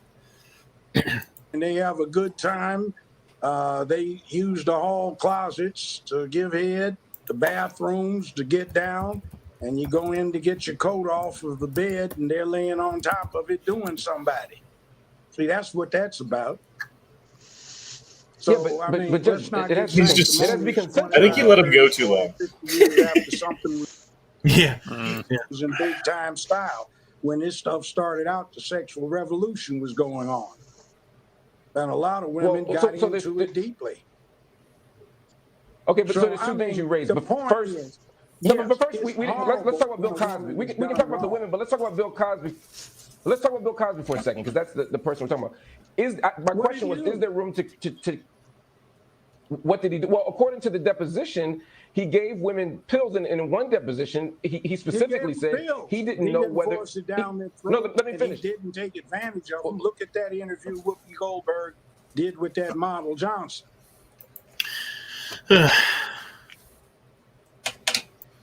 Remember, kids, leave a Budweiser and a rifle out for Kid Rock tonight, or he won't bring you any fireworks.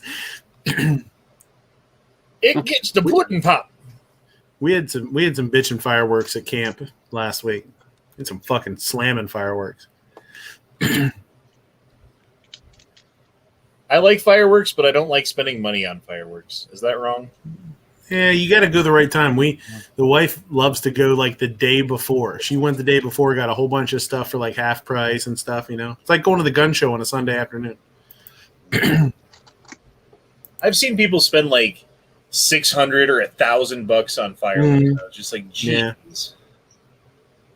The AR-15 is a weapon of war, useless against the military. Which one is it? You can't have it both ways. That's true. That's a good point. Here, look at this. I never noticed this before. If you turn the Chicago Bulls logo upside down, it's a robot having sex with a crab. I thought he was reading the Bible. He might be banging the Bible. I don't know. It's the Necronomicon. It's on like a horn table. Revolver says the judge is actually right. I'm not saying that those women weren't there to party with Cosby and do whatever. But I don't know. He admitted in the civil case to doing some shady shit. Oh, here's another one of these. There was two of these. I forgot. Oops. Go Tigers! Hi, my name's Trina Barker. This is kind of the opposite. Instead of marbles in their mouth, they're just like annoyingly chipper.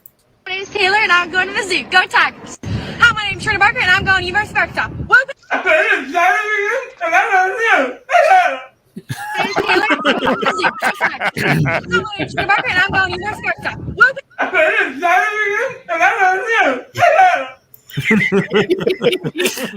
What he said.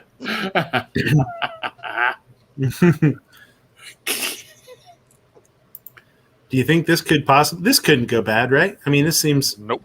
This seems straight. Yeah, no big deal. Oh, Jesus Christ. What was that move? That wrestling move? Okay, you got to watch it. You got to watch it again, and watch the guy in the middle when he realizes that she's just been like choked to death by this thing. He does a little hop, and it's pretty funny. What happened? What happened? I like his little skip. Watch.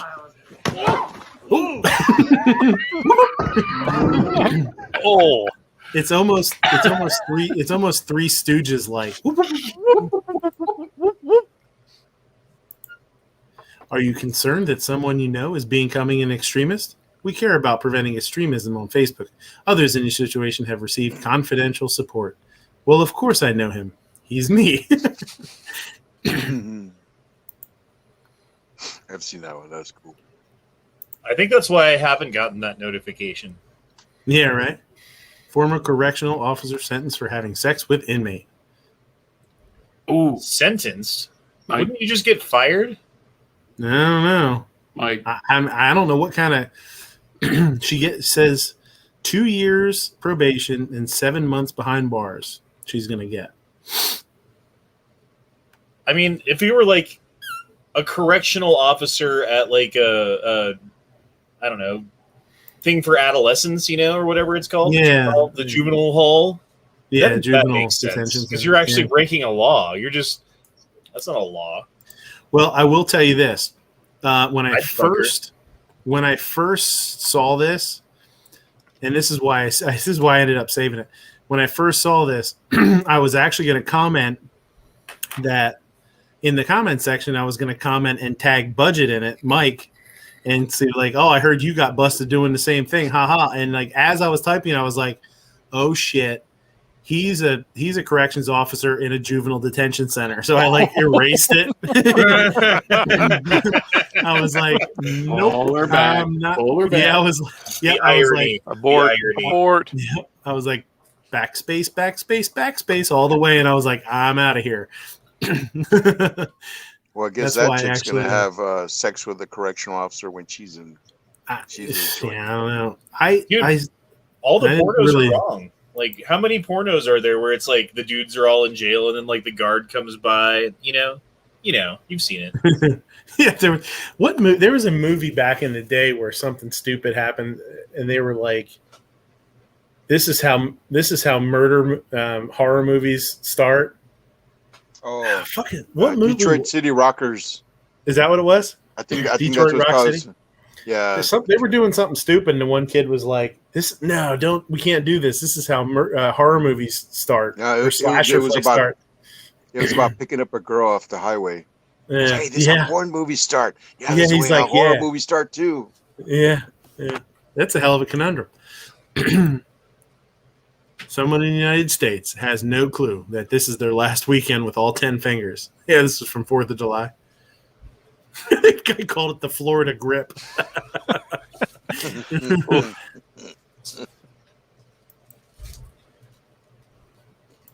All right. Well, did you know when the man for the McDonald's see this is one of those where somebody foreign must have written it, and it's like crazy.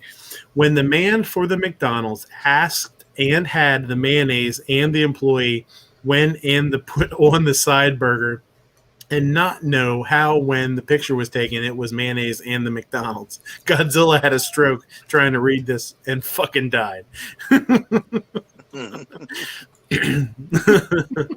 Google Translate for the win.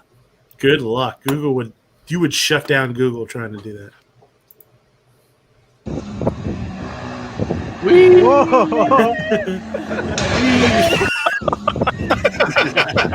Whoa! He hit that shit pretty hard. Says, oh no, they said it would come in a discreet package. Oh yeah, I remember that one.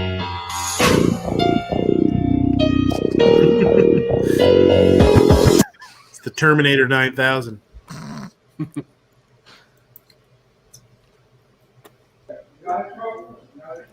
Says this is what liberal policies have done to our law enforcement officers backing down from a bad guy with a gun. Hey, my man, do not do that, my man. You want to shoot me? Yeah, I do. Fucking A. Yeah, she's like, what are you going to do, shoot me? He's like, yeah, I am. Fucking shoot that guy in the face, man. I think barbecue's in the back room. Again? He's always back there. Creeping around. Creepy son of a bitch. Creeper. I was looking for inmates to bang. No, actually, when I worked there, we had a serious problem with that. Because we'd always have per diem officers. And when I got hired, they told us they had a female officer out of each per diem class sleep with an inmate for the last 5 per diem classes in a row. My per diem class was the first per diem class to not have any females hired. And then the one that came in after me, same thing happened. The facility I worked for wouldn't actually prosecute. They'd just be like, yeah, you need to leave forever. but it's actually a federal offense because you got deals where you'd have guards that would say, "Hey, you want extra whatever the hell we can give you? Well, you're gonna suck this or do that or shit like that." Is no bueno. Mm-hmm. Yeah. Again, I would think you get caught doing that, you get fired. It's like problem solved. It's not happening anymore. You're out of a job. You're disgraced. You can't get a job in the entire industry anymore because you're like, who was your last employer? Oh, the Colorado State correctional facility. Why are you not there anymore? Well, because some people did some things like banging dudes. Just checked out the charges, and I had to get her off. You think like that, but how many police officers go and do something where they're like, yeah, you can't work at this agency anymore, but they go the 2 towns over and they're working at another agency now. I wonder how many women who get jobs at a correctional facility do it because they are horny for like gangbangers or whatever. I don't know, but that's got to be a tough gig for a woman. I mean, and I'm not trying to sound sexist, like a woman can't do a job or whatever, but man, that's a pretty intimidating job for a female. And when things get ugly and they got to throw people around, dude, that's an intimidating job for a dude to do. Yeah, for real. That would be a tough job for a woman, man, for sure. Here's that cookout again, too. This guy's comment that posted it, or first comment says, yeah, because it's not like the entire economy and supply chains were shut down last 4th of July. Yeah, everything was more expensive. Actually, for things to only be 16% cheaper is actually really shitty compared to last year. I thought it was 6% cheaper. Well, no, it was 16 cents. 16 cents. I don't know what the percentage would be. 16 cents if you spend how much? Now it's Res 15. Speaker Pelosi, Maxine Walters, and Chewy Garcia. Walters and Chewy. Yeah. And that's not the only mistake. I think he makes another one too. Oh, hey Chewy, how are you, man? How are you? Great to see you. Senator, I hope. Senator, I hope. The fuck? Are you guys filling out some applications? Yeah, what the fuck, dude? Speaker Pelosi, Maxine Walters, and Chewy Garcia. They've been in government together for like 300 years, and he's like, Maxine Walters. Good job. Oh, here you go. We elected Fire Marshal Bill. What the fuck?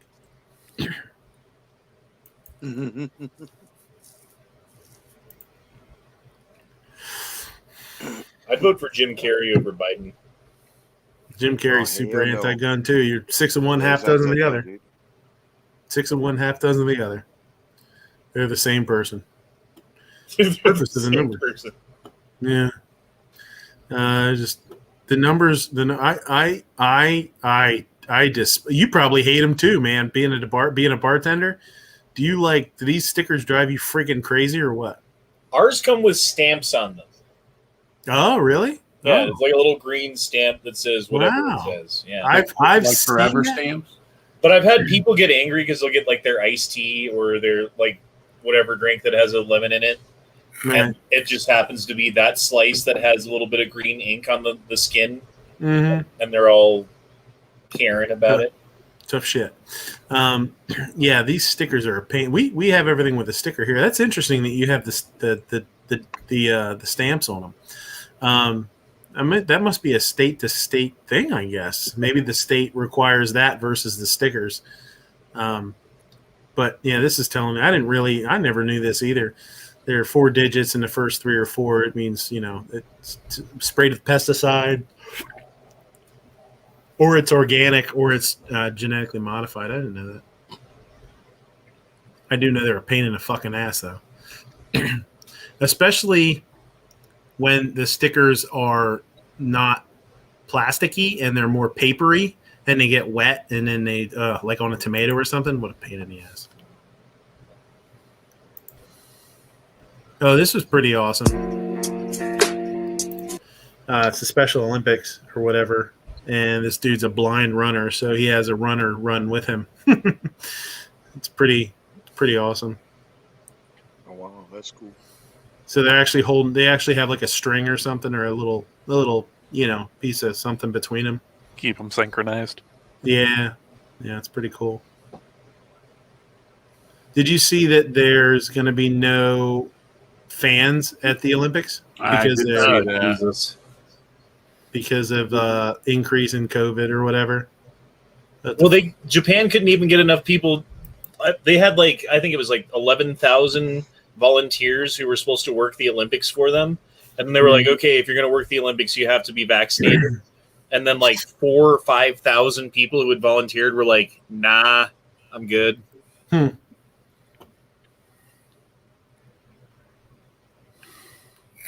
I'm imagining. I'm not going to say that nobody should ever quit a job on the spot, right? I just can't see it being so bad that everybody would quit, and that's what happened here. They said the entire staff quit in one day. Oh, and of course, put it on TikTok. There's supposed to be 10 people working, and then 4 don't show up, right? So now it's you're doing a lot more, and then someone quits, and now you're down another person, and then someone else quits, and now you're down to 4 people when it's supposed to be 10, and the 4 of you are just you know what? We're coming back tomorrow. I might do it. Fuck it. I don't know what's going on at McDonald's, but McDonald's manager loses eye after father of fired worker attacks him with a rake. Manager fired a kid. Kid's dad comes back and fucking takes out his eye with a rake. Sounds equal justice under the law. Yeah. Ban assault rate.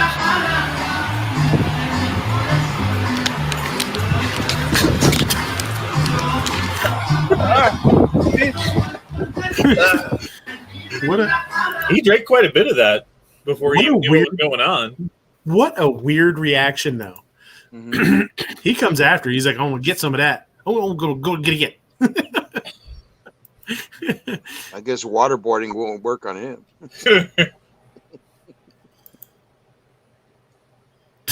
His family doesn't even have an air fryer.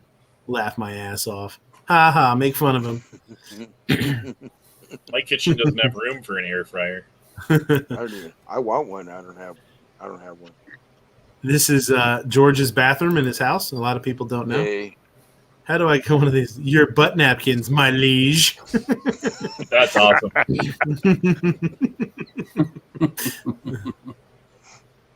Manitupper said that's how we need to wake Duke up when he falls asleep on Matt's show. Yeah. Duke Van Winkle. Snoring. Yeah.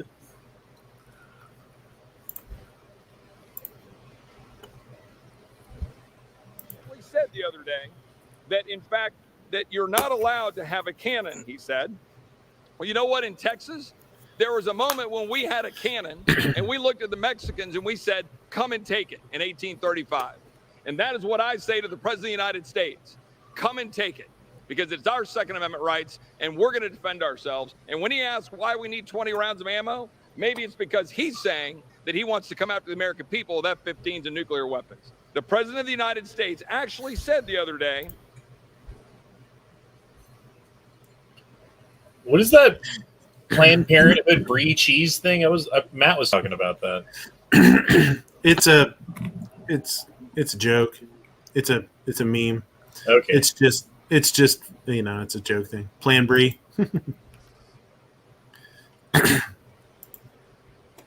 Lightning strike. Check this out. Oh shit. Thunderstruck. Yeah. I mean, twice. Yeah. That's pretty crazy. That had to be 3 scary. times. Yeah. Quickening. Well, you called down the thunder. Well, now you got it. I mean, you can see it discharging across. Yeah. Skin that smoke wagon. It's crazy how that can happen, and being inside of the car, you cannot even get electrocuted at all. When I was a kid, my dad and I were on the highway, and lightning struck pretty close to the car on the side of the road, and you could feel it. the hair on your arm stood up, and you could feel the electricity in the air. It was fucking weird. So this has popped up on my Instagram by like 2 or 3 people in the whatever. And it is totally, I don't know if you've ever seen this. It is totally unanswerable. It makes no sense. I have 6 eggs. I break 2. I fried 2. I ate 2. And they say, how many eggs do you have left? 4. Why? Because you broke 2 eggs, and then you fried 2 eggs, and then you ate 2 eggs. Right. But who's to say that you didn't? You have 2. Because you only broke 2. There's no way that you can fry 2 eggs without breaking them. Yeah, but it doesn't. Yeah, but okay. So the ones that you eat, like, what if you just ate them like a snake? That would be the only way that, unless you can detach your bottom jaw and swallow an egg whole, your argument is moot. And right, yeah. I say if you eat them like a snake, you can beat the system. That's the only way. I guess you could like bread and fry 2 eggs in the shell without breaking them too. If you're going to be a dick about it. Yeah, maybe. I don't know what happened with Chris Hansen, but he got arrested. I didn't look up I didn't look it up, but it's funny we were talking about him earlier. Is he a child predator? Did they catch him? A child predator.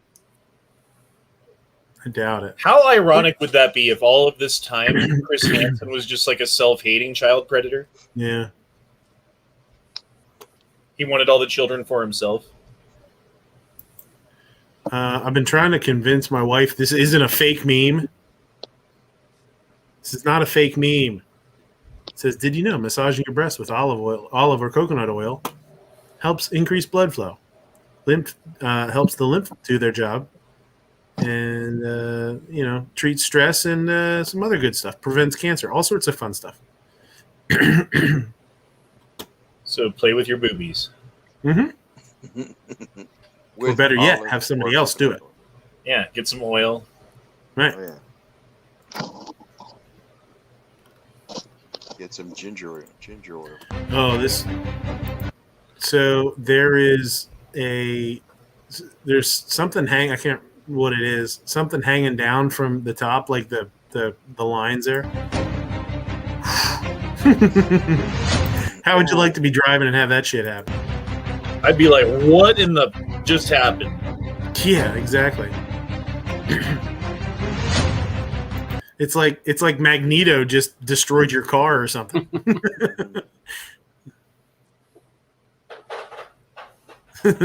She just stopped showing me this picture every 10 minutes. All right, I'll start showing it to you every 9 minutes then. 9.5. Yeah, there you go. She talking about the olive oil picture? Yeah. The winner of the "That's Not My Job" award goes to Rob D, New York Outcast. I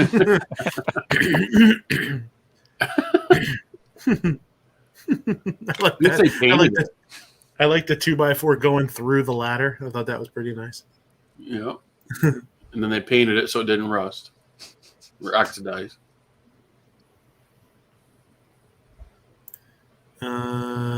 Woman stole $1 million in jewelry from date while he slept. This bitch is screwed. Because they got her on camera. And I think dude has $1 million worth of jewelry. I think who doesn't? In the comment section here somewhere I said and Cardi B is very proud. She totally WAP. She's WAP. WAP. There you go. After the first sip of morning coffee, that turd be like, wee. Wee. Great tattoo. Great tattoo. What the fuck? It's a tattoo wings on their chest. Okay. I believe I can fly. I believe I can My kid's teacher tried to tell him that Asia has way more people than America. So I checked, and in reality, they only have one extra guy.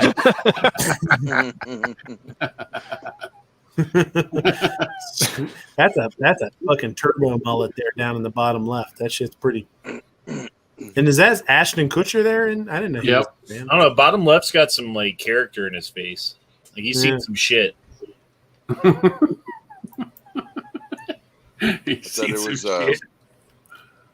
thought it was Steve Jobs. When you realize the statue of the Mona Lisa looks like Keith Urban. Oh my god! I just almost shit my pants.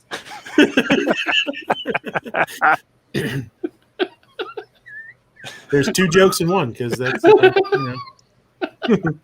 Wow, come to America. Wow, that's a lot of people. Maybe you should go back. Wow. I believe your people call it a hopa.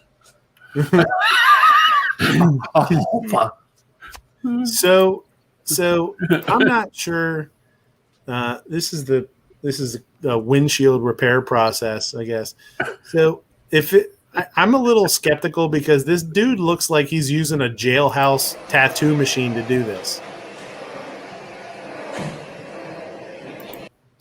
Like, doesn't that look like somebody in jail made that to give tattoos to other prisoners? You just pulled it out. You have a real because it's rotary. There you go.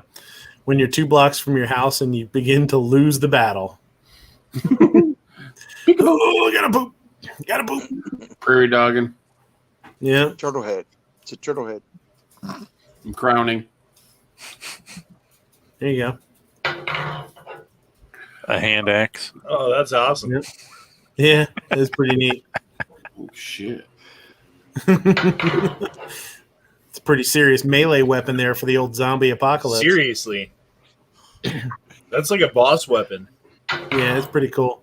I want it. That's something that Matt should have. There you go, Honda. Me watching my friend take the first sip of their drink I made with 99% booze and 1% juice. Yay! Yeah, and then they said there's no booze in it. Yeah. I hate it when the people, you make them a good stout drink, and then they're mad because it's too stout. It's like, shut up. No one ever in I gave you a Michigan. good one. Like, suck it down and be happy. No, actually, they don't. They like us to follow the ingredients list to the letter these days. A couple of jiggers. Yeah. Whoa. Watch your mouth. It's a hard J. Oh, yeah. It's hard R. Jigger. Pennsylvania bombs. Democrats to promote bullet tax and encoded rounds to track ammo owners. Wow. Thanks. Good job, Philadelphia. Fucking stupid assholes down there, man. Encoded rounds. Kind of high-tech Pennsylvania. bullshit. Yeah.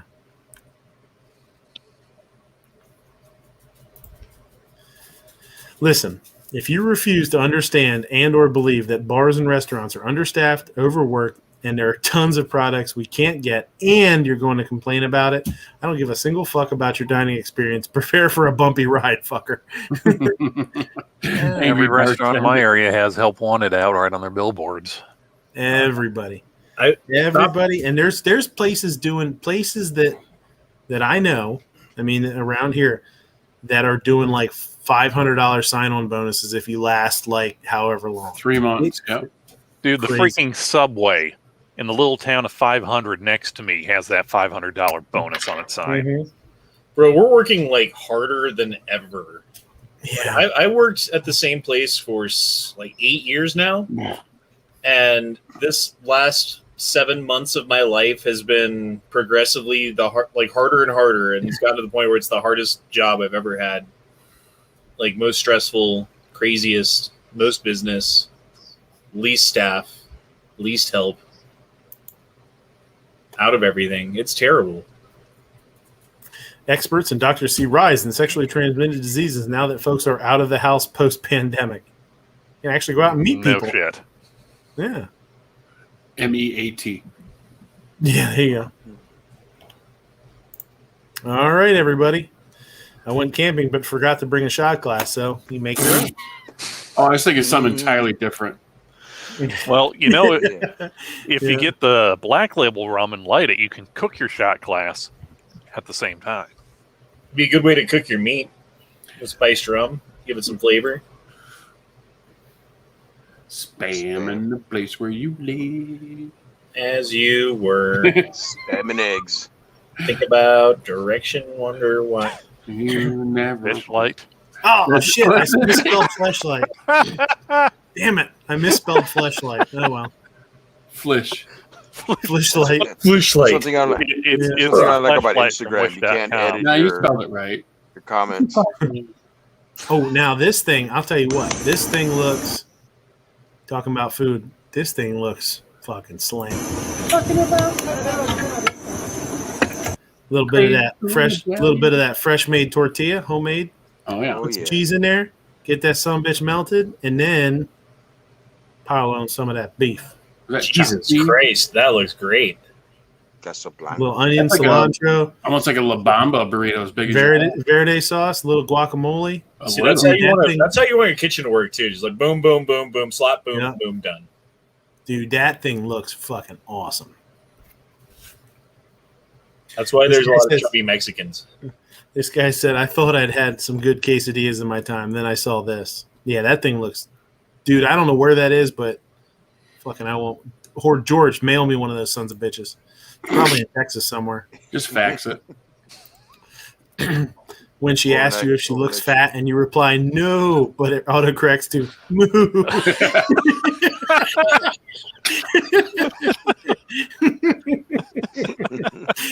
Oh, man. That's the best. That's the best picture ever to have under that. He's just like, oh no. And then that one, what the fuck is moo? I love that show because I wasn't allowed to watch it when I was a kid. So when I watch it now, like all the episodes are fresh, and it was so ahead of its time. It really was. I'll tell you what, man. Married with Children is a really funny show. They had great writers. They you could tell they were in a time where before they got popular, people that were writing for that show were just like, fuck it, let's just do some funny shit, you know? It's like South Park. South Park, it's the same mentality of like, you know what? Fuck it. Let's just do some awesome, funny shit and let it rip, you know? I like the club that they were in. I forget the name of it because I haven't watched No, it. ma'am. No, ma'am. No, ma'am. Yeah, no, ma'am. I still like it when Al Bundy, he had his socks stolen from aliens. Aliens were coming in and stealing his socks because they were using them for fuel to fuel their ships. No, ma'am was the North, something. Oh, shit. Let me think. Organization against Amazonian masterhood or something like that. It was no, ma'am. But they had some funny stuff. And when did you ever see the one where he built the bathroom in the garage? Yes. Oh, that was an ongoing one for throughout several episodes. But because he was finished building it. Yeah, he finished it and he started crying. And they're like, "Why are you crying?" He's like, "My dad would be so proud of me." And it had like 6 rolls of toilet paper on rolls, and it was the Ferguson. The toilet was the Ferguson. It was the Cadillac of toilets. That was a funny show, man. That was a great. If you never watched it, and you can go back and watch it, I'll tell you what, it's I love it. And all the insults that he would give to the it says, no, ma'am means National Organization of Men Against Amazonian Masterhood, numb old men, obnoxiously waiting morticians.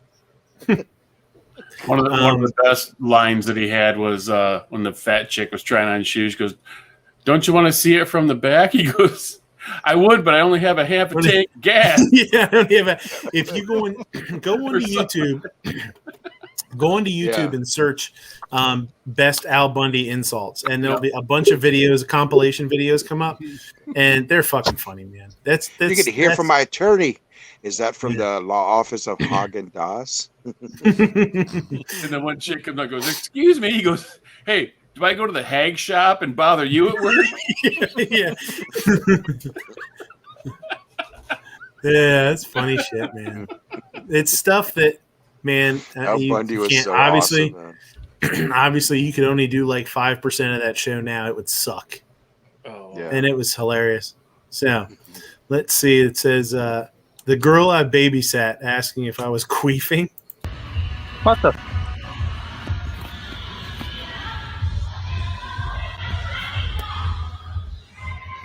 I heard a queef. Did you queef? Did you queef? What the It's fuck? like, I heard a queef. It's so weird. Kids say the darndest things. Yeah, there you go.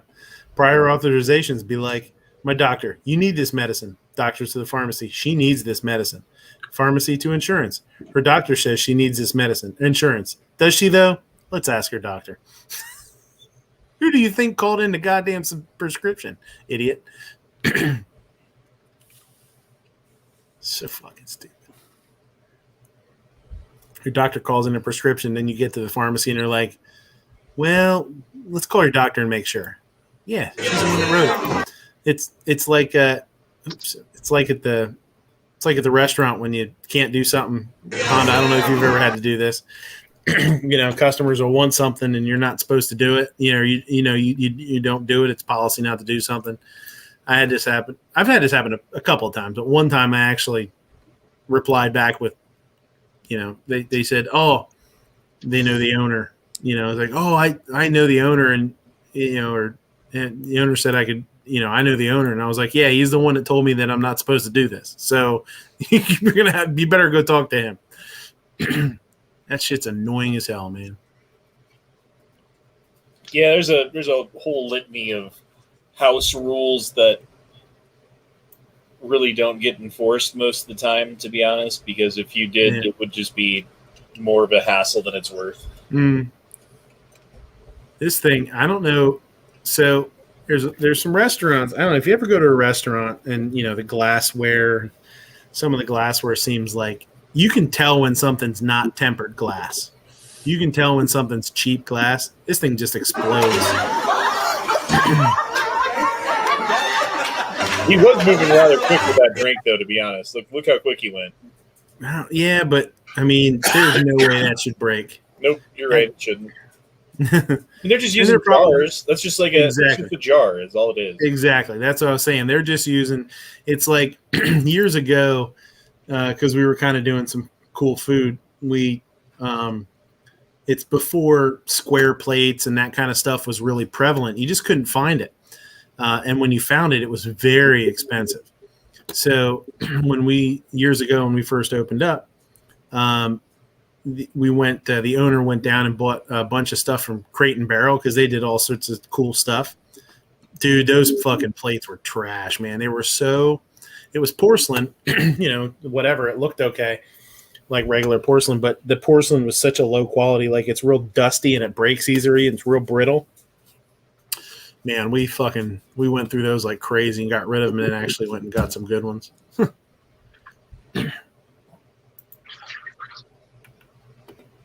Crazy how much all those little things cost and add up. Like you don't really think about it, even as like a waiter. Most of the time, I don't think about that kind of thing because it's not. Yeah, it's not my wheel. Like I don't care how much your plate costs. Like I gotta get food to the table. I don't care about that. Yeah, but that's what I've been doing. That's what I've been doing since I've been off. Is doing all that stuff for the restaurant, ordering and doing all that, putting in like $10 for a plate. You're like Jesus Christ, $10 bucks. You have to order like 50 of them. That's nothing. $10 is. Yeah, I'm saying like those little plates. Yeah, yeah, the little B&Bs. I mean, you're looking at coffee creamers at like $4 a piece or something. I think the ones that we ordered were like $3 something, or I'm gonna order. I have them in a basket for a restaurant supply company. $3 something for a little coffee creamer, and when server comes around the corner and loses a whole bunch of stuff off of a tray. That's what people don't understand is when they hear a plate break, the next 2 entrees that go out of that kitchen you're not making any money off of them, and maybe even more. Yeah. Depends on the percentage that you're making. Right. Sure. Yep. And one of the few things that really sets me off with other staff, and it can really get me pissed off at somebody, and is when somebody breaks something, drops something, not because of an accident, but because of negligence, because they're not paying attention, or they're they do something stupid, like they try and balance a tray on the edge of something, and it falls, and they just kind of laugh about it, and it drives me fucking crazy because we're all in this business to make money. If the owner doesn't make money, we don't make money. You know what I mean? And yeah, that shit drives me crazy. Accidents happen, and that kind of shit, you just kind of have to shrug it off. But when somebody thinks it's fucking hilarious to watch a bunch of plates hit the floor, it just drives me crazy. I've dropped plates and laughed about it, but that was more like trying to shrug it off because I'm either going to laugh or I'm going to flip out. And somebody yells out, "That's $20 off the paycheck." Yeah, and then you want to throw a piece of broken plate at their face. So the owner of the restaurant was telling my wife yesterday that she dug $100 worth of silverware out of the garbage. Yeah, I can't remember. I wish I could remember. It's been a while since we decided which silverware we're going with, but I think our silverware was right around, I want to say $3 or $4 a piece for like forks and spoons. You know what I mean? So that doesn't sound like a whole lot, but you do lose a lot of silverware and stuff that way. They make trash cans that have, I don't know, Honda, if you've ever seen these, but they make trash can lids that have these crazy strong magnets in them, so that way it hopefully catches silverware. And those lids themselves are like $300 or $400 a piece. So for somebody to spend $300 or $400 to try and catch silverware, that should tell you how expensive it is to throw away silverware. Because what's funny about those things, is like if you drop a knife on it and then like grab it off, right? It gets a little bit of a magnetic charge to it, and it, like after being used at the store again and again and again, and it happened to land in the trash can a few times and then be pulled off the magnet. Now your knife is magnetic, and when you go to set the table, you can't because it keeps sticking to the fork, and you're supposed to have like an inch between it, and it keeps like. Then you got to throw that one away because it's magnetic now. Like I don't know what to do about that. Yeah. I don't know if you've ever seen that one. That's only a problem in like a fancy restaurant. If it's magnetic, you can just roll it. It's fine.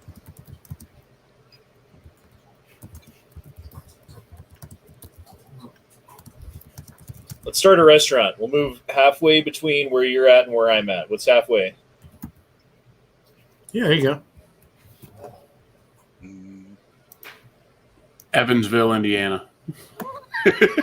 I'm going to say Tulsa. I've always thought with the restaurant, what like most restaurants do wrong is they say like, okay, like we're going to do like two things really well, right? I'm going to make like burgers and like whatever it is, like nachos, right? Mm-hmm. Really good nachos with like a good set of ingredients. We got really good burgers with a good set of ingredients. But hey, we could make pasta too, and hey, there's an oven. We could throw a pizza in there, and oh, let's do that. And then you start phoning everything in because like you could just get the frozen pizza and they order it, and it's money in your pocket, right? Who cares? Mm-hmm. But you're just serving crap. You're just serving frozen, reheated, like melted cheese crap, and you're not actually putting any heart and soul. Nothing's fresh. Nothing's pre-prepared, or like everything's pre-prepared. Nothing's done on the spot, homemade. Nothing's got like your flair, your touch to it. Maybe at the end you put some parsley on it to make it look good or whatever, but it's just crap. Like that's what they diversify to their detriment is what I'm saying. You need to pick one or two things and just get good at those things and make them right and do them right. And then people will come for those things. And if they want spaghetti, guess what? They can go somewhere else because we're doing this. We don't have time for spaghetti, Yeah.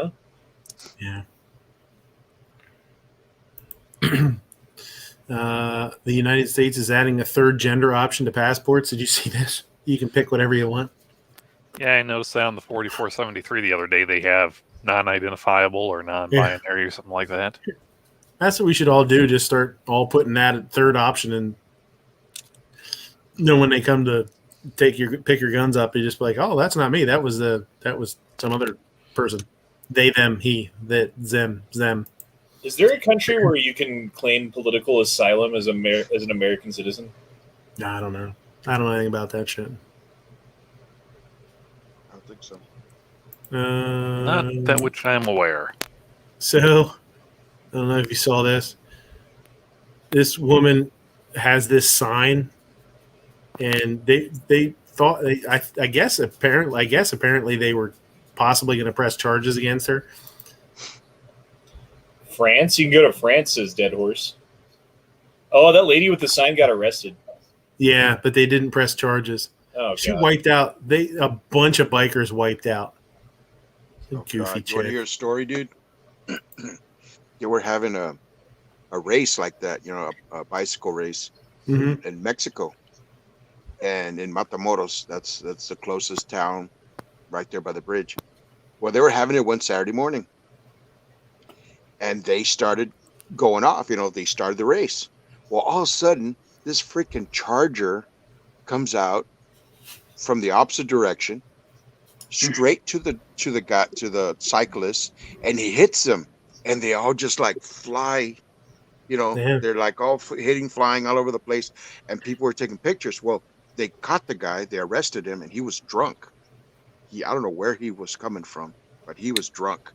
And one of the papers here managed to zoom into the picture to make it more close up, and you could just see like the people flying all over the place, like getting hit by the car, and the people were like, holy crap, what the hell? This thing is freaked out, and they said, how would this guy at 8, 9 in the morning driving drunk from where, and I guess in Mexico anyway, I guess you can party all fucking night or all morning too, I guess. But luckily they got this guy, and I don't think anybody died, but they were like seriously injured, Yeah. And it was crazy, man, because like you just saw that picture of people flying all over the place, because a dang car hit them. Are you sure he's driving a Charger, not a Mustang? Because normally Mustang drivers do that shit. After riding a motorcycle for a while, there's two types of cars that I always look out for: Mercedes and Audi. They always drive like dicks. Well, not always, but when they do, they're like extra. Here, look at this. Who knows what she's doing? This lady apparently got lost and just stopped her fucking car to try and figure out where to go. Just in the middle of the road. Yeah. Oh man, that's weird. Yeah. This dude's like, lady, what are you doing? She's like, leave me alone. He's like, what the fuck are you doing? She's on her phone, I guess, trying to figure out whatever the hell fuck she's trying to figure out. I don't know. What's wrong with people? Have you ever done that in your entire life? Dude, I don't know. I don't know what the fuck. And she starts swearing. She's swearing at him. She's like, leave me the fuck alone. It's like, okay, lady. Like an old lady? Yeah, she's not super old. Not like 90. Didn't know what the hell was going on. Wow, that's just weird, man. So I got to join the French Foreign Legion or chill with Snowden are the two options. Oh, good luck. Go for it, dude. Have fun. That's why America is like the last bastion of freedom. Because if this falls, where are you going to go? Yeah, for sure, man. If you make it your 5 years, you get and you retire, you get dual citizenship. If my kid doesn't like fishing or hunting, You're not alone, 'cause I'm gonna make this place your home.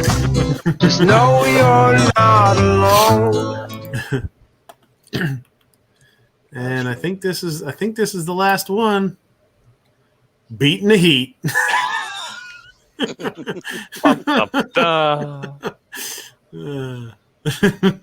So angry. So angry. Like doing the Iraqi special.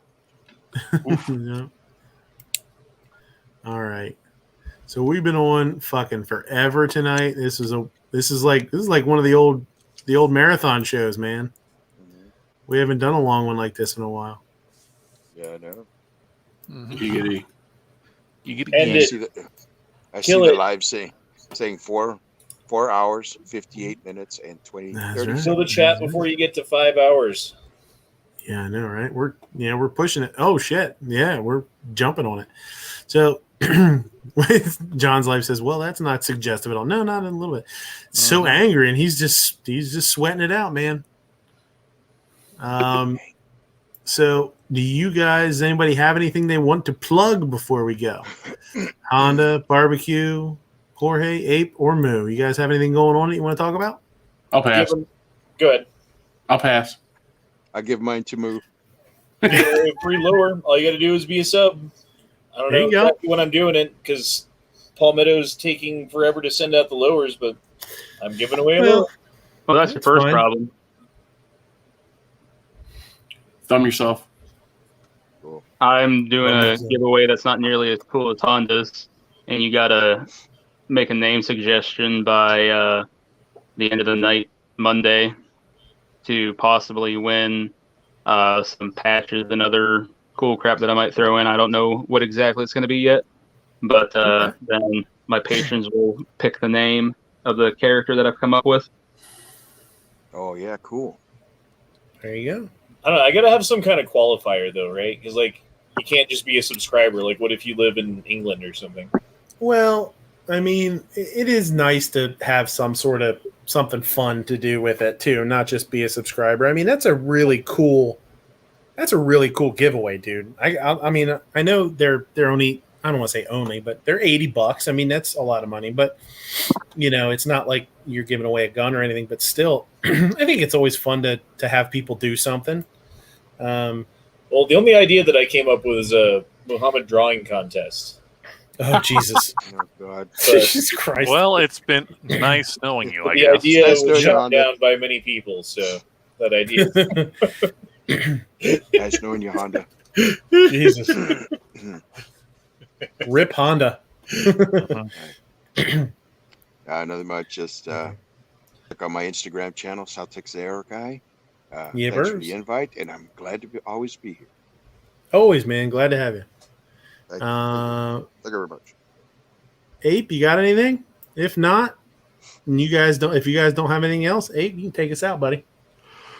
Ladies, gentlemen, and Jonases of all ages, thank you for watching Midnight Range TM's The Closer. This concludes our regularly scheduled program, but we'll be back as both a promise and a threat at roughly the same time next week. The Gun Channel's community Monday night programming lineup at 7 p.m. Eastern. It's hasty headlines with never enough ammo.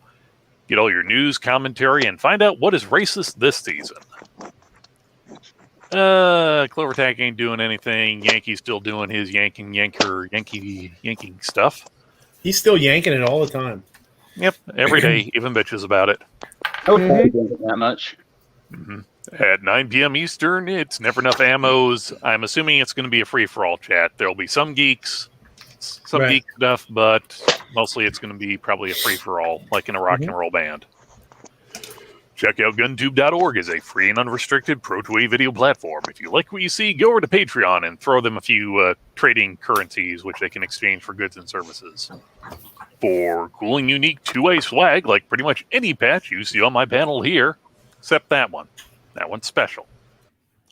Go over to gearwebsites.com. That's gearwebsites.com for cool and unique 2A swag. And remember, a Slim Jim is candy, a hot dog is a sandwich, and keep your fudge at least to an internal temperature of 230 degrees Kelvin. Yeah. You don't want to have undercooked street fudge. That's no bueno.